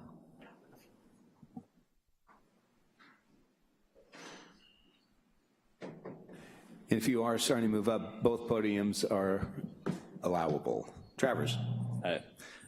Thank you guys for your time today and for considering this issue. I suspect it's pretty challenging to be in your position, making difficult choices, deciding between competing interests. My name is Travers Ebling. I run the Wolfpack Trail Riders Club. This is an after-school kids mountain biking club. It's community-sponsored rides that gets kids aged 5 to 15 on their bikes out exploring the trails of Howarth Park, Spring Lake, and Annandale. These rides start at about 3:30, they last 2 to 3 hours, and the kids and the adult trail guides regularly ride 5 to 12 miles. It's pretty impressive for 7, 8-year-olds out there doing it. They have a great time, they clamor for more. The Trail House has been a really gracious host for this mountain bike club. They loan kids bikes, they perform safety checks, they fix flat tires all at no charge. It kind of speaks to the community-minded nature of the owners, the clientele. The Trail House is really the home to the Wolfpack. I won't really speak to the irony of that the Wolfpack home might be right adjacent to the Fox's Den. You can just imagine, how that's going to work out. But I'm not really even here to talk about kids and cannabis. I mean, that's a whole big cultural conversation. I don't think anybody here is really anti-cannabis. What this is really about is, making good choices for a city, following the rules that your commission has, and I think the Planning Commission did you guys a disservice by even bringing this question up to you. They didn't seem to follow their own rules, and the required findings of D and F, it specifically says, it's even in bold, that you can't grant a permit if it's going to constitute a nuisance or be injurious to the public interest or materially injurious to persons, property, or improvements in the vicinity. As someone who frequents the Trail House, runs a kid-centric club out of there, I don't see how moving forward with this conditional use permit is not going to be material injurious to Trail House. The site's unique in its access to the North Bay's mountain biking trails. Allowing a traffic-intensive use at that site, whether it's cannabis, whether it's pizza or donuts or whatever, is radically gonna change the feel and function of Trail House. I don't see how the thing that I do there, it would be able to continue in that situation. I'm not trying to be sensational, I just don't see how 20, 30 cars per hour is compatible with a bike shop and kids. Bike shops, most people ride their bikes, but when you show up in a car, you usually have a bike with you that you have to unload. In my case, I show up with a van and I have 5 or 6 bikes to unload, 5 or 6 kids who take that through the parking lot into the Trail House. It's total mayhem just as it is now. So it's gonna be a problem, it'll probably kill the thing that I do. A dispensary is also not your average parking lot. In my experience, I visited a few. Those places are traffic intensive too. As the traffic engineers said, there's lots of turnover. It's much more like a 7-Eleven. Thank you, Travers. So I appreciate you guys. Nick Allen, followed by Kimberly Mullen. My name's Nick Allen. I'm a special education teacher here in Santa Rosa, and I have a child, a 4-year-old that attends Kiwi, and I'm very concerned about this use permit. I keep hearing tonight that Kiwi is in back of this facility. That is not true. The playground of Kiwi goes beyond that southwest corner. I stood in my daughter's playground and brought my tape measure this afternoon. It was 4.5 feet until I could touch that southwest corner of the building. I just don't understand how the city ordinance in 2017 included youth facilities and schools, and by 2018, the wording was changed just to schools, and only included K through 12. I don't understand why my daughter is less deserving of safety than an older child. I know that one of the council's goals throughout this process has been to more closely align the cannabis rules with other state, county, and other city ordinances. And I just feel like this, accepting the setback, but then allowing it to be a 0-foot setback it's a giant leap in the wrong direction as far as alignment with other cities and the state.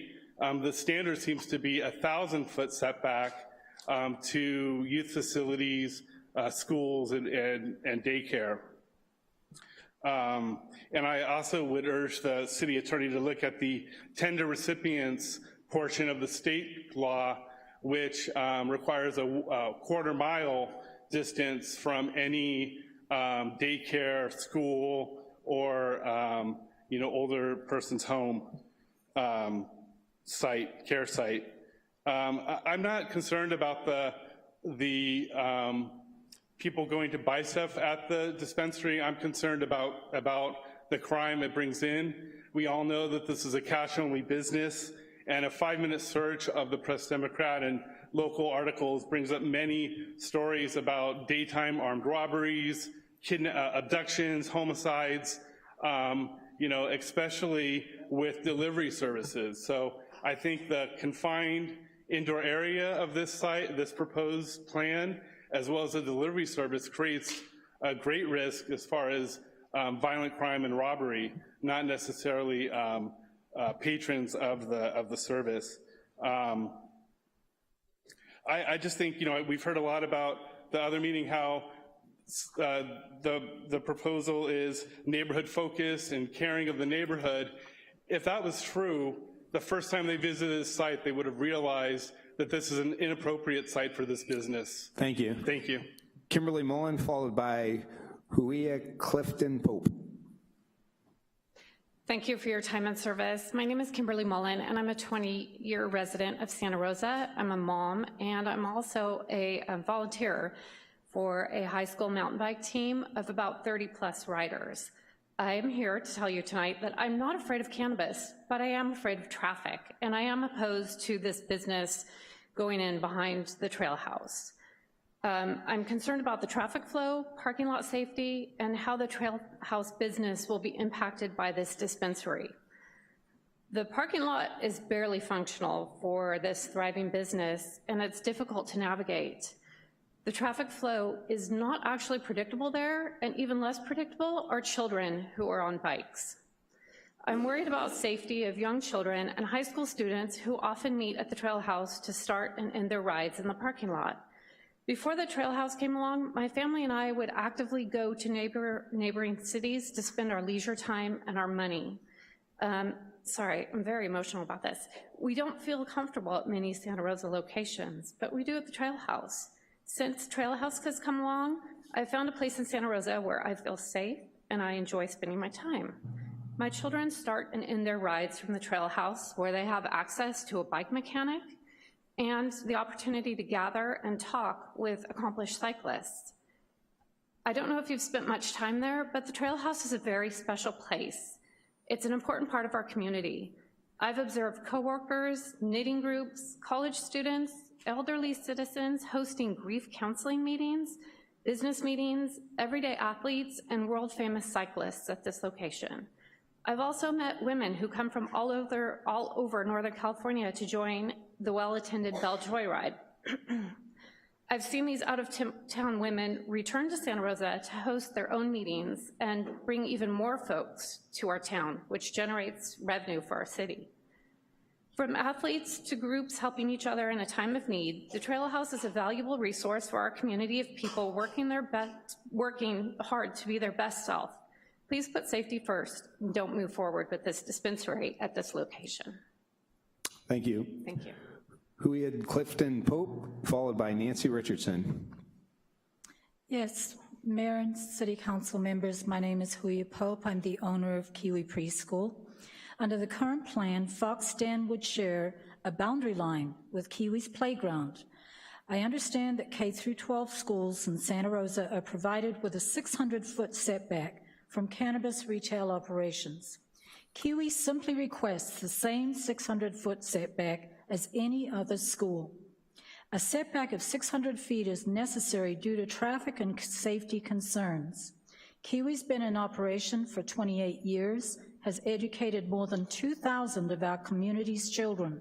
Our license was issued under the state of California and permits Kiwi to have an attendance of 90 students. Our teachers are credentialed in early childhood, elementary, and high school education. Kiwi teaches a standard curriculum, which includes transitional kindergarten, school age.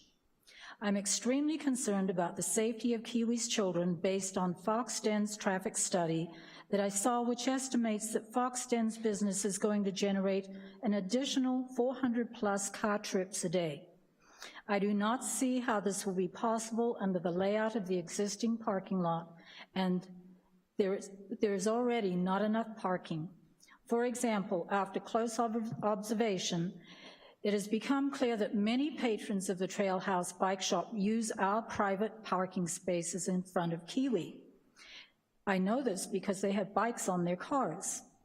We enjoy a good business relationship with Trail House and do not make an issue about this typically, but it concerns me that there will be a severe shortage of parking, as the existing parking spaces clearly are not sufficient to accommodate the existing businesses in this location. I do not understand how Fox Den's traffic study states the anticipated increase in traffic of 400 more trips a day is not viewed as being significant. I also do not think that Fox Den, in its report to the Planning Commission, demonstrated that it will be a safe enough business to have on the property line of a school housing up to 90 children from age 2 through 12th grade. The mere fact that security is required at all times clearly implies this business has the potential to be an unsafe environment. No other business surrounding Kiwi is required to have security personnel and alarm security present. This is a strong message that cannabis dispensaries are not compatible with Kiwi Preschool. My research has shown that since 2017 and 18, cannabis dispensaries have been approved in Santa Rosa. 2 men robbed a dispensary near the Santa Rosa airport at gunpoint on 8/4/17. Another dispensary was robbed on 5/16/18. Thank you for your comments. Nancy Richardson, followed by Greg Pope.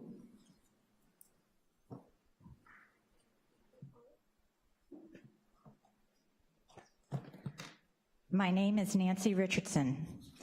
I find myself in a somewhat strange position at the age of 74, being an advocate for Kiwi Preschool. No, I do not have any grandchildren at Kiwi, but I do have a granddaughter at Montessori School on Summerfield Road. And I do know a thing or two about the difficulties that young working parents have finding quality preschool for their little ones. After the public comment section is over today, and when you begin to deliberate, I really hope to hear your positions on, one, whether or not you think a preschool is a school, and whether you think students at preschools are a protected class of people. To be clear, I'm asking you to state your views in public during the deliberations. I think the owner of Kiwi, who just spoke, the parents of the Kiwi students, and the many citizens who signed their petition deserve to know how you feel, what your position is. I hope you realize that this is a community concern, as evidenced by the fact that over 400 people signed Kiwi's petition in a relatively short period of time. I support Kiwi's appeal team in everything that they said. I look forward to hearing your positions. Thank you. Greg Pope, followed by Andrew Kramer. Thank you, Council. I'm a third-generation Santa Rosan, and I was very fortunate to grow up here. And living in Montgomery Village and riding our bikes everywhere. Howarth Park was our playground, Spring Lake was our playground, and we were afforded a community of family and safety. We are concerned if something happens, we may not be compatible with Fox Den. There is no way Kiwi can relocate. So the community will lose a childcare service which is desperately needed. If you think you have a shortage of housing in the community, you ought to try finding affordable housing for a childcare center which needs playground accessibility.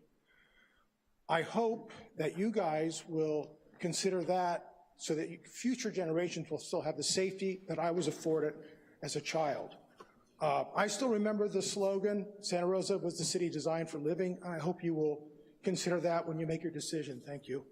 Thank you. Andrew Kramer, followed by Noel Tamba. Hello, my name is Andrew Kramer, and I came to kind of speak in support of Fox Den. I live over in the east side of Santa Rosa, kind of the Bennett Valley area to be specific, and if I want to go find cannabis, my medicine that I've had a prescription for since I was 18 years old, if I want to go, I have to end up going all the way to Roseland. I have to go all the way to Sebastopol. I would just really like to have access close to where I live. I also was kind of curious too, because I noticed there really aren't very many over on the east side or any that have been approved yet. And I noticed that the median income is over 25% higher than pretty much all the other areas they've been approved of. So I just kind of wanted to bring that to everyone's attention as well. I've been to many different dispensaries over the years, and you could bring up a couple cases where you maybe have heard something bad, but in all actuality, I mean, having on-site security, especially with Kiwi Day School, and they're talking about all the homeless people they'd had kind of in the, loitering in the area and how they'd already had safety concerns. I'd think that having security cameras and having on-site security guard all the time would help to mitigate those a little bit. So just basically just kind of wanted to speak in favor of it. Also, I could see where people, definitely want to protect your children, make sure they stay safe. Having them ride bikes in a parking lot is the most safe place also. But just wanted to kind of speak in favor and say that I could imagine them being good neighbors. And yeah, thank you. Thank you. Noel Tamba, followed by Evan Conklin. Hi, I'm Noel Tamba. I am a parent of a kid at Kiwi. And basically, the whole reason I'm here is because we're in a unique position in terms of the fact that my daughter just moved from Maryhill Preschool over to Kiwi. Maryhill just closed due to other issues. And the fact that Kiwi is here, I think my assumption is that the reason that that ordinance doesn't include daycares is because basically parents assumably have a choice. And, in Sonoma County, as was mentioned earlier, there's really not a lot of childcare options. And a lot of people are in a position to choose what's close, what's there. My daughter is doing really well at Kiwi, but putting a dispensary that close, bordering the preschool, makes it really difficult for parents to make a decision. And there are parents that are going to look at this as a stigma. Whether you like it or not, I have no issues with dispensaries. It really makes no difference to me, but I don't know if I'm in the majority or the minority in that opinion. And my concern is also the safety of these kids. And there has been a lot of armed robberies. There has been a lot of things because these are cash-based businesses. And I am a compliance attorney in the banking industry. And until the banking industry wraps their head around the cannabis industry and figures out a way for them to not be a cash-based business and not have so much cash on site, there's going to continue to be this crime. And that has nothing to do with the people that go to this place that has nothing to do with the owners of this business. I have no concerns with that. My concern is the fact that inherent in this business, there is crime. It does turn into a nuisance. There's a safety issue for these children, you know, and that is not addressing all the traffic issues. I've been in and out of the parking lots. It's not an easy thing to do, but you know, I think, or my assumption is, when the city made the decision to pull daycares out of that ordinance, that they did so because there is some sort of choice that parents have. You're not required to send your preschooler to a preschool. You're not required to go to the school that's closest to you. You can send your kid wherever you want. The problem is that's not really the case, especially with such shortages in childcare. Kiwi is necessary, and this new business is going to directly impact that preschool. And part of the things you guys are supposed to be reviewing in those 6 steps is what impacts it has on the current existing businesses. And it will have a big impact, in my opinion. The other thing, like I said, is safety, and basically just trying to make sure that these kids are looked after. So that's the whole reason I came today, and thank you for your time. Thank you. Evan Conklin, followed by Carlos Perez. Hi, everyone. Evan Conklin, parent, if you couldn't tell. I am in a unique situation. Prior to Maryhill Preschool closing, I was following this topic rather closely. My wife and I have been longtime fans of Trail House, love it. We try to walk there because the parking there is horrendous, if you didn't know. And we were put in a unique situation that 8:30 at night we get an email from our preschool saying, hey, don't show up tomorrow, we're closed. And we quickly had to scramble and find childcare and a preschool for our children. Kiwi Preschool had only 2 spots open, and we managed to get one of them. So we're very fortunate with that. We're super happy that we got in there. We heard great things about it, and the fact that a marijuana dispensary is going in was a bit of a concern to us, so I started looking into it a bit deeper, and I was surprised to hear that the city staff decided to focus on quote-unquote education, with changing from the state standards of including preschools and not including them. I don't know if anybody on the city staff has children, but education starts before you go into kindergarten. And that's not just a personal opinion. I think there's been quite a few studies on that. I also think that there's a number of items relating to Trail House that are, the spot and how it affects Trail House that should also be looked into. I'm not just saying, think of the children. I do not think that another high traffic spot would go in there very well for retail purposes. The fact that they had to kind of push 5 parking spots into a building to make it work smells kind of fishy to me. And for everybody here that has a house with a garage, I don't know about you, but I can't park any cars in my garage. And if I'm running a retail shop and I get a bunch of boxes in, I don't want them taking up space on my showroom floor, so I'm gonna find a place to put them momentarily, of course. I'll get back to it next week and unbox things, but I think that's something to be concerned about. And I know that the lawyer for the people wanting to put in the dispensary made up a point of, there's been talk of bums and transients going through the alleyway behind Kiwi Preschool, which is a concern of mine. But when push comes to shove, I'd rather have a stray bum rather than a stray bullet behind my kid's playground. So thank you. Thank you, Evan. Carlos Perez, followed by Anthony Keaton. Hi, my name is Carlos Perez. I am a local business owner in Santa Rosa. I'm a friend of Glenn Fantz, and we're also business partners and co-board members on King Ridge Foundation, a nonprofit that we founded several years ago to serve at-risk youth. Our businesses together have done a lot of work to raise awareness and money for charities in Sonoma County. To date, that's been over $3.2 million that we've given to both at-risk youth organizations, which is our primary focus, as well as victims of the firestorms of both the Valley Fire and the Tubbs fires. One of the biggest fundraising events that we ever had took place at Trail House in a setting where, in the situation that's being proposed today, would not have been able to take place. what Glenn's created is an answer to a community need. It's a gathering place where it's created opportunity for people to come together in a way that they never have been before, and it has the potential to live on and thrive in that way. And to see something come in and potentially impact that in this way with the traffic that's being proposed in this space just makes no sense. And it makes no sense whatsoever that we can look at those diagrams and not put motion to it and reason with the fact that you can't double the traffic going into that space. It's impossible.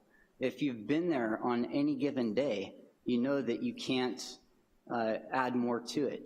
You know, the reality is you're gonna have people trying to figure out how to park in a cramped space. It's tough enough as it is already. You're gonna have multiple cars coming in and going out, and now you're gonna be backing out into the street. You know, I fully support the arguments that the preschool has, because I've got kids myself, and you know, I run a nonprofit with several others that supports at-risk youth, and it's a huge problem in Sonoma County and nationwide. You know, this is not the community that I think we've worked really hard to build here, is to not take into consideration the hard work and effort that's gone into creating something like this and try to fit a square peg into a round hole. You know, trying to argue that a delivery service is gonna take over visitation doesn't make any sense. If I were running that business, I'd wanna have both. And I would have no incentive for prioritizing delivery over having people come when I can have the best of both worlds. I don't think that that argument holds water. It's a nice play to try and sell that idea, but I don't think it's gonna work out that way, so thanks.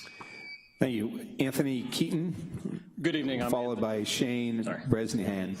Good evening. I'm Anthony Keaton. Thank you, Mayor and members of the City Council. I'm a lifelong resident of Santa Rosa. I'm also a small business owner and homeowner, and I love Santa Rosa and the community that we have here, everyone within that community. And I support Kiwi and the Trail House and agree with the statements by Kiwi attorneys and others in support of this appeal. The Trail House is a community hub for hikers, bikers, beer, coffee enthusiasts, and just your entire family. My family frequents the Trail House since we discovered it last April when we all started mountain biking together. And it was a place that you could easily fit in and visit with everyone, as everyone was welcome there. It's also been featured in several articles as one of the best places to visit here in Sonoma County, as we do have some of the best trails in Annandale and Howarth Park and Spring Lake. It serves Santa Rosa, and it also serves travelers from far and wide. You'll see it featured in several YouTube videos of very prominent members of the mountain biking community who do come and visit this area. As it is right now, it is very busy at the Trail House during its entirety of its operation. I went there today with my wife and son. We happened to walk there, and it was very busy. It was, the parking lot was already full, and it just, adding another business to this area is just gonna further impact their ability to conduct their business, and it's also gonna create safety concerns for those frequenting that, whether it's pedestrians, bicyclists, or people who are coming by vehicle. As mentioned earlier by a gentleman in a non-related matter, he was talking about the pressure of traffic concerns that we need to address within Santa Rosa. It also speaks to this increased traffic pressure. You're talking about adding more pressure to an area that already has traffic as an issue there on Montgomery Drive and also within this parking area. And more traffic does correlate to more accidents within the area, and that could be vehicle versus pedestrian, vehicle versus bike, or vehicle versus vehicle, or vehicle versus property. It could greatly impact your traffic congestion within the area, and we already have talked about the parking. The dispensary is not a good fit for this location. There are plenty of other locations on the east side of Santa Rosa that could fit and would allow them to serve the east side of Santa Rosa, as it has been mentioned that it needs to be done. I do ask that the applicant and the representatives reconsider the decision to continue to push forward after how much community has come out against this proposal, and if they do not, I ask you, the members of this distinguished city council that were elected by the community and for the community, to disapprove this dispensary at this location. Thank you for your time and consideration. Thank you. Shane, followed by Frank Armiriata. Hi, my name is Shane Brejan. I'm the general manager of Trail House. I'd like to read a letter from Johnny Egger, who is a 25-year veteran with Gelati Construction and helped bring the proposed property into compliance for Trail House. My name is Johnny Egger, a union construction foreman who has worked for Gelati Construction for 25 years. These statements are my own and not the concerns or views of Gelati Construction Company. I'm writing to you in regard to the conditional use permit application for Fox Den at 4036 Montgomery Drive, Suite B. The following are my personal opinions about the projects which were obtained as a worker on this site. Fox Den will face accessibility issues on this site, specifically regarding accessible path of travel from the public right-of-way, Montgomery Drive sidewalk, to their entrance with difficulty regarding the American Disability Act.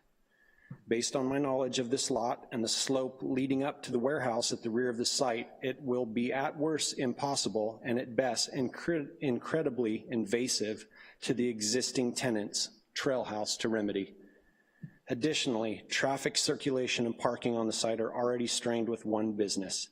It is difficult to see how a second business can coexist on this site without increasing the danger of collisions between vehicles, pedestrians, and cyclists. The impact review needs to be reevaluated to prevent a serious accident, which is in everyone's best interest. I urge you to reconsider this use permit based on site sustainability and keeping projects to the high criteria of the city designs and standard books. Thank you, Johnny Egger, Gelati Construction. Thank you. Frank Armiriata, followed by Forrest Johnson. Thank you for hearing my thoughts here, council members. My name is Frank Armiriata. Just a couple of things. I'm actually in kind of a unique position only in that I know the applicants a little bit and I'm friendly with them and I can understand their perspective a little bit. I'm also very good friends with the owners of Trail House. I've known them for years. I'm also a regular visitor there. And I'd just like to say just a couple of points. Number one is if this weren't the type of business we're talking about, let's say I had an application for a bakery and it's going to be delivery and it's going to be an on-site place and it's in that exact spot and it's going to be hundreds of visits a day plus all the traffic, and I only get those 5 parking spots inside the garage and I get the other 2. You really mean to tell me that that would ever even get to the application process? That would have been denied immediately. That's just not, there's way too much traffic, way too much density.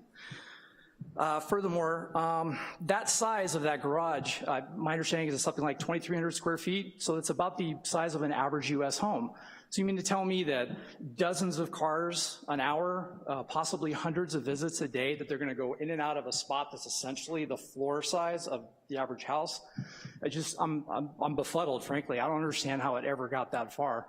And also, I'd invite any of the members of the council or the city employees, if you have a relatively nice car with shiny paint, I invite you to, I will pay for your adult beverages. You come into the Trail House, you park in that spot that's in the upper top right, which should be right next to the warehouse, which is the southeast spot.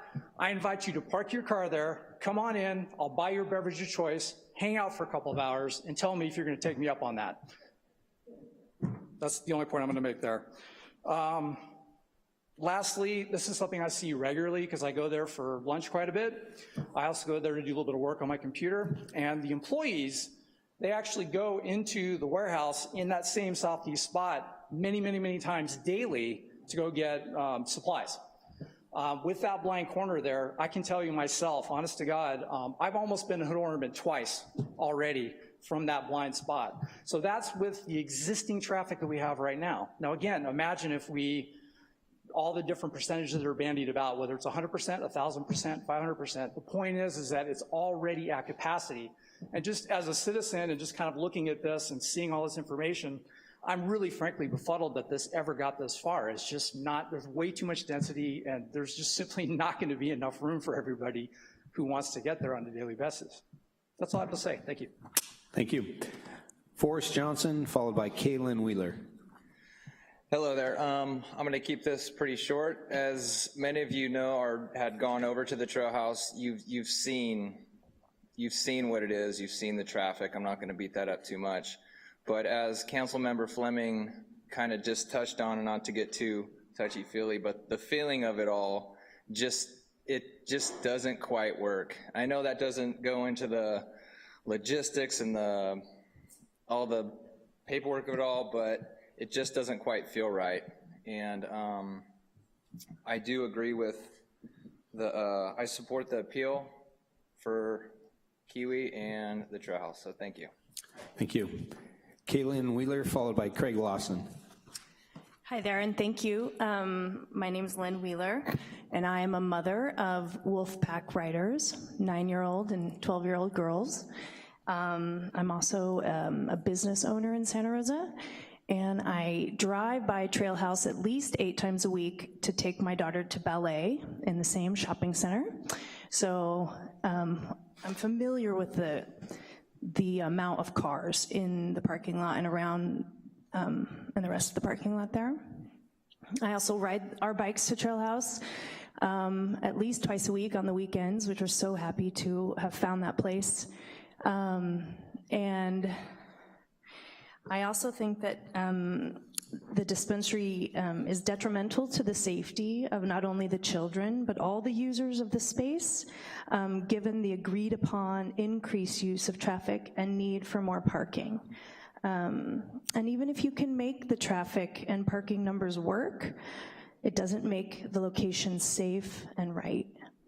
So I want to close by saying I support Kiwi and Trail House and agree with the statements by Kiwi's attorney and others in support of this appeal. Thank you. Thank you. Craig Lawson, followed by Amber Streif. Mr. Mayor, members of the City Council, Craig Lawson, One Valley Lakes Place. I've known Scott Bagel, the applicant, for about 20 years. He's a pretty special guy. He was born and raised in Santa Rosa. He's my son-in-law, and he's also the father of my 2 grandchildren. It was interesting about a year ago when Scott came to the idea of a distribution facility. I said, look, if you're gonna do that, make sure you check out the regulations. And he did. He hired one of the most preeminent consultants, Nick Katzen, and they looked at it and did their homework. He started with the process of an application in April of 2018, had neighborhood meetings in June of 2018, and finally a public hearing at the Planning Commission of January of 2019. Staff and the Planning Commission determined, rightfully so, that the project was compliant. Prior to granting a conditional use permit, the Planning Commission or City Council on appeal must make 6 required findings. Proposed use with the applicable zoning district and complies with all provisions of the zoning code and city codes. The proposed use is consistent with the general plan and all consistent plan. The design, location, and operating characteristics of the proposed activity would be compatible with existing and future land uses in the vicinity. The site is physically suitable for the type, density, and intensity of use being proposed, including access, utilities, and absence of physical constraints.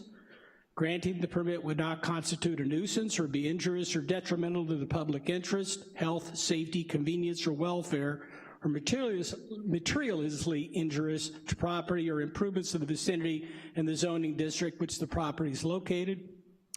And the project has been reviewed and is compliant with the California Environmental Quality Act for traffic, noise, air quality. The 6 findings speak for themselves. The Planning Commission reviewed this proposal in depth and agreed with a thorough staff report that this project was consistent and compliant and should be advanced.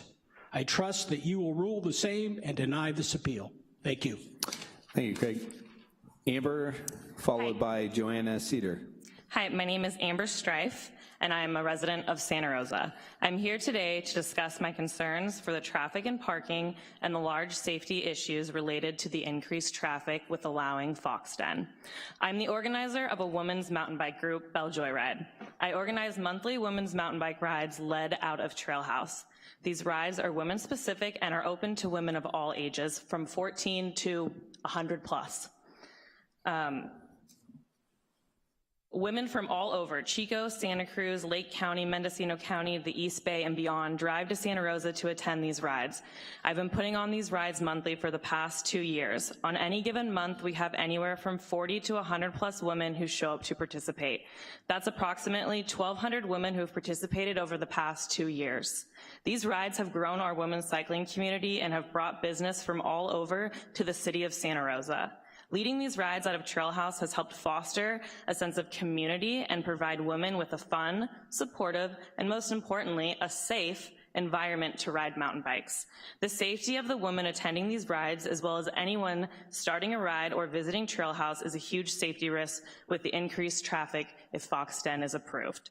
We start our rides from the left-hand corner that we were over there discussing, near the roll-up door. There's a blind corner, as already discussed, on that side of the building where someone circling through without paying attention could easily hit someone.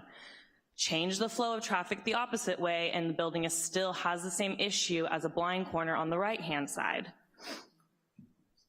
It logistically makes zero sense to approve a business that will highly increase traffic volume to an area that already does not have the space to handle such volume, not to mention the already minimal parking availability currently for Trail House. Allowing this high volume storefront to move forward in this location will be putting riders, pedestrians, and driver safety at risk. Allowing this business to open under the concerns that have been addressed today is pure negligence to the safety of our community. Thank you. Gina Cedar, followed by Tiffany Bagala. Good evening. My name is Joanna Cedar. I'm a longtime resident of Sonoma County, credentialed teacher K through 12 in social science and in health education. I submitted comments in writing and I'd like to augment them here tonight. I think a lot of what's going on here is based on an assumption that a cannabis dispensary is somehow incompatible with a park or a bike shop or riding groups of men or women or children or mixed or restaurants or schools, but saying a cannabis dispensary is a risk does not make it so. I'd like to draw your attention to a dispensary in Sacramento called a therapeutic alternative. It's been in existence since 2019. It has a bunch of ancillary businesses associated with it. It is directly adjacent to a Montessori school with whom they've worked happily and gracefully over the last 10 years. I'd like to also correct the record about crime. The Institute of Labor Economics published in May that they studied 58 counties in California and they recognized no impact on violent crime with the existence of a dispensary and a decrease in property crime. They concluded that dispensaries help to reduce crime by reducing vacancies and augmenting security. Even Police Quarterly, yes, Police Quarterly, analyzed dispensaries in Colorado and Washington and concluded that they brought an increase in clearance rates, which means they were able to solve crimes because of the increased security. The Denver Post also reported that dispensaries were the victims of fewer robberies than banks because banks are where the money is. So I would encourage you to deny this appeal. I know that the proprietors of this business will be excellent community partners, and I thank you for your time. Thank you. Tiffany Bagala, followed by Betty Lawson. Thank you, Mr. Mayor and council members. My name is Tiffany Bagala, and I am one of the property owners at 4036 Montgomery Drive, the proposed site for the Fox Den dispensary.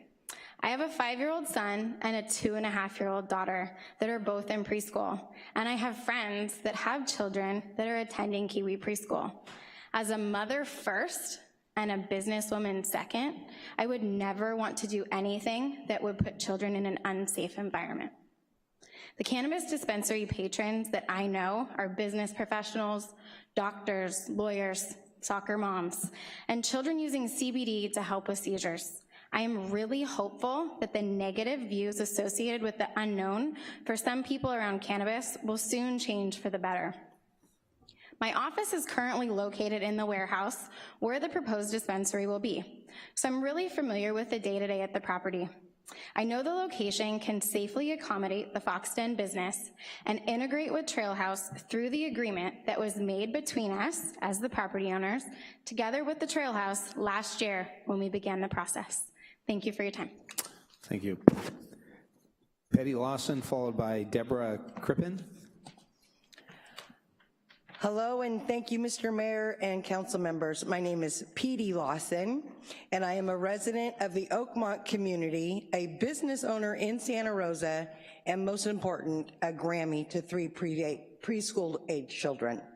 I have read the appeal specifically in regards to parking and wanted to share my own experience as I own a flower shop here in Santa Rosa where I have no parking. No parking. Oh, that just kind of, I have very limited street parking outside of my shop. We get walk-in traffic that stay for about an average of 10 minutes, and the rest of our daily orders are deliveries. 80% of our business is delivery. We load our van with multiple deliveries at a time to reduce the numbers of trips that we have to take to reduce the traffic and greenhouse emissions. I also thought it is important to share with you, as I am an Oakmont resident, you might be surprised to know that there is a very large percentage of residents there that use cannabis both medicinally and recreationally. And they are excited about the proximity of this dispensary, especially the delivery component. I encourage you, our council, to vote in favor of the proposed Fox Den dispensary. Deborah Crippen, followed by Leah Murphy. Deborah Crippen. I am a business owner at 4331 Montgomery Drive, so just a block down from the Trail House and the proposed Fox Den. And I just find it really interesting that when Trail House talks about increasing their traffic and their issues, that that's not a problem, but they're concerned about another business having traffic issues. My business is in a shared parking lot, which I have my own parking, but there is shared parking. There are a lot of parking issues, but we work it out among the business owners. We figure it out. I happen to have staff parking on my property, but some of the other businesses don't. I think if this weren't a dispensary, there wouldn't even be a discussion here. I just today spoke with one of my neighbors about the dispensary in our neighborhood on the west side, and she was saying, we don't have a dispensary. I said, yeah, we do. And she said, I said, yeah, but you'd never notice because you don't even see people going in and out. The impact, I drive by that dispensary quite often and I rarely see, and in fact for years I thought they were closed, but they're not. The thought of everyone thinks of dispensaries as high crime, as issues, and I've seen that in our case, in our neighborhood, that's not the issue, and I would, think that you should uphold the Planning Commission's decision to let this business go forward. Thank you. Leah Murphy, followed by David Harlan. Hello, my name is Leah Murphy. I'm a resident of Northwest Santa Rosa. Professionally, I've worked in healthcare and public health for over 15 years. Does a cannabis dispensary belong next to a preschool? Well, under the local control given to cities and counties under Prop 64, it depends on what your local jurisdiction decided within their cannabis ordinance. Cloverdale and Cotati have setbacks from dispensaries to daycare facilities, schools, parks, and libraries. Sebastopol has a 600-foot setback between dispensaries and K-12 schools, just like Santa Rosa, but it's also capping the number of dispensaries allowed in the city at 7, so the chances of being right next to a preschool are slim. And the other 5 cities in Sonoma County, Sonoma, Healdsburg, Petaluma, Windsor, and Roanoke Park, aren't letting any dispensaries in, so it won't happen there. Yes, it appears that within Sonoma County, only Santa Rosa may deal with a dispensary going in right next to a preschool. What else is happening in Santa Rosa related to the cannabis ordinance? Santa Rosa City Schools unsuccessfully appealed what they saw as an inappropriate setback between a dispensary and a school a few weeks ago. And in my neighborhood in Northwest Santa Rosa, we're seeing overconcentration, we will be seeing overconcentration of all types of cannabis businesses, with 47 pending and approved applications to operate within a 1-mile radius. While most cities in Sonoma County and in California have responsible cannabis ordinances, Santa Rosa has an extremely lenient pro-industry ordinance that went as far to change the city code to treat a cannabis industry the same as any other business. The ordinance allows all aspects of the cannabis supply chain to operate in Santa Rosa with no limits on the number of cannabis businesses or true density caps by neighborhood, and no setbacks to residential communities, daycares, parks, or youth centers. What's most surprising to me is that similar lenient ordinances, similar to Santa Rosa, were tried in Colorado, and they didn't work out so well. In fact, Colorado warned California before Prop 64 was legalized to be careful. And here's a quote from John Jackson, Colorado Association Chiefs of Police. "I implore you not to become so intoxicated by the projected revenue amounts and the promises made by the marijuana industry that you lose sight of the inherent community and social costs. We have found it to be incredibly expensive to create from scratch a regulatory system that can adequately address public health and safety and meet the needs of the industry. Many residents are rightfully questioning Santa Rosa's cannabis ordinance and the lack of setbacks and density caps. Many of us voted for responsible legalization, which I believe means, yes, welcoming the industry with reasonable setbacks and density caps and a slower, thoughtful approach, so we do not repeat the mistakes seen in Colorado." Thank you. Thank you. David Harlan, followed by Callie Lawson. Hello, my name is David Hazlip, Mr. Mayor and Council. I am a resident of Bennett Valley on the east side. I'm also a below-knee amputee. I use cannabis medicinally, and having a dispensary on my side of town would eliminate my need to drive across town when I need my medicine, and having a delivery service would also give me something else to take advantage of when I'm not able to leave my house.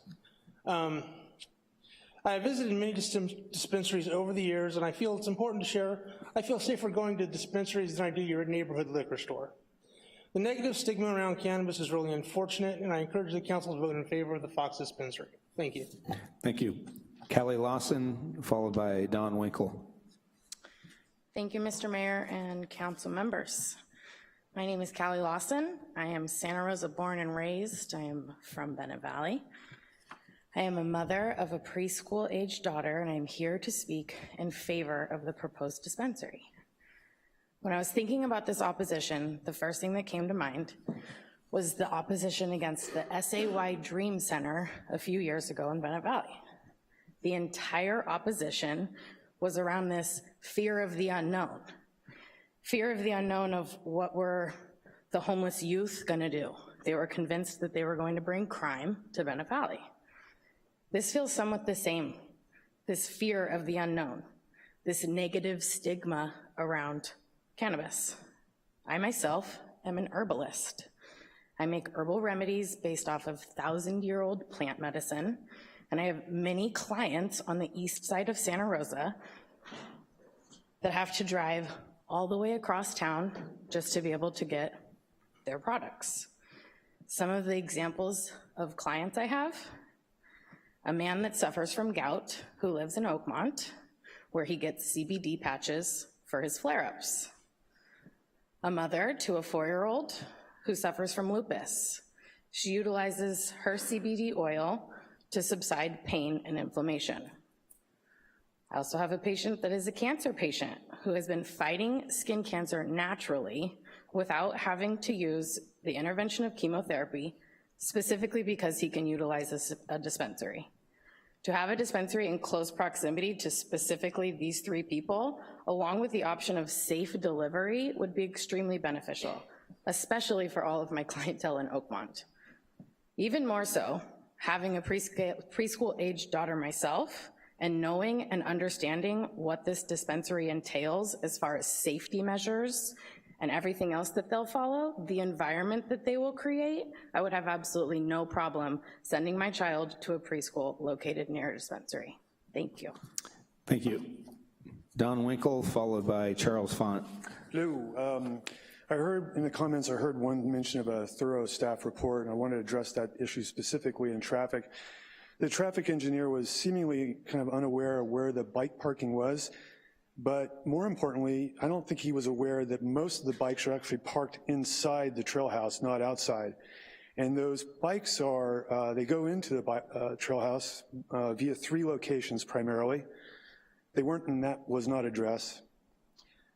Secondly, I wanted to address the fact that we keep referencing the parking garage, and it isn't really a parking garage that we most of us think about when we think of a parking garage. It's a warehouse with some parking spots added to it. So in effect, it's an alley. So there's one way in and one way out. So we all know that the parking lot is over-impacted. So it's just a matter of what degree that it's over-impacted. Now we're gonna add hundreds of more cars a day. If they all come in and they all exercise common courtesy and they all come in one at a time, maybe it'll work out. But in more likelihood, it's gonna come in and go in groups. And what's gonna happen when 2, 3, 4, 5 cars are all trying to origami their way into that warehouse and not make it? It's gonna create a big mess in the back. That's gonna back up around the corner all the way into Montgomery Avenue. That's gonna create not only a private nuisance, but a public nuisance, which is one of the prongs on the approval process that we've discussed in the past. So in addition to that, it's clearly gonna create a safety hazard. It's not a matter of how much, or excuse me, it's not a matter of if, it's a matter of just how much. So that's really the decisions you guys have to seriously consider, is how much risk is the council willing to take on if they go forward with this process. Secondly, there's been a great deal of discussion about delivery. And that's great, but it's very speculative. And my position would be that given its location, its most easterly location, it's gonna draw not only from Oakmont and Kenwood and eastern Santa Rosa and Bennett Valley, but Napa and Sonoma and Calistoga and other places. And I don't think that was adequately addressed, and I think it's been, the whole delivery idea has been kind of used to mitigate that idea. And in addition to that, the close proximity to the trail house is actually gonna make it somewhat of a destination, because it's a kind of a 2-for-1 spot. You can go and buy whatever product you're interested to at the dispensary, and also stay around and have a beer and a hot dog. So that is somewhat counter to the whole delivery operation. It is all about traffic, and that's really the focus of this thing. It isn't about cannabis, it's about cars going through a parking lot. Thank you very much. Thank you. Charles Font, followed by, looks like Ross Bale. Hello, my name's Charles Fant, manager at NorCal Bike Sport, Glenn's brother. I wanted to say I support Kiwi and Trail House and agree with the statements by Kiwi's attorney and others in support of this appeal. I also wanted to say that when you have something as special as Trail House and the community environment that it promotes, that it should be nurtured and taken care of. And I think what I could urge the council to look at that best illustrates this are the pictures of the Trail House after the fires of last year. I'm new to the area, and I had no idea what my brothers and friends were building. I was unfortunately deployed overseas, Iraq, Afghanistan, my brother's building this stuff. And as soon as I saw the pictures from the community and how they came together at Trail House after the fires, I started to kind of wrap my head around what he was actually building and what it was. It was something that looked like what is a lot of time reserved for a community center or a church. The people coming together in a state of emergency was really awe-inspiring, and I'm so proud of my brother and what he's built. Thanks for your time. Ross Bale, followed by Matt Wolfinger.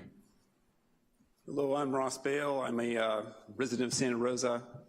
I'm a patron of the Trail House, and I bring my kids there. It's clear from the presentation that the Planning Commission gave that there were a number of variances that have been granted to the Fox Den. It's also clear that the character of the owner of Fox Den was taken into account, and I understand that that's Mrs. Scarlett Raven. I haven't heard or seen from her here, nor did I see her at previous meetings that I've been to. And I just think that's interesting. I do, however, see members of the Candlecraft Corporation here. And my question to the council is, can we count on this group and the financial backers of the Fox Den to respect the development of this project here in accordance with the environment and the character and the safety of this neighborhood? Thanks. Thank you. Matt Wolfinger, followed by Claren McCarthy. Good evening, council members. I want to speak to you again about something that I've talked to many of you about already, and that is parking. I actually handed the clerk some papers. I don't know if they were handed out, but it is basically a replica of the image you see on the screen right now. Ms. Combs actually addressed the issue I want to talk about. Could we flip to 16 for a second? So this was briefly discussed, but as you can see on this particular design, of which there are many that do not match, there is a door that exits the parking garage directly into the parking spot they are proposing outside. Now, a point of egress from a building such as this will require a landing. That parking spot does not work.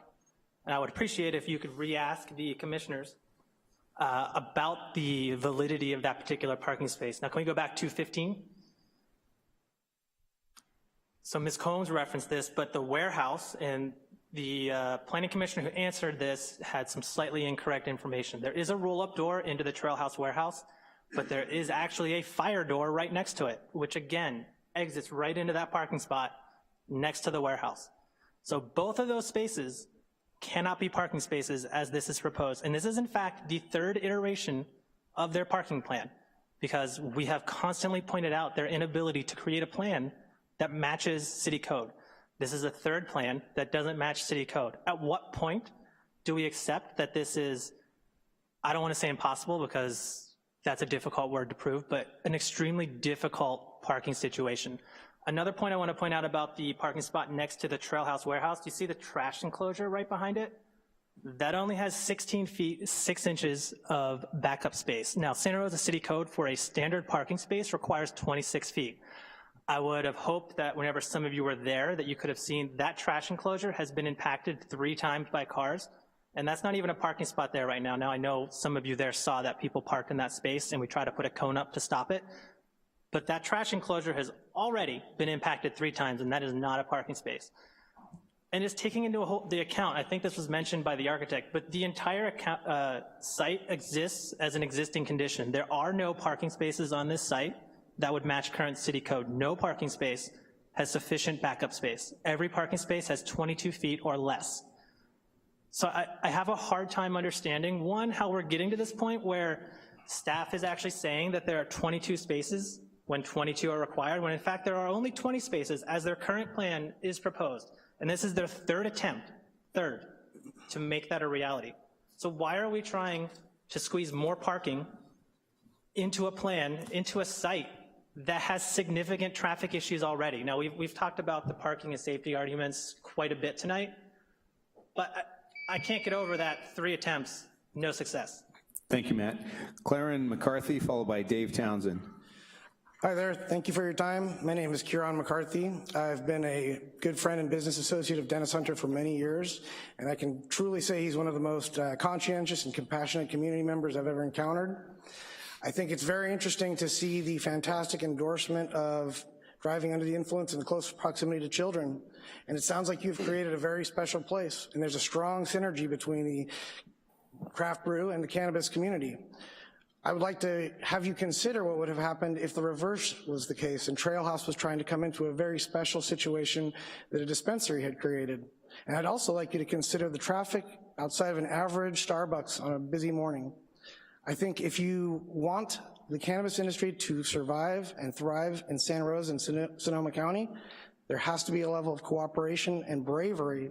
And on a very side note, as somebody who formerly directed an analytical testing lab, I have seen the medicinal impacts in a benefit for children who have suffered for severe, severe problems, and their parents may greatly appreciate closer access.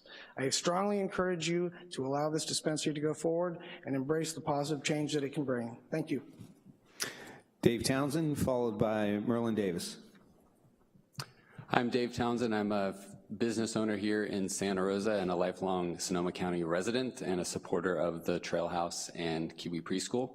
And I just wanted to reflect on what Ms. Fleming was saying about the feel of this whole situation.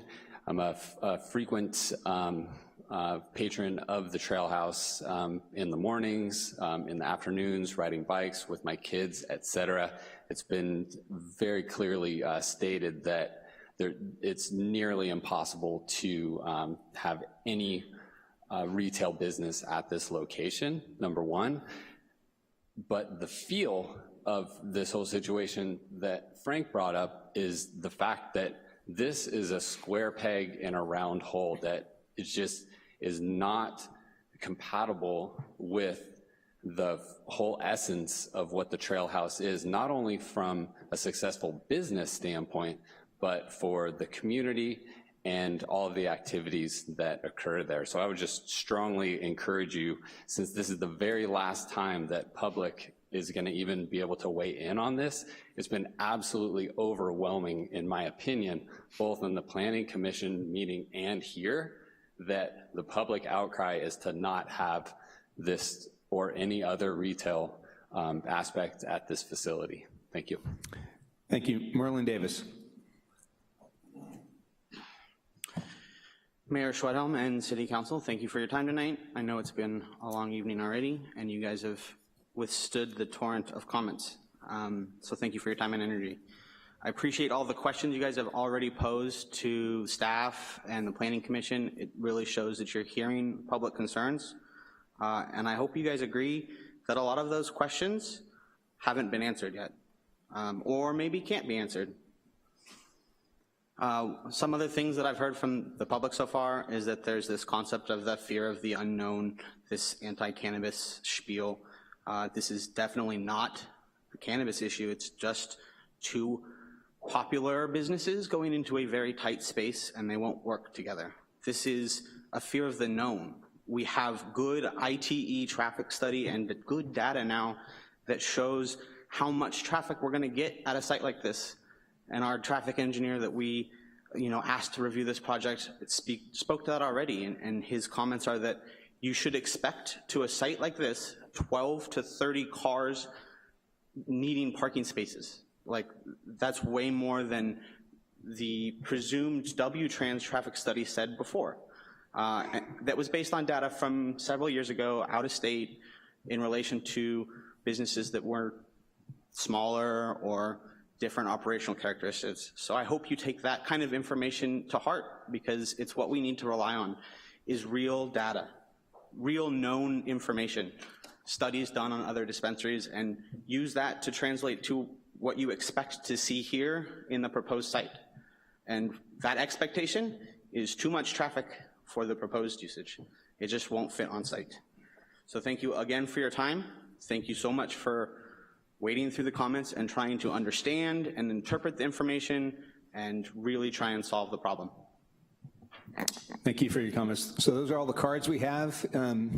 You don't have to fill out a card if you want to make comments. So I'd ask, does anyone else want to make comments to the council? Please step up, introduce yourself. You have 3 minutes. Good evening, Gary Lentz, Santa Rosa. I hadn't planned on speaking on this, but I've been sitting here listening to this, and it seems like, first of all, the issue with the preschool, common sense tells me that the reason for making it so that you can't have these places near K through 12 is that the kids might be wandering around by themselves. Obviously, with a preschool, that's not gonna be an issue. Parents are gonna be picking them up. They're not gonna be wandering unattended in this area. So I think that's sort of a moot point. I've actually been to the Trail House a number of times and I love it. Parking is an issue there. Last time I was there though was when the Pliny kegs came over and it was very crowded there, and there wasn't a lot of traffic, which seems to be the issue here, but it was difficult to find a space. But since this new business is creating their own 5 or 6 spaces, it seems like maybe that's, these are new spaces that are being created for their business, and this is not something where I wouldn't think, I've never shopped for cannabis, I'm not a big fan of it, but I wouldn't think people would go in there for 20, 30, 40 minutes and shopping like in a mall. They're probably going in there, picking something up and leaving.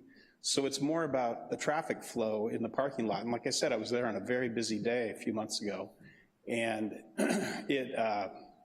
there wasn't a lot of traffic in there. It really was about finding a spot, and I actually did find a spot in the parking lot. So I don't know, I'd like to think that these two businesses could coexist, and it's not going to be, you know, more than 5 or 6 people in that dispensary at the same time, but you know, it remains to be seen. And then at that point, if there is a problem with it, I would think that the owners of the Fox Den would want to move too, because it's not going to suit their business to have their customers not be able to find parking. So I don't know, kind of tells me that maybe these two businesses can coexist and try it out, and people are still going to want to go to the Trail House. It's a great place. So that's it. Thanks.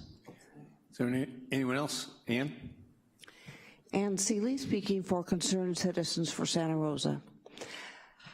I think the thing you should be considering here is the intensity of uses.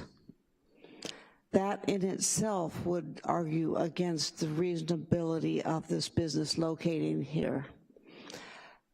If you look at the preponderance of comment from the public, it has to do with this fact that it's fitting a square peg into a round hole. It is, the proponents have gone to extreme steps to try to make it fit in this small space. And to me, it doesn't work. So I hope that you'll uphold the appeal. Thank you. Thank you. Anyone else? Please, sir. Thank you. I have a letter from Sonoma County Office of Education dated April 4th, 2019. Dear Santa Rosa City Council, community members have contacted my office concerning conditional use permit 18076 for Fox Den Dispensary, excuse me, located at 4036 Montgomery Drive, Suite B, adjacent to Kiwi Preschool and Daycare. As County Superintendent of Schools, I strenuously object to using property around the Kiwi School for marijuana-related business. As the County Superintendent and the County Board of Education, we support the community standard that all cannabis operations be located a minimum of 1,000 feet from a school, which is the same for alcohol and tobacco retailers. Therefore, we wish that any cannabis operations be located a minimum of 1,000 feet from Kiwi School and request consideration of federal law under drug-free school zone restrictions. To be clear, we are not anti-cannabis. However, there is an appropriate location and space for cannabis businesses in Sonoma County, and within 100 feet of a school is not tolerable. Sonoma County Office of Education firmly believes the exposure of students to cannabis, alcohol, or other drugs adversely affects a student's ability to achieve academic success. It's physically, emotionally, and developmentally harmful to children and has serious social and legal consequences. Children are protected class, and schools are expected to comply with federal standards which forbid the manufacture, distribution, or possession of controlled substances, including cannabis, within 1,000 feet of parks, daycare centers, and schools. 21 USCA 860. The county currently restrictions are responsible and comply with the federal standards. We encourage you to adhere to the federal and county standards by setting a 1,000 feet perimeter around Kiwi School. The city of Santa Rosa needs to continue to protect the county's most valuable resource, the safety and well-being of its 70,000 students, and not the profit interests of cannabis businesses. Sincerely, Stephen D. Harrington, PhD, Sonoma County Superintendent of Schools. Thank you. Sir, could you please identify yourself just for the record? Could you share your name? Yeah, I'm Greg Pope. I also am the owner of Kiwi Preschool. Gotcha. Thank you. Would anyone else like to address the council? Go ahead, sir. Just one quick point. I'm Mike Could you identify yourself, please? Yes, Mike Schwartz as the architect for Trail House. I just want to talk a little bit more in depth about the egress doors and entrance doors that Mr. Wolfinger mentioned. To the warehouse, the pedestrian door, the man door that he's talking about is in the upper right parking space, which basically invalidates that parking space, and that's the primary entrance to the warehouse. So it's a required entrance and a required exit. Regardless of whether or not that door is in swing or out swing, which is indicated on other drawings, it's not shown at all on this drawing, it wouldn't matter, it's gonna cancel out that parking space. On the Fox Den parking garage site, their second exit would also exit into a parking space, which is going to invalidate that space. All right, thank you. Is there anyone else who has not addressed the council yet that would like to? Seeing no one raise, I'll close the public hearing. Now, Foxton applicant has a 3-minute period for rebuttal. Thank you, Mr. Mayor. There were a lot of comments, and I probably won't be able to get through them all in 3 minutes, so do ask me any questions if there's something specific that I missed. I want to start with this concept of the feeling. The feeling that my clients, that the applicant went through in this process was to wait for the city to come out with an ordinance to set rules, to follow those rules and go through a process to find a location, discover that their property would meet those rules for this type of a use. Then to hold a neighborhood meeting and listen to these concerns and address them, the design and character of the application, asking for no parking reduction and ensuring that the traffic meets the city standards for a less than significant impact. Less than significant impact is an official term. It's something that we use when we're doing, CEQA review, and isn't just something that we made up. And there's thresholds that we use to look at those. And we made sure that those thresholds were what the city viewed as not having a significant impact. A part of that was also looking at level of service levels for the intersections. This project won't change the level of service for this area because the traffic is so minute. I know when we talk about traffic, when we see these big numbers in these reports, they seem drastic. A part of that's because we're using standard rates that aren't based on the uses in Santa Rosa, so those are the worst case scenario. We've given you information about the actual rates for Santa Rosa dispensaries, which show that those standard rates that we used were a worst case scenario. We've also gone through the process of making sure that we reached out to and worked with our neighbors, receiving even a written and signed agreement with Trail House on how this was going to integrate. I hope to get back to the feeling and the camaraderie that businesses can create in an area to create that synergy which helps boost economic growth and neighborhood and community support. And I think we'll get there fairly quickly.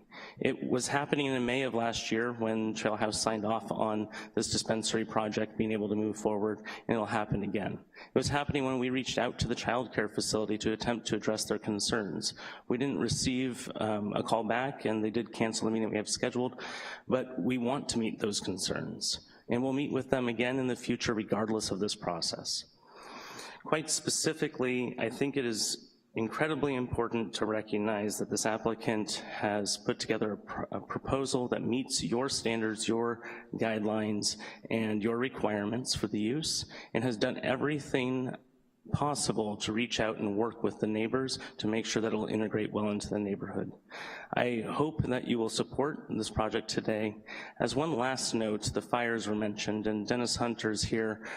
He opened up the Canacraft offices to host the American Red Cross Response Center. So we can ensure that the first 5 agreement that we have in there will be upheld, and this will be a community serving business. Thank you, Mr. Casson. Council, do you have any questions for the staff, applicant, or the appellant? Ms. Combs. I have some questions. I think they are staff.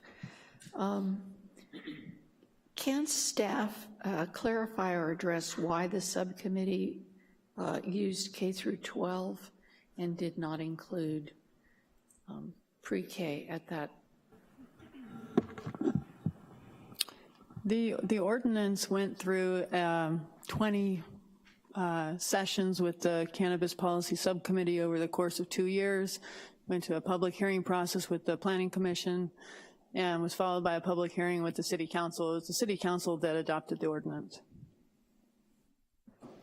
Is there a current requirement in Santa Rosa about distance between child care facilities, pre-K, K through 12, to alcohol sales?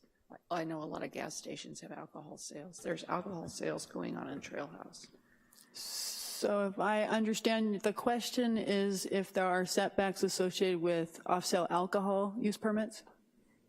Sale of alcohol or sale of alcohol to take off-site, either. Okay.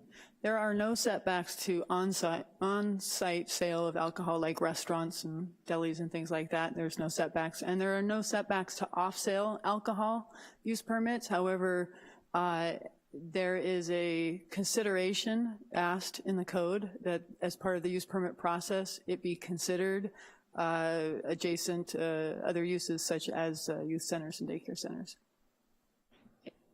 Did I hear that there may be conversation within the subcommittee okaying delivery only? Did I hear that that could be coming forward, or is that not?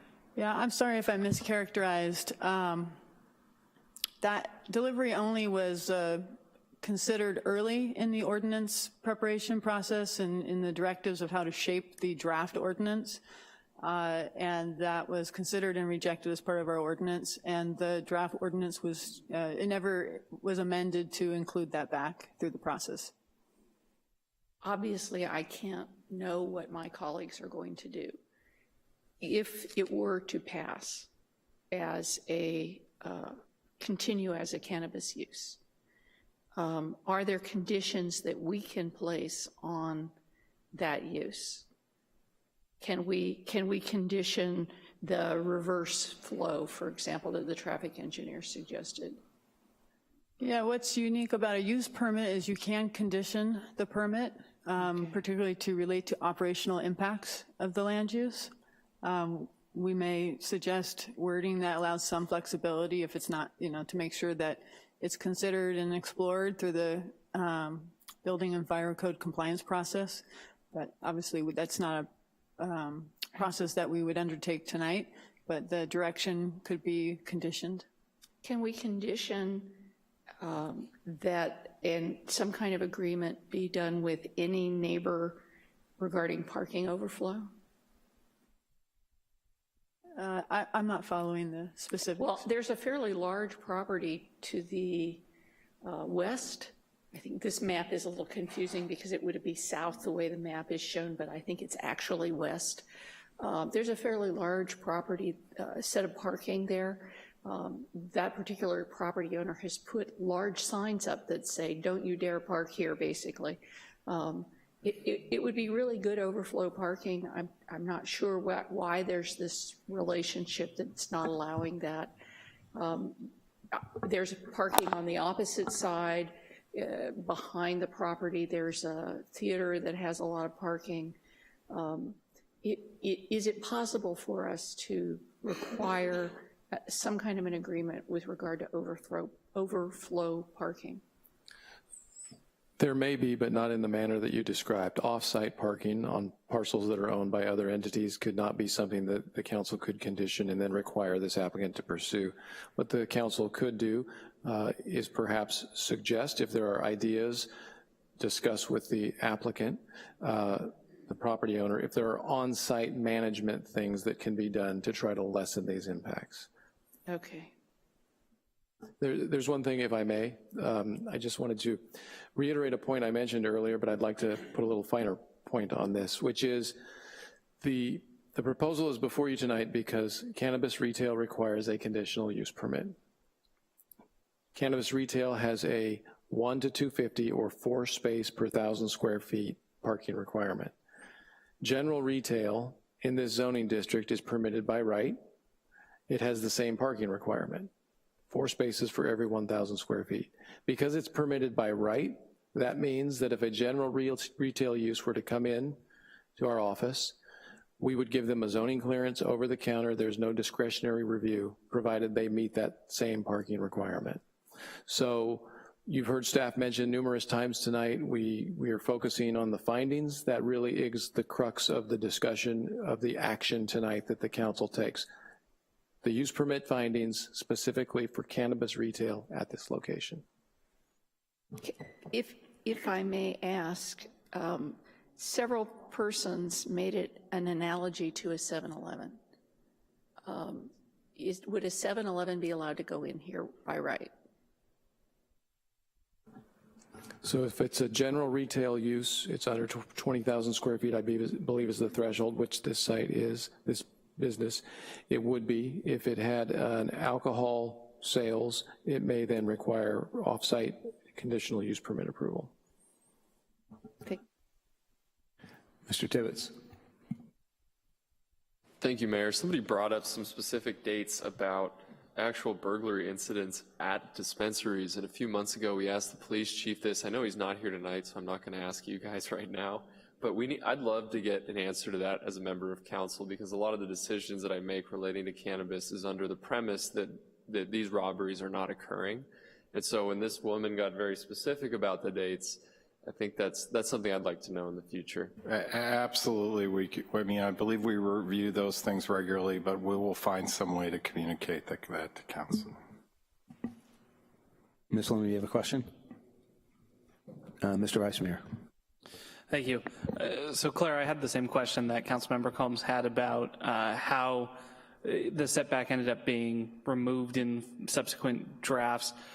And because I have shoddy recollection, I think Jack and I had been in for about a month or two when we actually approved the final version of the regulations. And I think at the time the explanation about preschools in particular was that because, it's going to sound ironic, because it was such a focus of the city to have childcare facilities, they were allowed in practically every single zoning type throughout the city.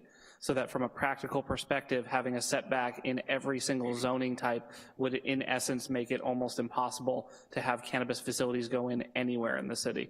So again, my recollection might be a little bit shoddy, but I figured maybe if I mentioned that, it'd jog your memory. Well, I think we would need to go back and do some additional research on this topic. I'm not disagreeing with the assumption, council member. I would just say we would need to go back and do some additional look to look at that in particular. Yeah, no, I appreciate that. That's what I seem to remember. Okay, Ms. Fleming. This is for Attorney Gallagher.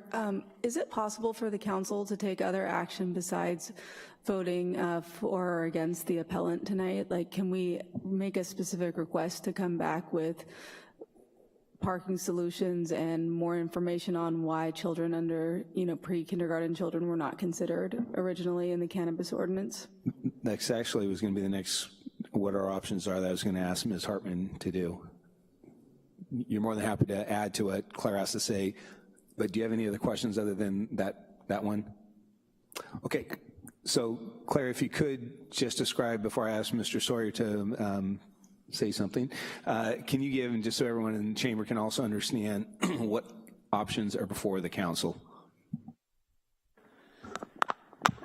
All right, so the options that you have before you are to, just in order, we have a draft resolution tonight, is to deny the appeal and approve the conditional use permit with that draft resolution, which is consistent with the same findings that the commission made to approve the use permit.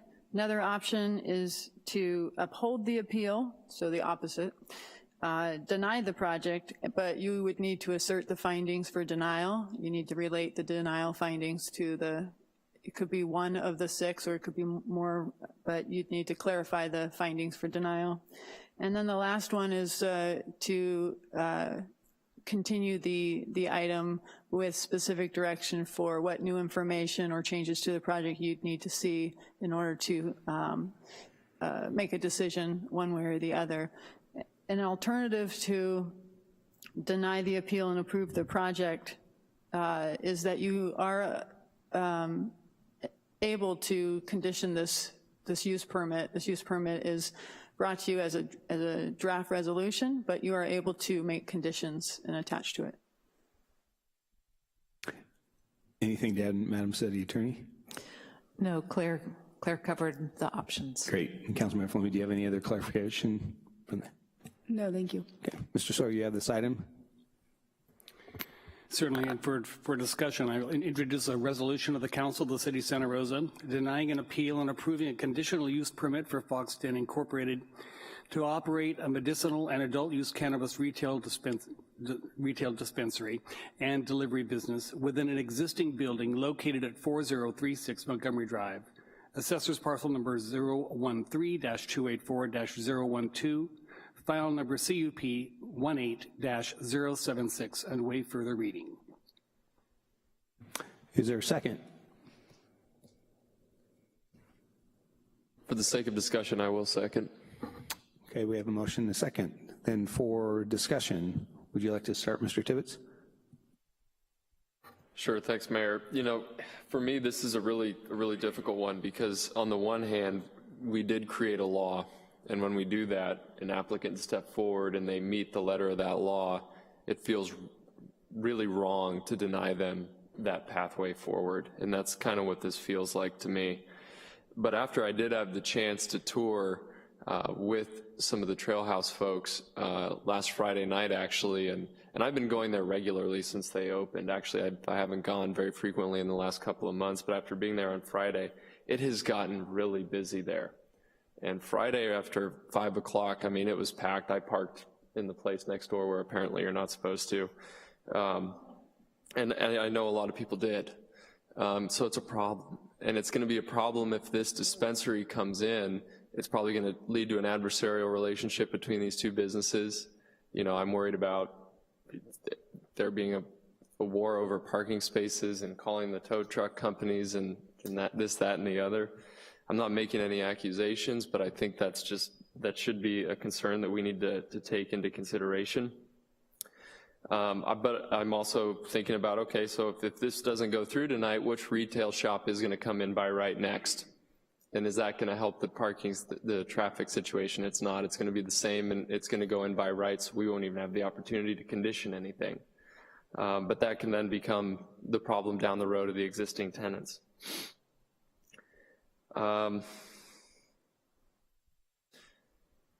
Getting the information about the traffic study with 20.7 cars coming in, that was a heck of a lot. That was a lot to look at. So I guess where I'm at, for the sake of discussion, in hopes that it starts the rest of the council so we can have a pretty open conversation about this, is that I think as this stands, I can't support it. But if we want to talk about taking measures on the conditional use permit to make it more of a delivery-based business, I think that could work for me. I'm open to ideas from the council. Limiting open hours that are there that might not be the kind of the peak hours for Trail House and the parking. Limiting parking for Fox Den to the interior so they kind of stay two separate isolated entities and parking areas. I mean, this is getting really restrictive on the use permit, and I'm not even sure that the applicant would want it, but I'm trying to help create a path forward that might not necessarily be to the liking of either party, but it is kind of a path forward for the parties involved. So I will, the other thing that I have a real concern with is I still am not quite sure how we're making the ADA improvements without kind of ripping up some of that concrete and taking out some parking spaces for an extended period of time. To me, that is having now a materially injurious impact to the Trail House, and I'm also concerned about the material impact to the Kiwi preschool. I didn't take that into consideration before in the appeals process, as that being one of our criterias for moving things forward, but I do believe there are probably parents at the Kiwi preschool who are gonna see this, and for better or for worse, in my opinion for worse, because I'm looking at cannabis like any other business in this community, but there is still a stigma about it with some people, particularly parents. But should the Kiwi preschool owners and teachers, basically be the ones who have to deal with that. So that's where I am. I look forward to hearing from my colleagues. Ms. Fleming, your comments. This is clearly a really difficult issue, and it's made more difficult by the fact that the appellant Kiwi is got one particular set of issues and Trail House has another set of issues.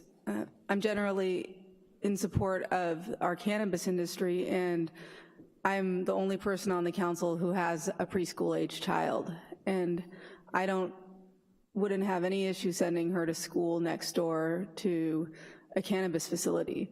That being said, I can't, without more information, justify why it is that we don't allow these schools for children K through 12 and expect other parents to feel as comfortable as I do about this.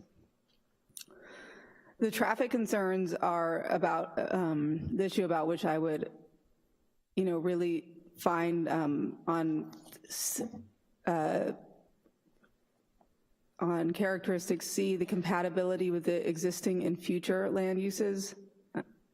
I'd need to see actual solutions to that before being able to move forward, because it's at present not compatible with existing uses. And I'd like to see that it's physically suitable for the type, density, and intensity of use. And that I do believe under E that it would cause and constitute a nuisance. That being said, you know, I agree with Councilmember Tibbetts. I think that it's unfair to set a law of regulation and have people come in and invest incredible amounts of money into developing a business in our community, one that I would very much like to patronize. But as such, it does not fit. And, you know, I had written in my notes, square peg and round hole, and I heard that echoed a number of times. I would like to suggest that we condition this and find, I'd like to have more information about why we don't have setbacks for children under the age of 5, and I would like to know how close we can get to a delivery-based business, and if the owners of the proposed Fox Den would be amenable to that, and that I am sincerely sorry that this is inconveniencing them in this way. It's not a decision that's been easy to make. I'll lose sleep on it because I won't be able to go there very soon. Ms. Combs. Thank you. I think this is clear as mud. I want to be clear that my decision is not based on fear of cannabis or the cannabis industry. I view the regulations that we used, that we should be using, as those similar to that we use for alcohol sales. It looks to me as if we have issues, or I personally have an issue with regard to C, D, and E in our set of appeals reasons. It is not the same set as the ones that repeatedly reference children from our basis of appeal, page 20, but mostly focused on parking, traffic flow, circulation, health and safety issues with regard to those elements. That said, I would support a delivery only at this site. I don't know how we get from here to there. If we are going to move forward with conditions, I have conditions, but it's not clear to me if we're doing this conditionally or if we're doing this up or down. Again, not comfortable with it the way it is, but it's the parking, traffic, and circulation issues that are leading me to conclude C, D, and E are issues for me. If I may, through the mayor, I just want to caution council that to the extent that you have concerns due to the particular circumstance of this application and this location, then you're exactly right. You'll need to look at those 6 findings that you have to make. But with respect to that you might prefer now to have a setback to preschools, that the ordinance is set. So unless you found something particular about this particular operation and this particular preschool that would distinguish it, you're not going to be able to go to, you're not going to be able to go there. So let me clarify for myself, since your comments come immediately following mine, that my comments are not with regard to setback from preschools. Okay. Thank you. My comments, and I'm going to be real clear about that. I can understand wanting to ask that or revisit that, but that is not the point of my comments. Exactly. My comments are specific to what I believe from reading traffic reports to be, because it is not the kind of retail where someone comes, parks, and shops at length. This isn't like a consignment shop. This isn't like the other kinds of retail. This is a retail establishment that is more of the type that individuals come and run back out. Almost like, and that's, you know, I'm not anticipating that people will be parked for long periods of time, and I'm not seeing in the traffic studies an indication that people will park for a couple of hours. It's looking to me like there's much more rapid turnover, and for me, that is a problem with this business in this setting, and that creates the problems with C, D, and E for me. And I appreciate that. I may have colleagues who need to make other statements. Yes, and I appreciate that clarification, and I'd just like to clarify, it was not, was because there were several council members who seemed to be going towards the setback issue. You can certainly suggest that the council or the subcommittee look again at that issue, but I just wanted to clarify before we got too far down that road, again, not specific to Councilmember Combs, but to the full council, that the issue of setbacks is not May I clarify to the mayor my comments? First of all, were you done, Ms. Combs? Thank you. I think I've said what I need to say very clearly, but would like to add comments if we end up in a discussion of conditions. Ms. Fleming? Yeah, so my request is separate from my findings in that I would like the cannabis subcommittee, I would like further clarification on how they reached that decision, but that's not what I'm basing my findings on. Again, I said I would be comfortable sending my child to a preschool in very close proximity to a cannabis dispensary. My findings are based on the parking issues primarily, and that's it. Mr. Vice Mayor.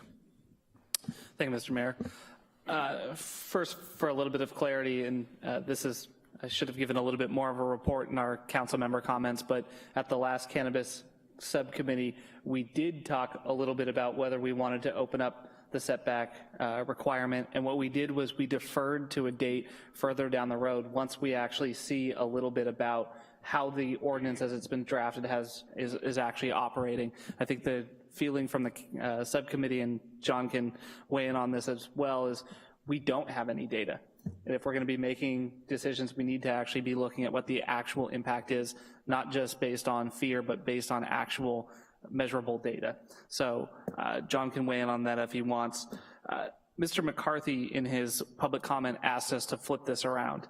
And how would the conversation be if it was the cannabis facility that was in there first and the trail house was coming in second? And part of why I've been doing that ever since this became an issue and I knew that this was coming to council, I've been trying to look at it through that lens as well. And part of my line of questioning in the beginning for staff about the cumulative impact is because it feels wrong to prevent a business from being able to move in because of impacts that are largely associated with the other business, yes, because they're being successful. And that's what I was trying to look at, is in every way that I can think about this.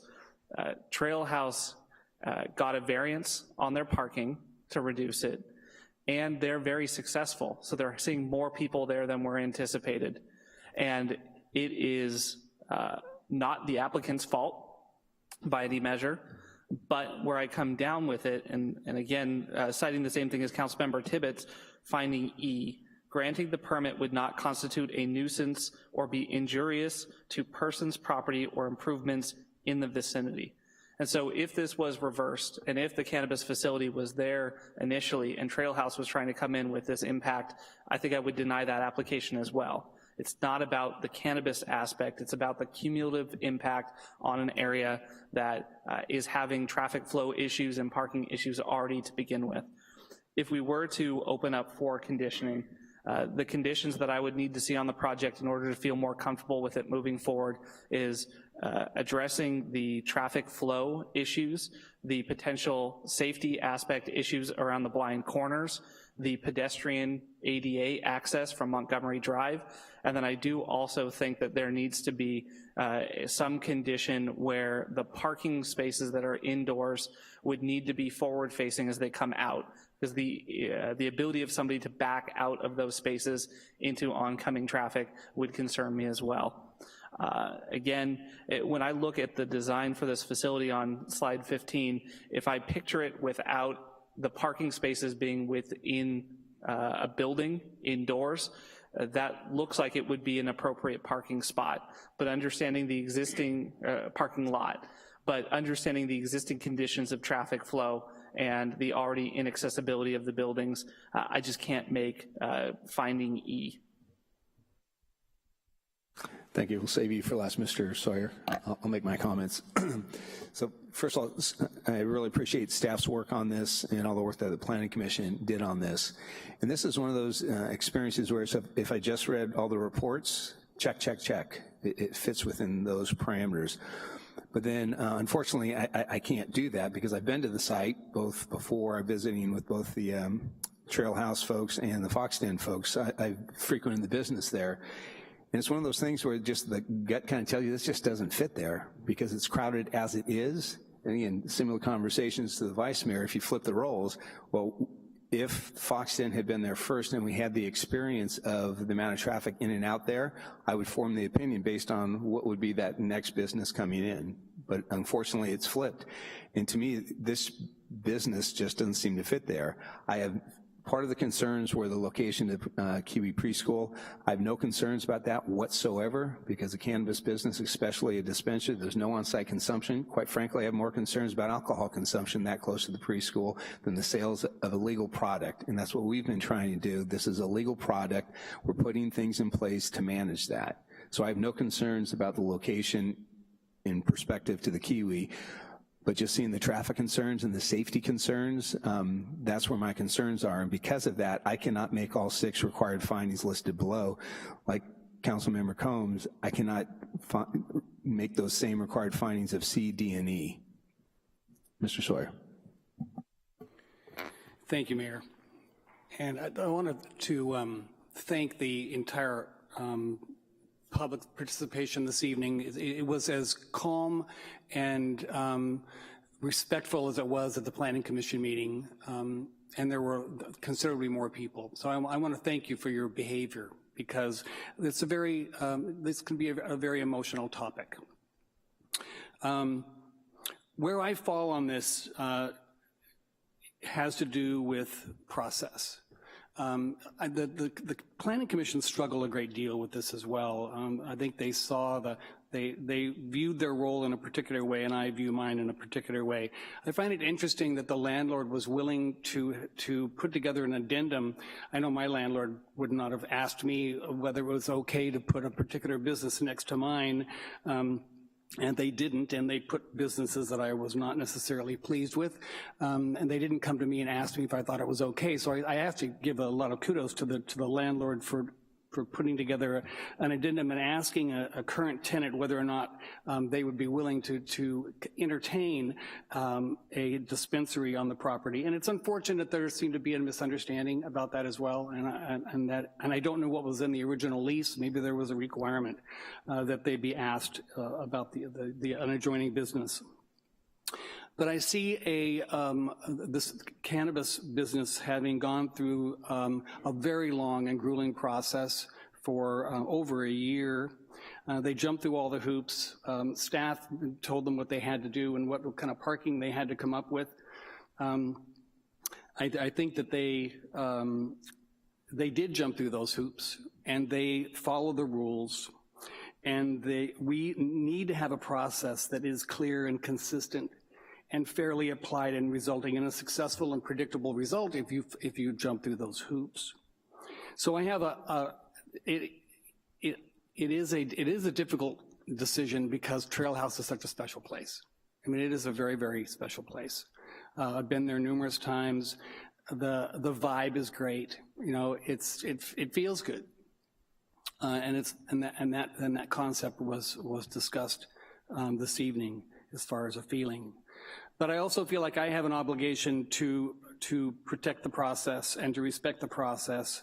And so I can see that this is not going to happen this evening. I can count. And I understand all of my colleagues' concerns, and I value the input, both of the staff and my colleagues and the public. But in my opinion, the applicant has the landlord has a right to rent to the applicant, and the applicant has a right to put in, according to our rules and our policies and regulations and ordinances, they have a right to try to succeed. And that's how I would come down on this decision. It's unfortunate that there was perhaps unfortunate that there was a decision to reduce the parking requirement by 10 spaces, which reduced it from 30 to 20. If there were 30 spaces there, we may not be having this conversation right now. So sometimes in our desire to encourage businesses to thrive and open up and make it as easy as possible, we actually doom ourselves to difficulty in the future, which looks like we have done in this case. Once we allowed Trail House, a very special business, to open with such a small number of parking spaces, because they're paying the price of that too.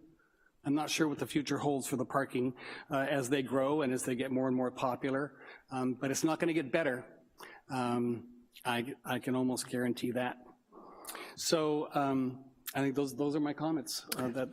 Therein lies the struggle. Thank you, Mr. Sawyer. Madam City Clerk, could you just let us know what I'm looking at the city attorney, Madam City Attorney, either one of you, can you just restate what the motion is on the floor, and then what a yes vote means and what a no vote means, so we're all clear? I could restate it. If that would be easier. I just want to make sure I didn't everyone... have the resolution right in front of me, and George, should I just restate it? You may restate it. You can restate it, yes. Or actually, unless it's going to flip, and if it's going to flip, then I'll pass it.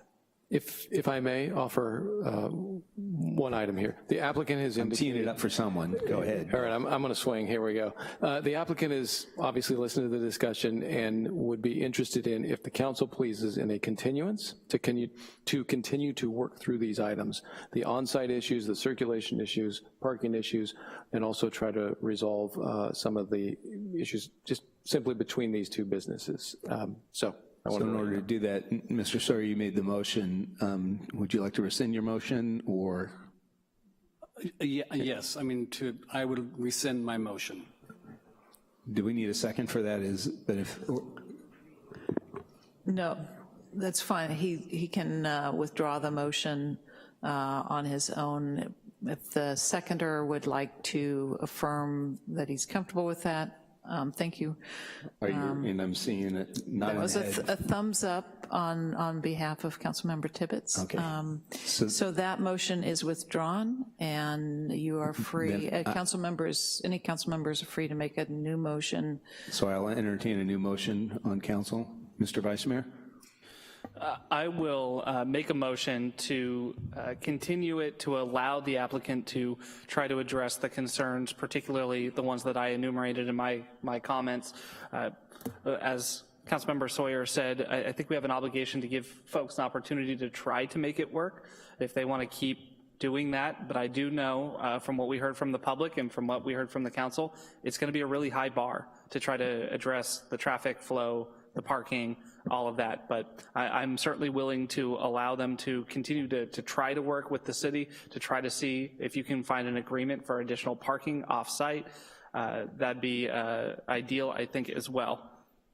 And do we have a second for the motion to continue? Second. Is it the peace finger or the verbal? Ms. Fleming seconding that motion. Is there any further discussion with the motion for to continue this topic? Ms. Combs? I would be willing to support the continuance, but I am concerned that we make it clear that there are ADA and egress issues, there's parking issues, there's traffic and traffic flow issues. The difference between the two traffic engineering reports is surprising, and there should be some resolution there, including the discussion of how the delivery system is going to be managed for delivering product to the entity. And personally would hope that we would work with the applicant as a city, as a subcommittee on delivery-only options becoming more available. Any additional comments, Mr. Tibbetts? Yeah, thank you. I'll add to that. Just to reinforce my request to the Cannabis Subcommittee to look at that very issue, because I had heard, and I don't know if this is true or not, that this conceptually started as kind of a delivery-driven business. And if that is the case, that our subcommittee help foster that. All right, Mr. Sawyer, comment? Just a kind of a question, comment, concept. The applicant has been working, everyone's spending a lot of money on this, and I'm hoping that we need to have a great amount of clarity on what it is this council is expecting the applicant to provide and to fix, so that we don't find ourselves back in the situation where we go back to the drawing board, create a large number of expensive solutions, and then it's not good enough when they come back again. How can we clearly identify to the applicant what they need to provide as far as an application or a proposal, so as not to continue to spin everyone's wheels? Because it's not just the applicant, it's also, there's a great deal of stress that Trailhouse is experiencing with this. Everyone is experiencing a fair amount of stress and angst over this. So I'm just looking for a real high level of clarity on what it is we are expecting from this applicant, so that we don't have them jump through the hoops again and then find that they are failing. If I may, you're welcome to identify as a council the particular items that you are concerned about and would like to see addressed. That being said, however, the way that appeals operate under our zoning code, you will still be free when it comes forward next time to explore other options. It's really not feasible, and I would not recommend you trying to tie the hands of the council that ends up hearing the appeal again. But you are free to give guidance as to the items that you are particularly concerned about as of this evening. But again, you still retain the flexibility down the line if additional issues arise. Yeah, and I appreciate that. And my suggestion was not to condition. We can't condition something like that. But as much as we can clarify, so that we give them a reasonable shot without it. Of course, there are never guarantees, and I appreciate that. Thank you. Mr. Vice Mayor? Yeah, and I think I'm appreciative of that as well, and also aware that what could end up happening if we were to just deny the appeal is that the applicant could go back, make some changes, and then have to start through their process again. So I think part of what I'm acknowledging is there's issues with this proposal as it comes forward that the council would not be willing to approve, but also making sure that the applicant is able to have that opportunity without having to start from square one again if they can find a way to make it work. So that's really where I'm at with this is this project as it is doesn't have the votes to move forward, but at the same time, I don't want to have to make the applicant start at square one. Ms. Combs? So I just would like clarification of what it means if we continue, because continue is a different kind of animal than some of the others. If we continue, do both parties get to make new statements when they come back? If we continue, does Kiwi have the ability to add or change to their basis of appeal, as well as other parties, the other party, Foxden, make changes to what they are proposing? What are the next steps? What can and cannot happen on a continuance? Sure, and under these circumstances, and if I'm reading council correct, you're asking for additional information, and particularly additional information and some additional solutions from the applicant. given that you are going to want, that the continuance is not simply for your own internal deliberations, it's really to receive additional information, then yes, both sides, both the appellant and the applicant would have the opportunity at the continued hearing to raise issues, to address issues, to try to find solutions, to voice objections. Everything would be open. Again, under other circumstances, you could continue it only for your own deliberations, but that's not what I understand you want this evening. Any other clarifying questions? Okay, we have a motion and a second. Your votes, please.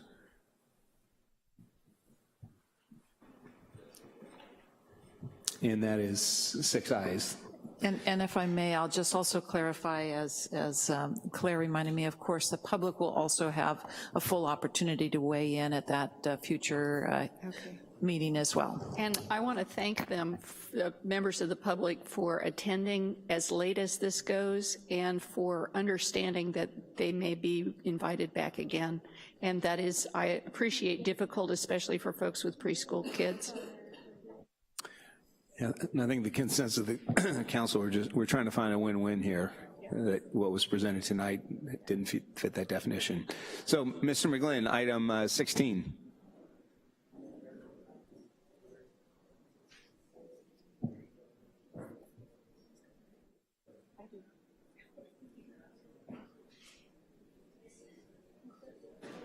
So item 16 is being continued because I've been just informed that it needed to be, what do you? I'm sorry, that item is being continued because the agenda item was not noticed properly.